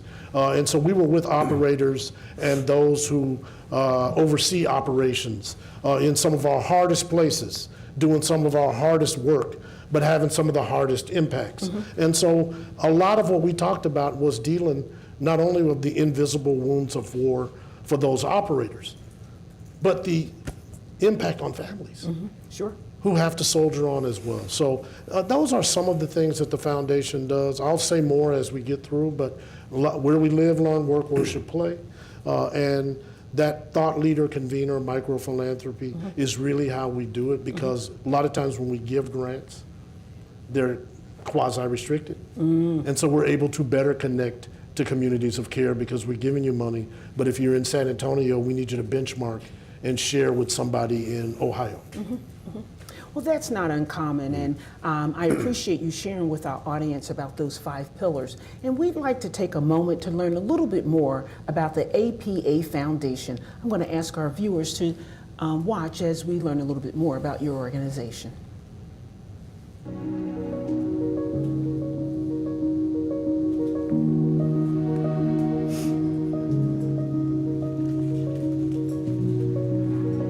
As our nation's mental health crisis continues, the need for mental health care and substance use treatment remains more urgent than ever. Thanks to the American Psychiatric Association Foundation and the amazing work of psychiatrists and other mental health care professionals, people are finally understanding the power of mental health care. But our work is far from over. Last year, we launched a powerful campaign laying the groundwork that mental health care works. Now, we're building on that momentum and amplifying our outreach to drive action across the nation. We're featuring even more personal storytelling so that more people than ever can see themselves and understand their mental health care options. Most importantly, we're empowering people to ask for help and take an active role in their care through a clear, accessible call to action. The American Psychiatric Association Foundation and its supporters will ensure that more people than ever are equipped to make the call and begin their treatment journey. Because when they take that all-important first step and reach out for help, we are there to help answer the call.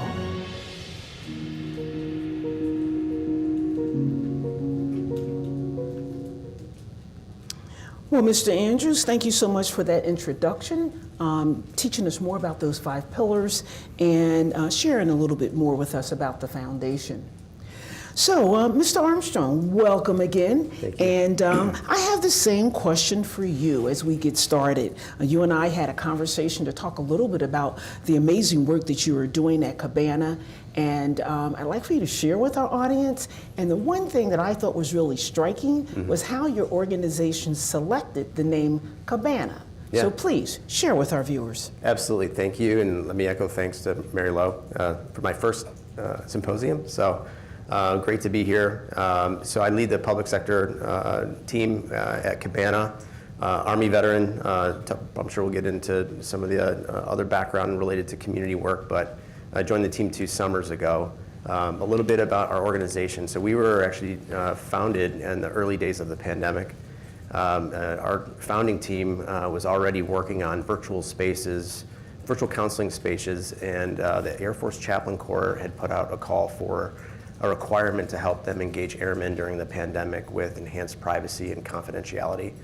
And so we'd worked on two different, both a virtual platform and a physical space where airmen can join almost like a virtual confessional booth. But as many of you all know, chaplains play an outsized role in units for not just the spiritual, but also the non-spiritual support with that confidentiality. And so very quickly started working with frontline healthcare professionals and supporting health systems. We developed a support model where we're running professionally moderated live groups where individuals have the full veil of privacy. They're not only camera off, but they have added features around being able to mask their voice, use an alias, to really overcome some of the early help-seeking stigmas around getting help. And these are non-clinical groups, addressing challenges every day from things that you're dealing with in the workplace to challenges at home, particularly in the healthcare industry at that point in time. And certainly high stress, grief, loss, challenging, tough workplace conditions and burnout. Fast forward to last summer, the team had won third place in VA's Mission Daybreak Suicide Prevention Grand Challenge. And came over to the team to help start piloting our work with VA and other military units and bringing other evidence-based interventions, so group support models for veterans who've survived suicide attempts, certainly a highly stigmatized subgroup, and thinking of like how can we take the platform and taking in-person models and delivering them in a virtual space with that added privacy. And so we could talk a little bit more about that work, but Cabana, we had originally built these platforms. It was Third Room for the Air Force Chaplain Corps was the original name of that, but as we started working with healthcare, Cabana seemed to be like the nice umbrella term that folks tended to really gravitate toward, where it felt inclusive and safe, and that's where we've gone with the naming at least. I thought it was very interesting that your team decided to use the term cabana and building on a virtual platform and that personal confessional environment. And how has that personal confessional environment been working in your organization? To date, we've led over 3,500 professionally led peer support groups, and we're seeing high rates of engagement. So we support on the employer side just that ability to be able to drop in for group support and not having to wait or having something in between, actually getting referred to therapy has been incredible success for us, and excited about being able to adapt the platform for different communities, offering different types of groups. Certainly, there's a lot of unique challenges to the military experience, both for not just members, but family members, children, as we talked about all day. So we're excited about continuing to adapt that and taking a community approach to that, and also tapping into peers, professional peers, persons with lived experience, not just from a professional background, but also from common challenges that folks are facing. Tapping into that is then a means to scale that access. We talked earlier about the challenge of having enough providers for the one-to-one support and leaning into groups as a way of scaling access.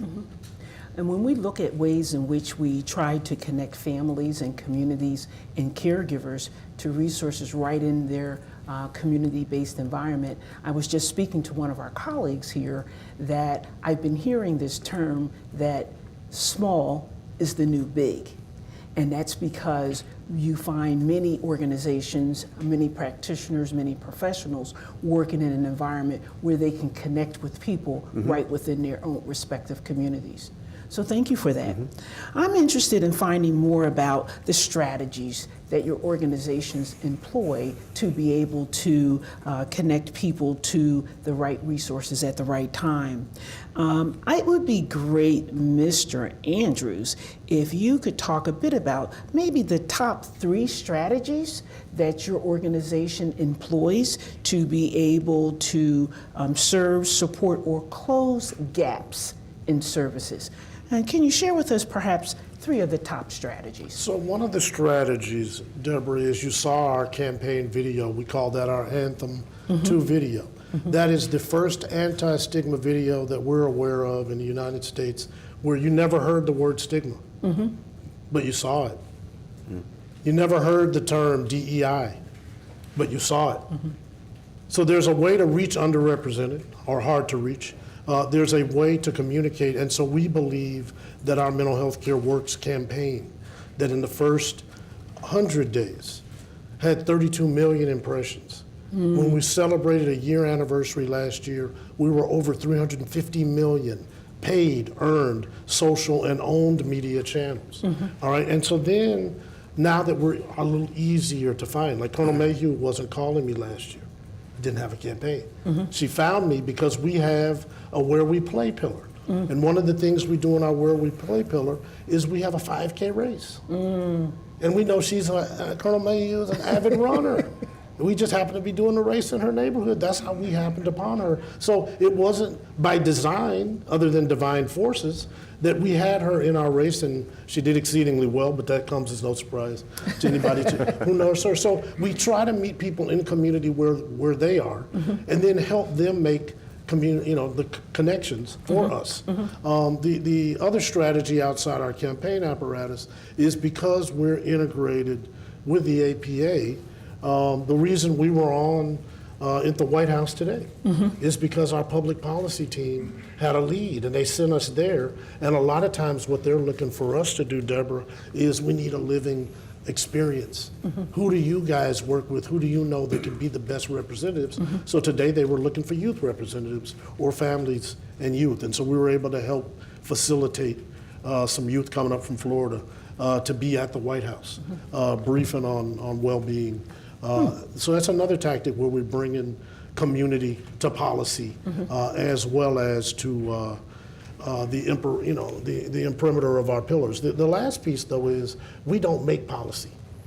We amplify it or we elevate it, and so we work hand in glove with our communications team. So, for example, we published this week the 2nd edition of our health guide for faith leaders. Because what we have found in working in community across denominations, more people go to a faith leader for help around mental health and substance use before they ever get to a doctor. But the faith leaders have told us they're not equipped. So where are the people going? We're kind of like Gretzky, right? We're going to go where the puck goes. We're not going to go where the puck is. And so a lot of times, these are coaches. The other thing we were able to do, and this is the last one I'll tell you, because everybody needs to be aware of this if you know any children K-12. So we have a federal grant. We're now in year 3, effective October 1, of a federal grant to bring mental health resources to all school staff. Our program is called Notice, Talk, Act at School. Notice, Talk, Act at School is available to all school staff so that we better help them, Nick, to notice when a student is exhibiting stressors. We may not know what the stressors are, and it's not just the teacher. It's the bus drivers, the school resource officers, the cafeteria worker, the custodian. I notice some stress. Then how do we become, in the talk, a better active listener? And so we give them some tools to become better active listeners. So we move, Deborah, from a difficult conversation to a courageous or comfortable conversation.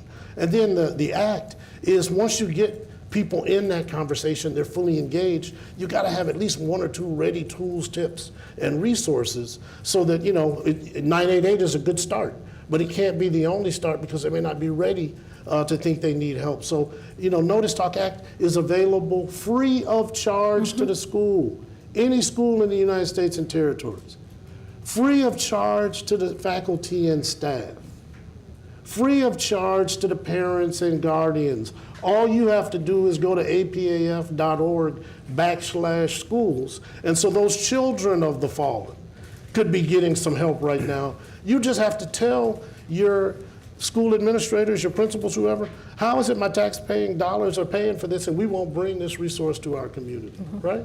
So those are some of the tactics and strategies that we employ. The only time we get it wrong is if we don't do something, live, learn, work, worship, play. If we try to color outside those lines, I can't guarantee the result. I can't guarantee the result. Yeah, yeah. You mentioned Mental Cares Campaign. And I am wondering if many of the things that you described in terms of the initiatives that the foundation is engaged in, do they come under the umbrella of Mental Cares Campaign, or is that something separate? So the Mental Health Care Works campaign, again, mentalhealthcareworks.org, is really an awareness, literacy, and action campaign around mental health. Because one of the things we have found is that we host the largest pipeline program for psych residents and med students in the world. So when you talk about tactics, we're building the future of mental health because we're working with psychiatry residents in 41 states and 19 countries around the world. And so they get mentorship, they get book scholarships, they get additional opportunities to serve on our councils and committees, not just across the foundation, but across APA. So they're touching generational peers who are already stars. So what the campaign does is, again, it opens the door that there is no health without mental health. And that in this community in particular, there are polarities. So one of the things that we see, is in the military and veterans community, is mental health a weakness or is mental health an illness, right? Everybody knows everything costs because a lot of times when you try to provide resources, oh, it costs too much or how much is it going to cost me? The question isn't, Nick, how much it costs? The question is, what is the value of the service or the support that could be provided, right? Let's come with a value-based proposition. Not everything costs, right? And then the last piece really is, particularly again, in the hard-to-reach, hard people doing hard things in hard places, Deborah, access as contradistinction from misinformation and disinformation. And a lot of times what we hear service members say is that if I tell somebody I got a headache, are they going to tell me that I can't train? If I don't get enough hours of training, then I can't be deployed. And if I can't get deployed enough, then I'm not going to get promoted and somebody may be telling me it's time to go do something else with your life and I don't want to do anything else. This is my life, right? But we have to humanize our heroes. And that's the most important thing when we talk about uniformed services and veterans. We don't see them as human beings, they're superhuman.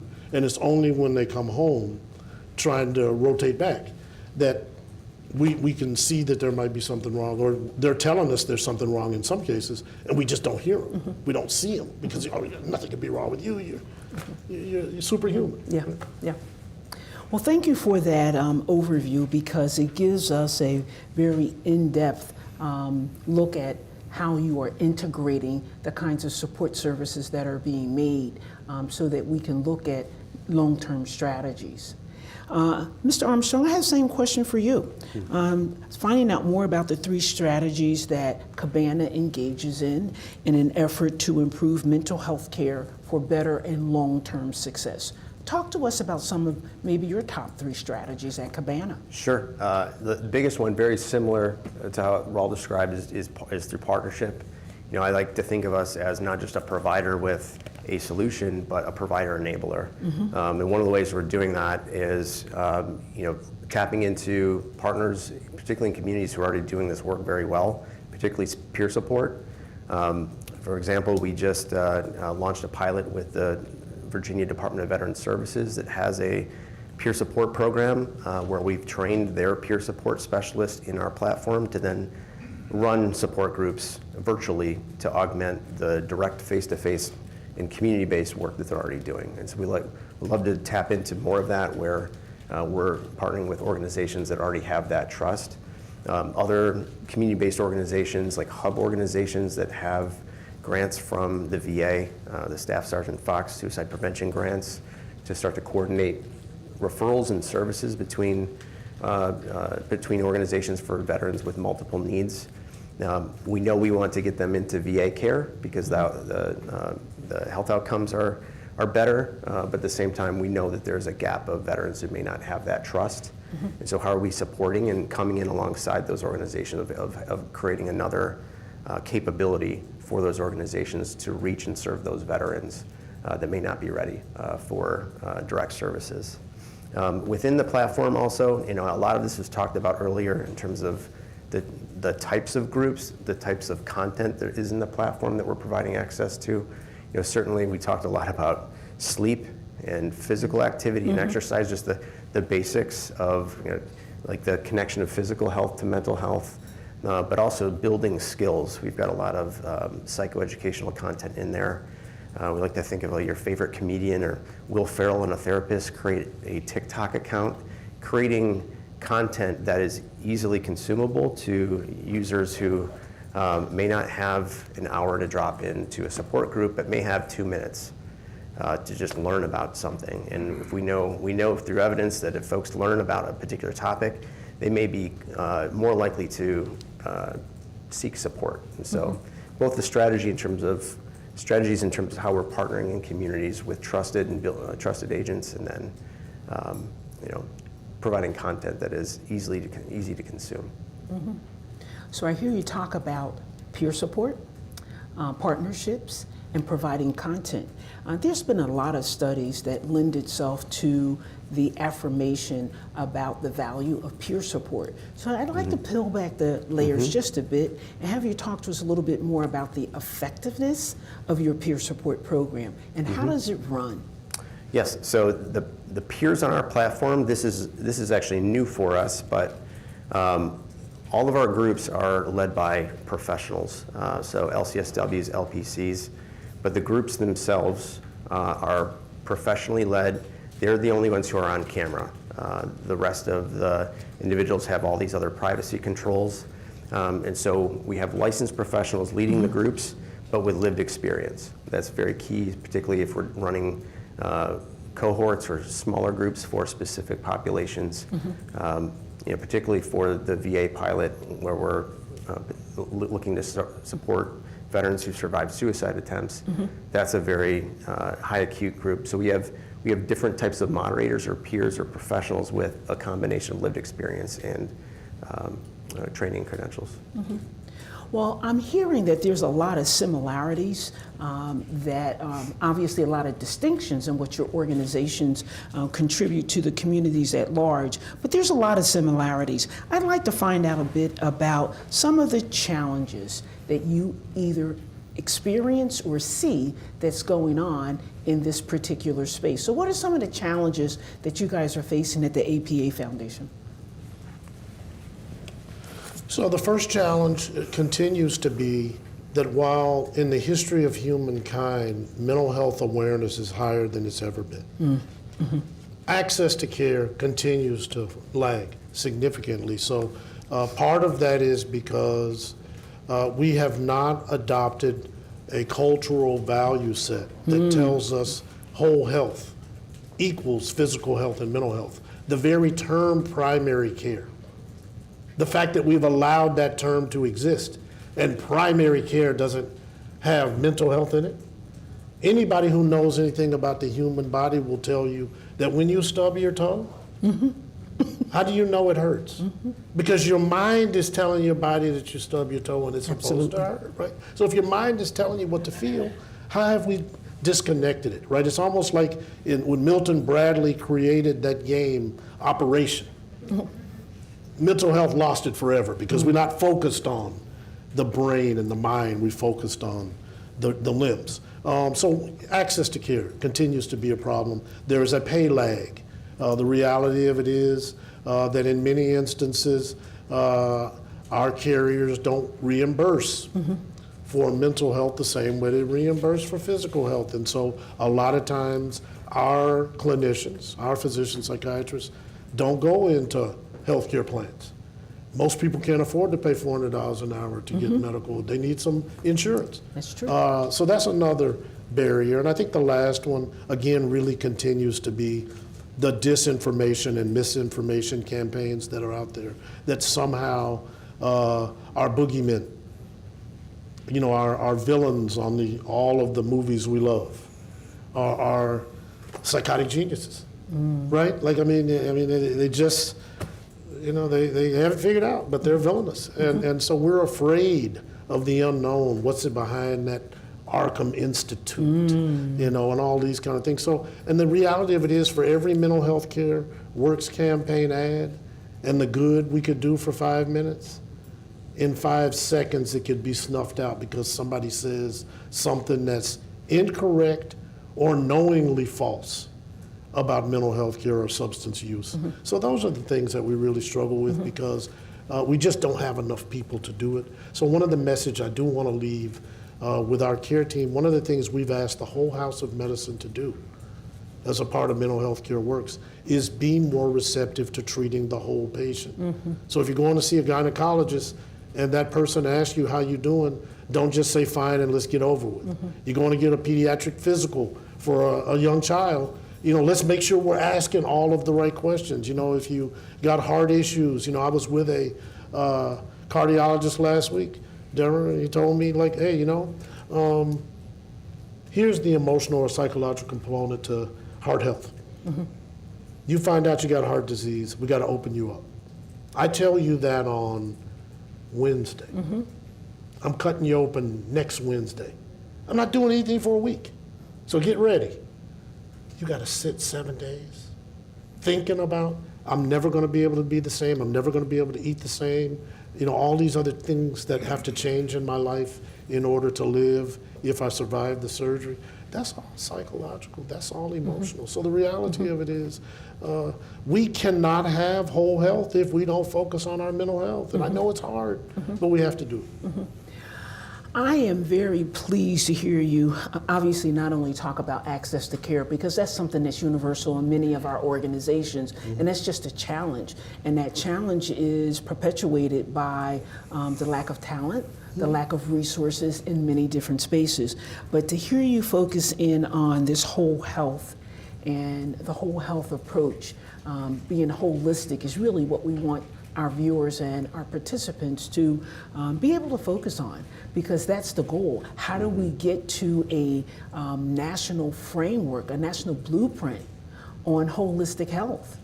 And so, and giving us some feedback on your thoughts about some of the big challenges. And it's not just challenges that you may experience in your organization, but what are the challenges that you observe in the industry at large as well? Sure. Even tapping back into my prior work before joining Cabana at Syracuse University, we were involved in helping to support communities build integrated referral networks, you know, really addressing social determinants and access. And a lot of different models have popped up through the last 10, 15 years.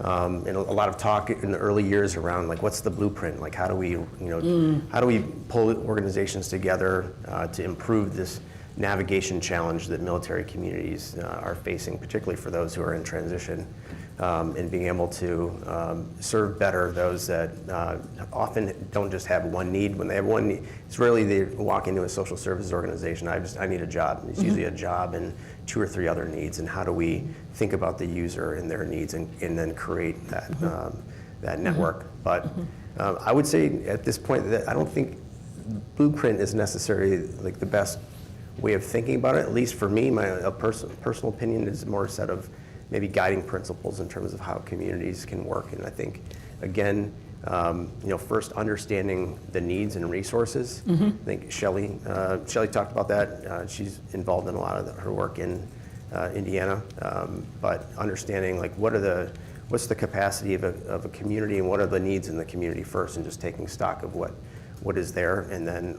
leaning into local champions, whether it's it could be a faith-based organization, it could be a mental health system, or something in between. But who are the actors that carry the trust and the capacity then to be able to pull others in under the tent And then other local champions with resources. It could be foundations, it could be government, combination thereof, but there's no one necessarily right recipe, but maybe sort of some lessons learned over how these communities have been built and developed and sustained over the last decade. I like how you soften that approach of a blueprint moving to a space of guiding principles. And it gives us permission not to have such rigid edges around how do we create something that can have impact and have some efficacy on a national level. And if we look at guiding principles, it gives us a lot of dexterity to be able to move in and out of it. So I like how you soften the edges in talking about a blueprint and moving into guiding principles. I'd like to shift gears ever so slightly and talk about technology. And I know that you're working in a virtual environment and working on that sort of platform. But I'd like for you both, and I'm going to ask you, Mr. Andrews, about technology. What is the impact, or how is it enhancing mental health and wellness, not only in your organization, but in the communities, I say with an S, because we said small is the new big, in the communities at large? How is technology affecting our ability to come up with this holistic approach? So there is no question that telehealth, telepsychiatry has increased access to care, because you've not only removed a travel burden, which could be mobility or social determinant, right, Nick? Yep. But the reality of it is some of that shame, because now somebody doesn't have to see me going in or out of the office to see a therapist, a psychiatrist, a psychologist, because I'm online. Even though that we know there's still a digital divide. 85% of all psychiatrists in the United States are now doing all or partial telepsychiatry.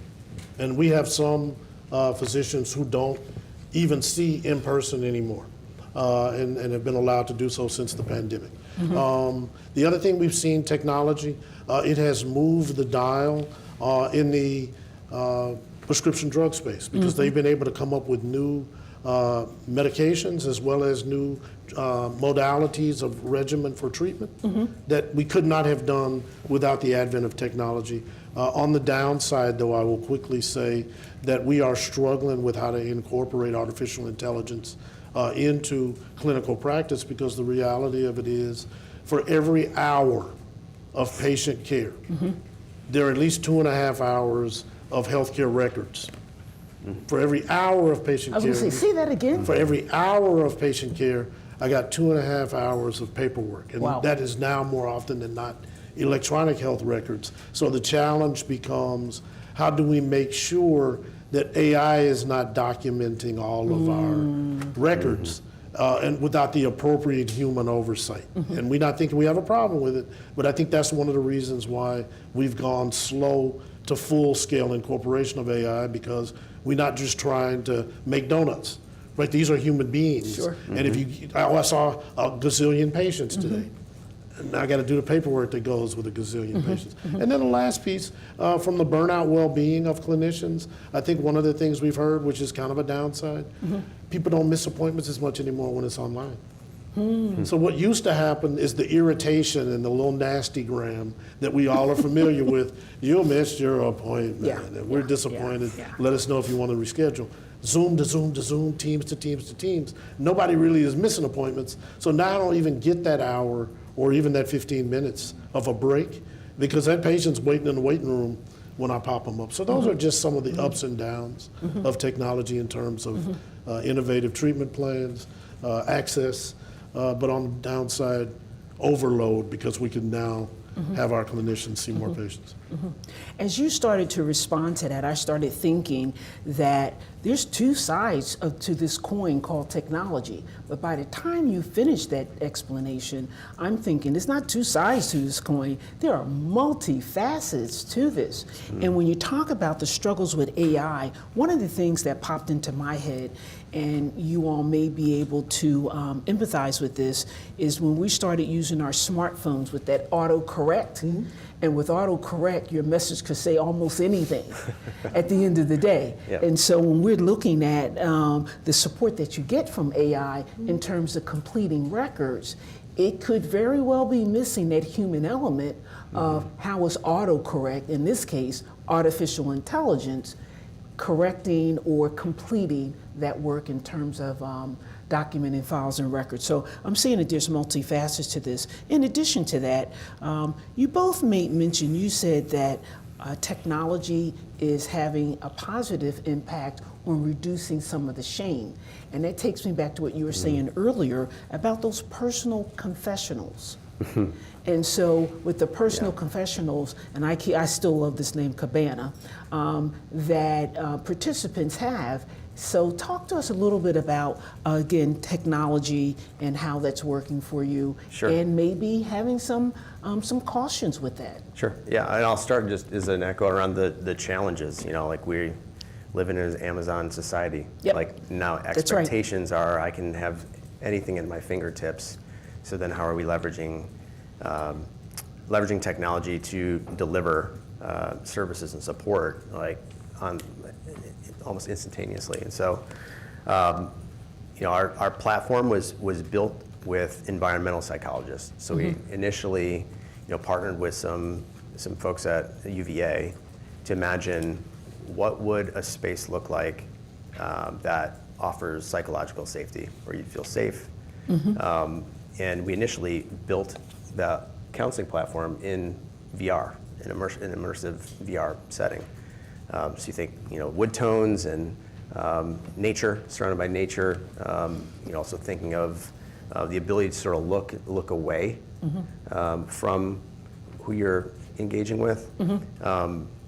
But we're not a VR company. We're always thinking about like how are we meeting users where they're actually going to use the technology and making changes and adaptations as we need to.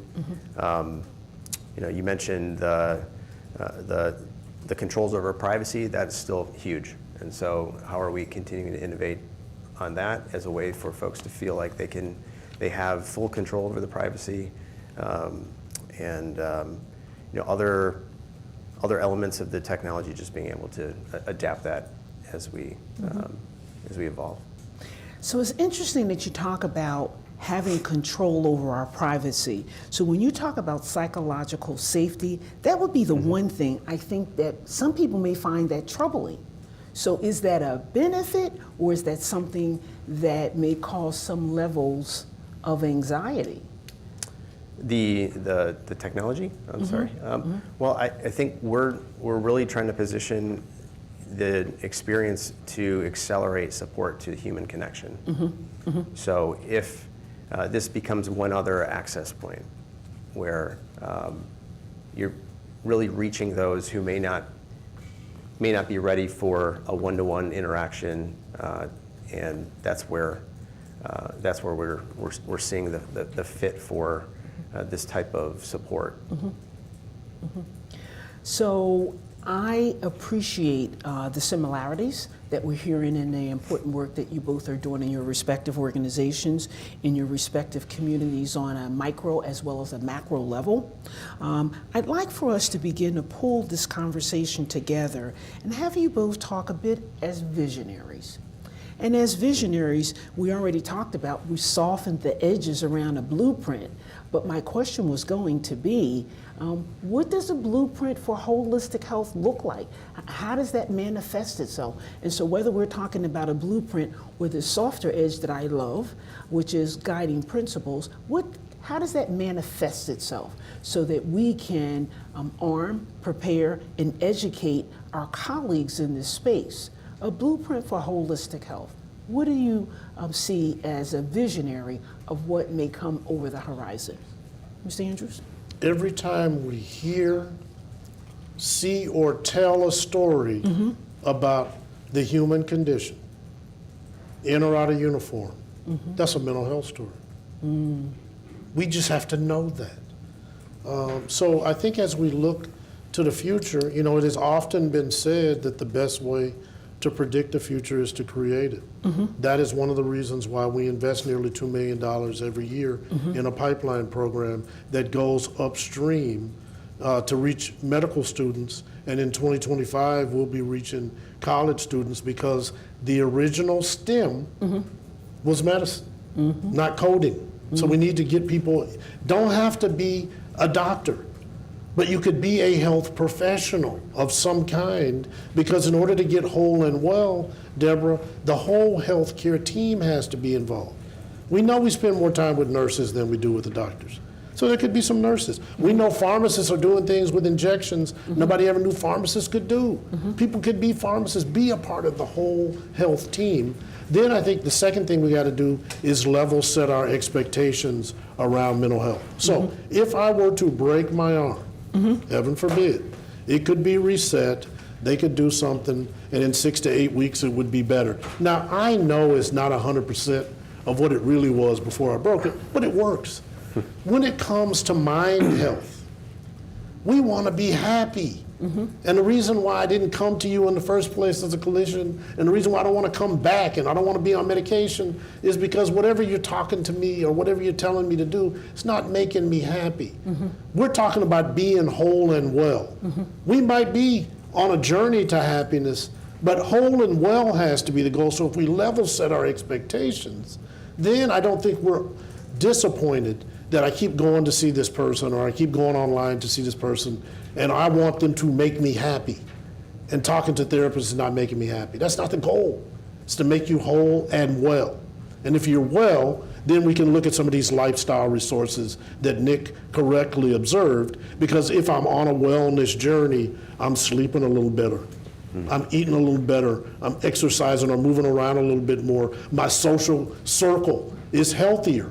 You know, a lot of times we don't cut out some of the people that are making us unhappy or stressing us out. And when we can cut them out, we got to cut them out. And sometimes those are people, and sometimes those are devices. So, you know, even in my own journey, you know, I have been coached that, you know, for the first 30 minutes of every day and the last 30 minutes of every night, I need to power down or put my device outside of arm's reach. I'm up to 20 minutes in the morning. Up to 20. I ain't gonna talk about night, but I'm a night owl. But I'm up to 20 minutes in the morning, where for the first 20 minutes, try it for 5 for the rest of this week. Just try to get up for 5 minutes and don't flip that device over. There was a time, and I know I was late here, and I'm glad you indulged me, but there was a time where if I left my belt at home, I would have said, tell Colonel Mayhew I might not make it because I got to go all the way back to Maryland and get my belt and come back. Now, I probably would have been grabbing my pants by the side. But if I leave my device behind, I can't even function. Right. And in 2006, I didn't even have one. But now all of a sudden they're telling me I have to have an iPhone. Do I? So just try it for 5 minutes up. Maybe try it for 5 minutes tonight. 5 minutes, that's all, just 5 minutes. And let's see what happens. So the question is, do you have to have your iPhone? You've gone through this 20-minute experience. Do you have to have your iPhone? I still believe that no matter what I said, whether you agreed or disagreed, raw and real is better than raw AI.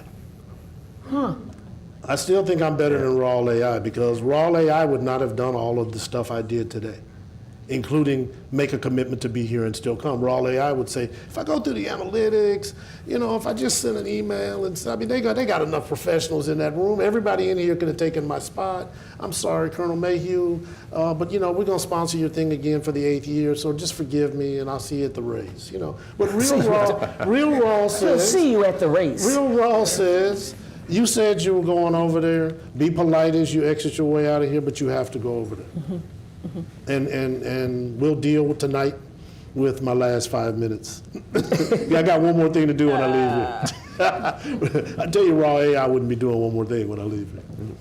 So I am wondering, we look at blueprint versus guiding principles from a visionary perspective. What are some of the things that you may envision or would like to see on the horizon in terms of coming up with guiding principles, in terms of holistic health, for us being able to provide services that give people the right treatment or the right support at the right time? Yeah, it comes down to our vision is to make getting access to mental health support impossible. And like that's through a combination of clinical and non-clinical support in our view. You know, I often see some similarities, almost the mental health technology space is a microcosm where the veterans social services space has been over the last 10 years, where you've got silos of excellence and a lot of great organizations doing great things, but it creates challenges for the user. So how can we not just be another point solution, but integrated in being able to provide things that we do well, you know, across the continuum of behavioral health support, particularly upstream and downstream, but also being able to integrate back into providers so folks can navigate to the services they need more quickly than how they're getting supported today. So I ask you both, is it a Pollyanna sort of a perspective in thinking that we can come up with something that is going to be able to be a blueprint or a guiding principle on a national level? Because there's so many nuances to being able to provide the kind of effective support and services. So is that a Pollyanna perspective that we look at trying to come up with something national? I hope it's not Pollyanna. You know, I think, you know, part of it comes down to, you know, some of these innovations too, you know, don't map to traditional payer models. So how do we think about working with organizations, interventions, and partnerships with research and academia to test and build evidence? We talked about that earlier today. But how are we thinking about resourcing needs to, you know, bring other you know, ways of supporting outside of the clinical to bear? If we can get out of Nick's silos of excellence, so what if it is? We have to do hard things. And we're not here to play, we're not here to dream, we're not here to drift. So let's do the hard thing because we choose to go to the moon. Not because it's easy, but because it's hard. So even if it is Pollyannish, that has to be the North Star. And we have to keep fighting for it, even if we have to do it neighborhood by neighborhood, even if we have to do it city or county or town by town, if we have to do it state by state, because the reality of it is that's what we deserve. And if we deserve that, we need to be working to get it. And if they give it to us, we got to fight to keep it. And if anybody can figure out how to do that, it's the armed services and veterans community. And we're ready to stand behind them and support them as they lead the way to get us to a better state. Well, it has been quite enjoyable and informative listening to what each of you do and your organizations do in your respective space. And before we thank you and bid you good afternoon, I'd like to find out, is there any one thing that we didn't cover that you'd like to share with our viewers before we close out this panel discussion? Sure, I'll start. We actually launched a new social impact initiative last month, leading into Suicide Prevention Month, called Cabana for Good. So we're partnering with nonprofit organizations. Any nonprofit organization in good standing can get up to 10 employees covered on Cabana at no cost. And that's right on our website, and we're excited for that. We've already got a dozen or so nonprofit partners that have joined us, and would love to get that word out. Can you give us that website again? Sure, it's cabanaforgood.com.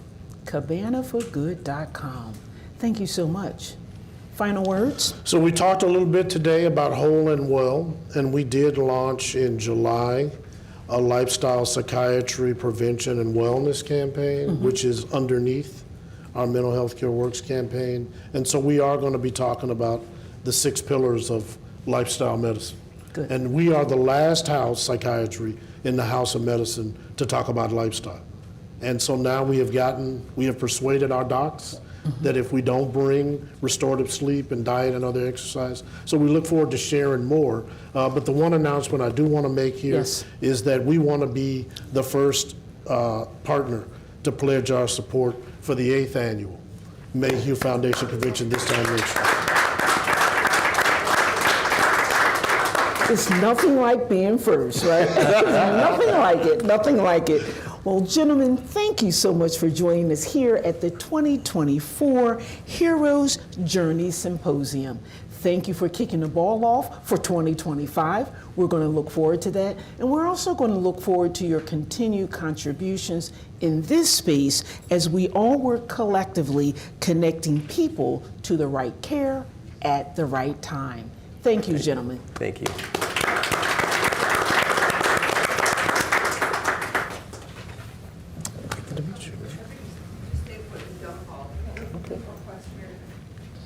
We'd like everybody to remain in your chairs, please. Time for one question. Ah. You are good. You don't need no opener. You don't need no opener. Look at this. This is what we do. Sure. The military is made up of a lot of young folks, and a lot of young folks, men and women, suffer from post-traumatic stress. Yet the APA continues to call it post-traumatic stress disorder. Now, young folks don't like to have disorders, and they don't like that put on their records, and they don't like to be told they have a disorder. I consider it a barrier to care. Why do you insist on calling it a disorder? So I will let the scientific program committee speak for that, but what I will tell you is it is an illness, and we want it to be treated as a medical illness, and it is not. It can be mitigated, but in many instances it won't be cured. And so because of the stressors that cause it, that is the label. But if you would be, I'll share my information with you, and I will not be unhappy to share your feedback, because I know we're working on DSM-6, and I can't guarantee you it'll be changed, but if we don't get inputs from the outside, there's no chance it'll be changed. But I appreciate the feedback. I'm trying to get it changed to DSM-5, but it didn't work. Yeah, but that ship has sailed, so I think we got to focus on 6 now. Okay. That really is an excellent question, and I think that when we look at going to the next cycle, we live and work in this dynamic sort of environment with lives changing, circumstances and resources changing, and I encourage you to continue to bring up that question, and thank you so much for taking it back, because the truth is that there were things that were identified in a certain way years ago that we don't recognize them that way now. So thank you, that was an excellent question. It was. Yep. Thank you. Panel 4, round of applause, please.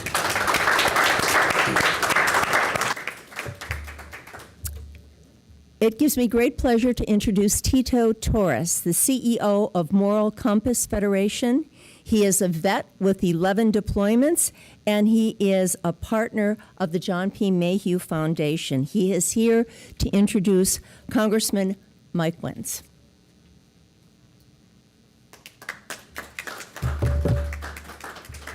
All right, I appreciate everybody. Ladies and gentlemen, esteemed guests and fellow patriots, it is my distinct honor as the CEO of Moral Compass Federation and someone who has had the privilege of working closely with today's award recipient to introduce a man who exemplifies unwavering commitment to our nation's service members, veterans, and their families, Congressman Mike Waltz. Today we gather to recognize Mike with the Heroes Defender Award. Not only for his distinguished service on the battlefield, but for the tireless advocacy and leadership he brings to the halls of Congress. A combat-decorated Green Beret and the first to serve in Congress, Mike has dedicated his life to the defense and well-being of this nation, both in uniform and as a legislator. Mike's legislative accomplishments are nothing short of remarkable. He has spearheaded efforts to expand mental health services for our military families and secured essential support for our veterans suffering from PTSD through innovative programs like the Pause for Veterans Therapy Act. His leadership in preserving the dignity of our fallen service members and their families has made a profound difference in their lives. He has not only fought for the survivors, but for the future of our military, ensuring readiness and resilience. From his tours in Afghanistan, where he earned 4 Bronze Stars, 2 with Valor, to his role as a small business owner and policy advisor of the White House, Mike has consistently led by example. His servant leadership, integrity, and focus on mission-first values shine through in every challenge he takes on. Mike has been an advocate not just for those who wear the uniform, but for every American, pushing boundaries in fields as diverse as mental health, space exploration, and education. But what truly sets Mike apart is his heart. I have personally seen firsthand his dedication to Gold Star families and veterans. He has shown up time and time again, not just in speeches or policy, but in his actions, standing shoulder to shoulder with those who have sacrificed for this country. Congressman Waltz, on behalf of everyone here, we thank you for your service, your leadership, and your unwavering commitment to defending America's heroes. Please join me in welcoming Mike Waltz. Well,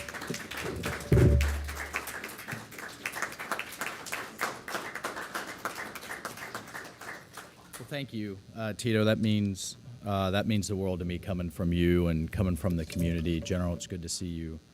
And thank you for all the work that this foundation does. I'll tell you, my own experience wasn't great.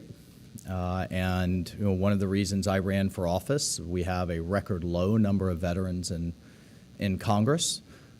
In the late 70s, it was 3/4 of the House and the Senate. By 2018, when I ran, it was down to 15%. I'm convinced, it doesn't explain everything, but I'm convinced that record declines, the lowest in our nation's history, explains kind of the record amount of dysfunction you're often seeing in this town. But I will tell you, the good news, and particularly after the Afghanistan withdrawal, we've seen veterans both sides of the aisle coming out of the woodwork to say never again. And as I've told many of VFW Hall, just because you went down range doesn't mean you're done. The country still needs you, and it doesn't have to be in Congress. It can be city council, state representative, dog catcher, you name it. It's the ethos. It's not necessarily that we agree on every issue. We absolutely don't. But if we were all willing just a few years ago to fight and die together on a tank, plane, or ship, then we can roll up our sleeves, take the tough votes, and do the work necessary. I'll tell you my own experience. I couldn't get the help that I needed after suffering some concussions. I was, given the referral to a therapy appointment and a bag of pills. And fortunately, I was referred through some friends of friends of the Pittsburgh Steelers site up in the NFL, who I think was really, at the time, this is 10, 15 years ago, taking a hard look at this, and they helped me. They helped me realize the reason I was getting splitting headaches, the reason that I couldn't focus like I used to, was that literally my eyes had kind of been knocked out of whack, and they helped me with a number of therapies that, why couldn't I get that through the Military Medical Center? Why couldn't I get that through the VA? So I'll just tell you that kind of the two philosophies underscoring what we're trying to do legislatively is, one, the provider should have the full menu. I think we should give them every tool that we possibly can in the toolkit, whether that's service dogs, whether that's medicinal marijuana, whether that is, or cannabis, whether that's psychedelics, whether that's zero gravity. Let them decide in that relationship with the patient. Yet my first couple of years, we went round and round with the VA on providing service dogs. And I can tell you, I have a number of the veteran service organizations in Florida. To a man and woman, the veteran I know that has been provided a well-trained, properly integrated service dog into their life is going from dozens of meds to zero. The dog helps them, enforces them, you got to take it for a walk, get out socially, helps them with whatever anxiety they're facing, helps them with night terrors. I mean, I have yet to see someone who said, hey, thanks for the really expensive, well-trained dog, but it really hasn't done much for me. It's been the exact opposite.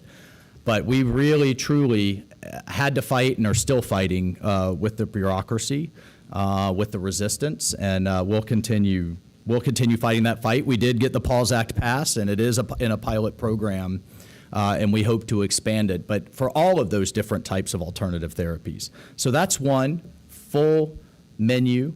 And then two, not everything has to pass through the Pentagon, not everything has to pass through the VA. I would like to see a lot of those dollars going directly to the veteran service organizations that are in the communities, on the ground, face to face, with those who need the help. I think it's a much more efficient use. Nothing against our great Americans in the various agencies, but it's a much more efficient use of the dollar, and they're much more in touch with the immediate needs. So those are the two things that we're driving. And then finally, I don't think we can all solve this issue. This is broader than just the U.S. veteran.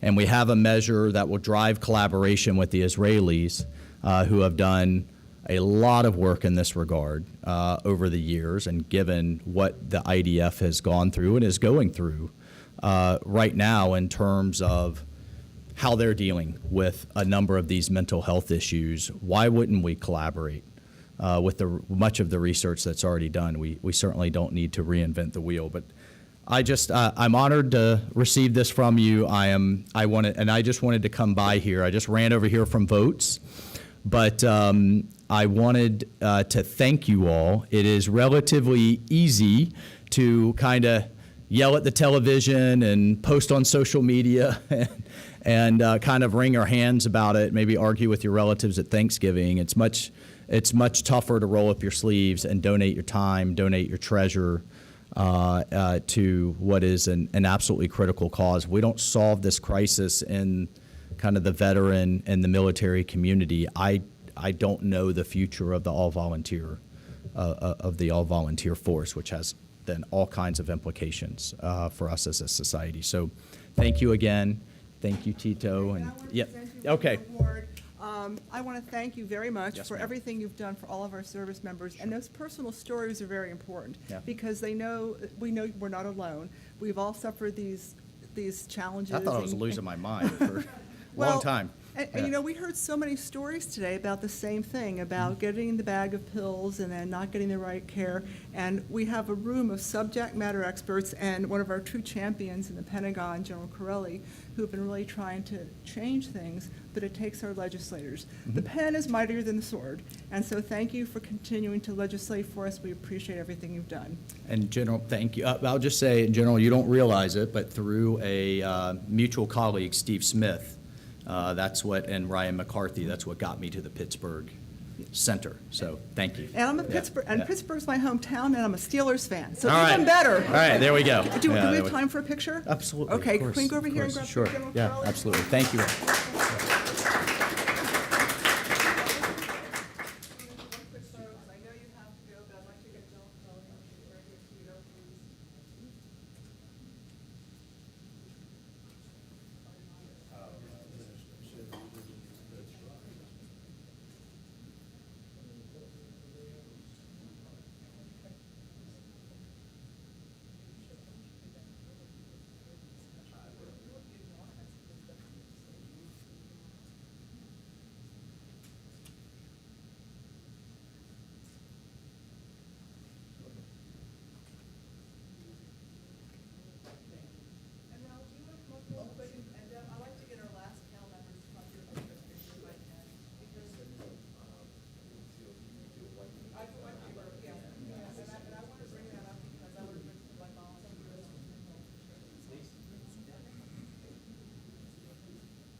As our nation's mental health crisis continues, the need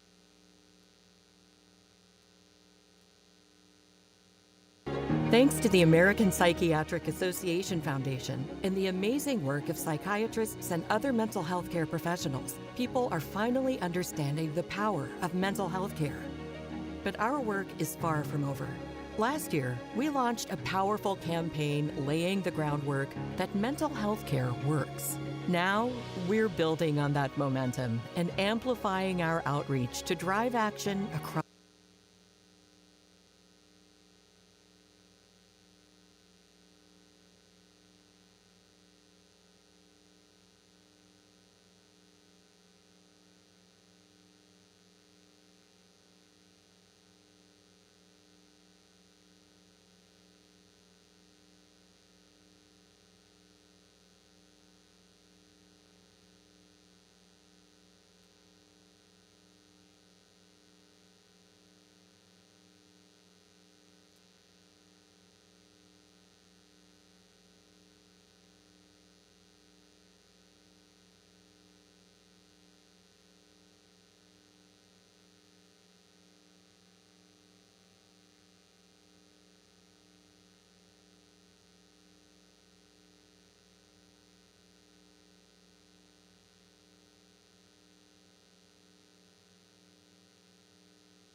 There we go. We'd like to ask everyone, please, to stay in the room. We're not finished yet. We haven't concluded this conversation yet. We need a wrap up.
Okay, did you want to make some comments?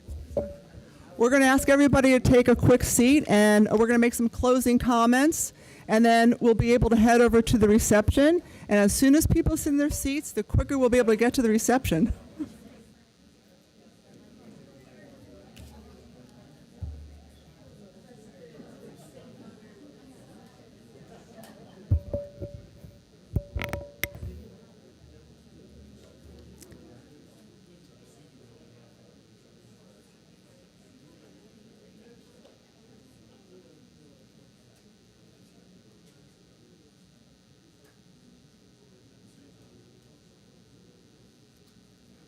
I'll go ahead and begin. Christine, is that on? All right, by way of conclusion, I'd like to offer my own comment, which is one of my famous sound bites in the medical field, and that is that never before in the history of medical science has the need for collaborative care been more imperative. Can I get an amen? Amen. We have to work together. Nobody knows everything. Everybody knows something.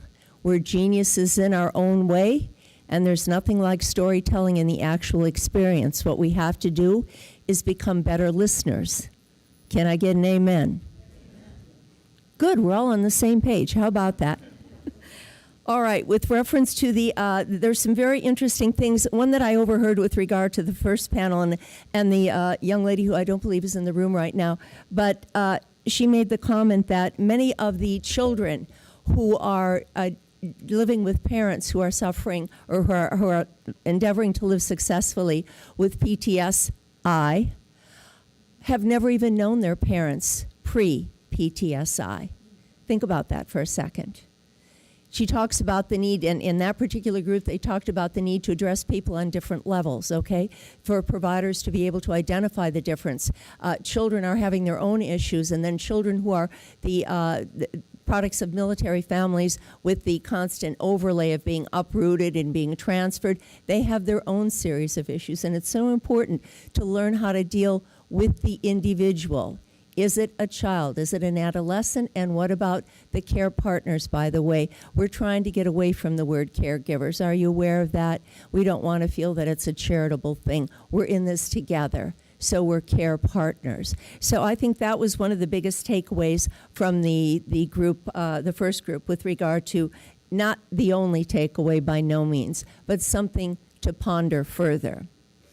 With reference to innovations in mental health treatment and new technologies, a lot of information in that. I'm trying to keep track of everything here.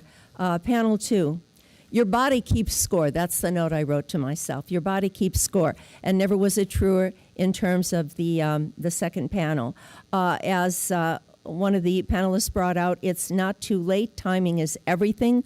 But it's important, as this symposium addressed, to know what care to provide to whom, when. You have to have the fit. It is not a one-size-fits-all. And to do that, again, we have to be better listeners. It all comes down to communication. Everything in the world is a result of communication, not always verbal. Communication is defined as an exchange of information. And the biggest myth is that we believe that it really has happened. We need to be better listeners. And we need to watch what isn't said in a way that we never, ever unhear it. With reference to panel 3, the healing arts and art of healing, oh, that's so long overdue, and I'm so glad that art has come into the focus. It's a way of expression. People can bypass the words. I know that they do things even in corporate training. They'll have people draw sketches, and they'll have an airplane with the boss's head above the clouds. I mean, a picture's worth 1,000 words. God bless art. It gives people an option, and they can also deny they ever said it if they want to. But it drives it home. All right, and with reference to panel 4, which was very powerful, incredibly powerful, and again, I bow to the APA, and while the APA may not make policy, by God, they develop the terminology on which we all bill. So more power to you, and let's get that I in place. And thank you for being you. On behalf of the John P. Mayhew Foundation and Mary Lowe, who very graciously invited me to be here, I thank you all for coming, and I encourage you to keep it moving, keep the conversation going. As I have a note here, as my mother would say, our potential for improvement is infinite. So let's work together. We're better together. Thank you all.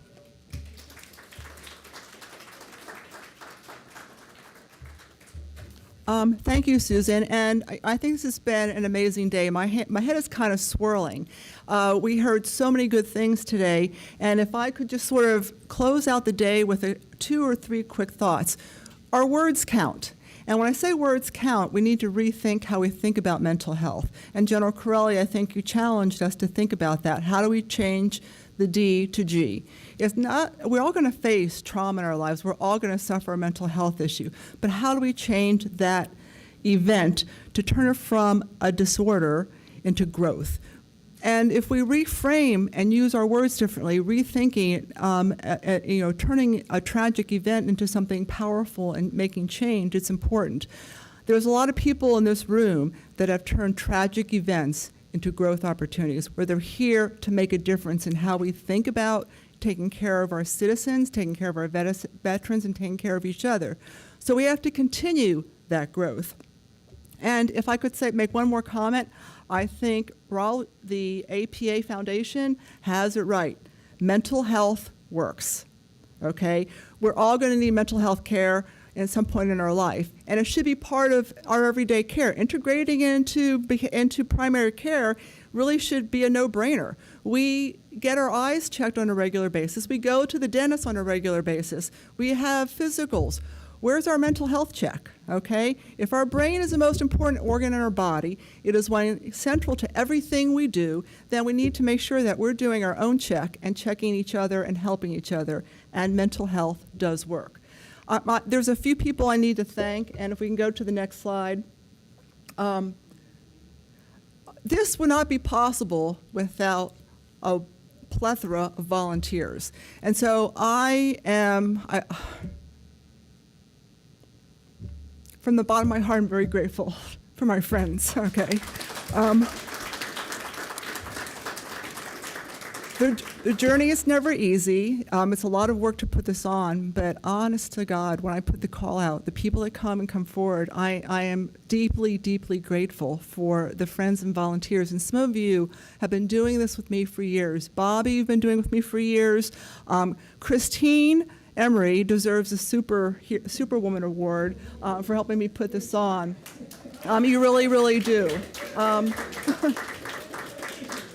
There are several of you that are new, but Lauren's been a new. Ryan, this is your fourth. How many times have you been here, Ryan? Yes, but thank you very much, because he is one of my great connectors. I'm looking for speakers. He is a wonderful young veteran and my adopted son in many ways. Jennifer Strickland, she's also been put Superwoman on PowerPoint slides and getting things edited. And I have to thank my dad, Bob Waldy. He's right over there. But when you have the volunteers, it still takes a lot of money to put these things on. And Raul, thank you very much. I have my first donor for next year, so thank you very much. But APA has been certainly instrumental, and I know we'll be doing some more collaboration. MITRE Corporation has, through their Veterans Council, has also been very supportive. Lorraine Barkley Nordlinger, she had to leave early, but one of the things, she's also been a donor, but she also promised for any house she sells, she'll make another donation to the foundation. And is Tito still here, or did he walk out with? I know. So he walked out with the congressman. But Moral Compass Federation has also been a key supporter in helping us put this together. But there's also two just lifelong partners like Deb Harmon Pugh and Women Veterans Rock, where we've just collaborated for years, and I think she's been inspiring me to get these things going. So it takes a village, it takes an important network, and I think that's my last slide. So I think we have our slide with all of our, go to the last slide here. These are all the organizations and people that make a difference, okay? So thank you to each and every one. And one that we didn't get on there, I do have to thank Anne Marie. When we have other family members that care about making a difference too in the lives of our veterans, the estate of Margaret Diane Riley, we also have to thank her for a very generous contribution too. And we've been fortunate that when some of our colleagues and my network of friends have had family members that have passed away, they've also made donations that make this event possible in the family's honor. So thank you very much. With that, this concludes the 2024 Hero's Journey Symposium, and I welcome you all to number 8 next year, and we'll have continued great discussion. So thank you, and we have a reception to enjoy now. Thank you.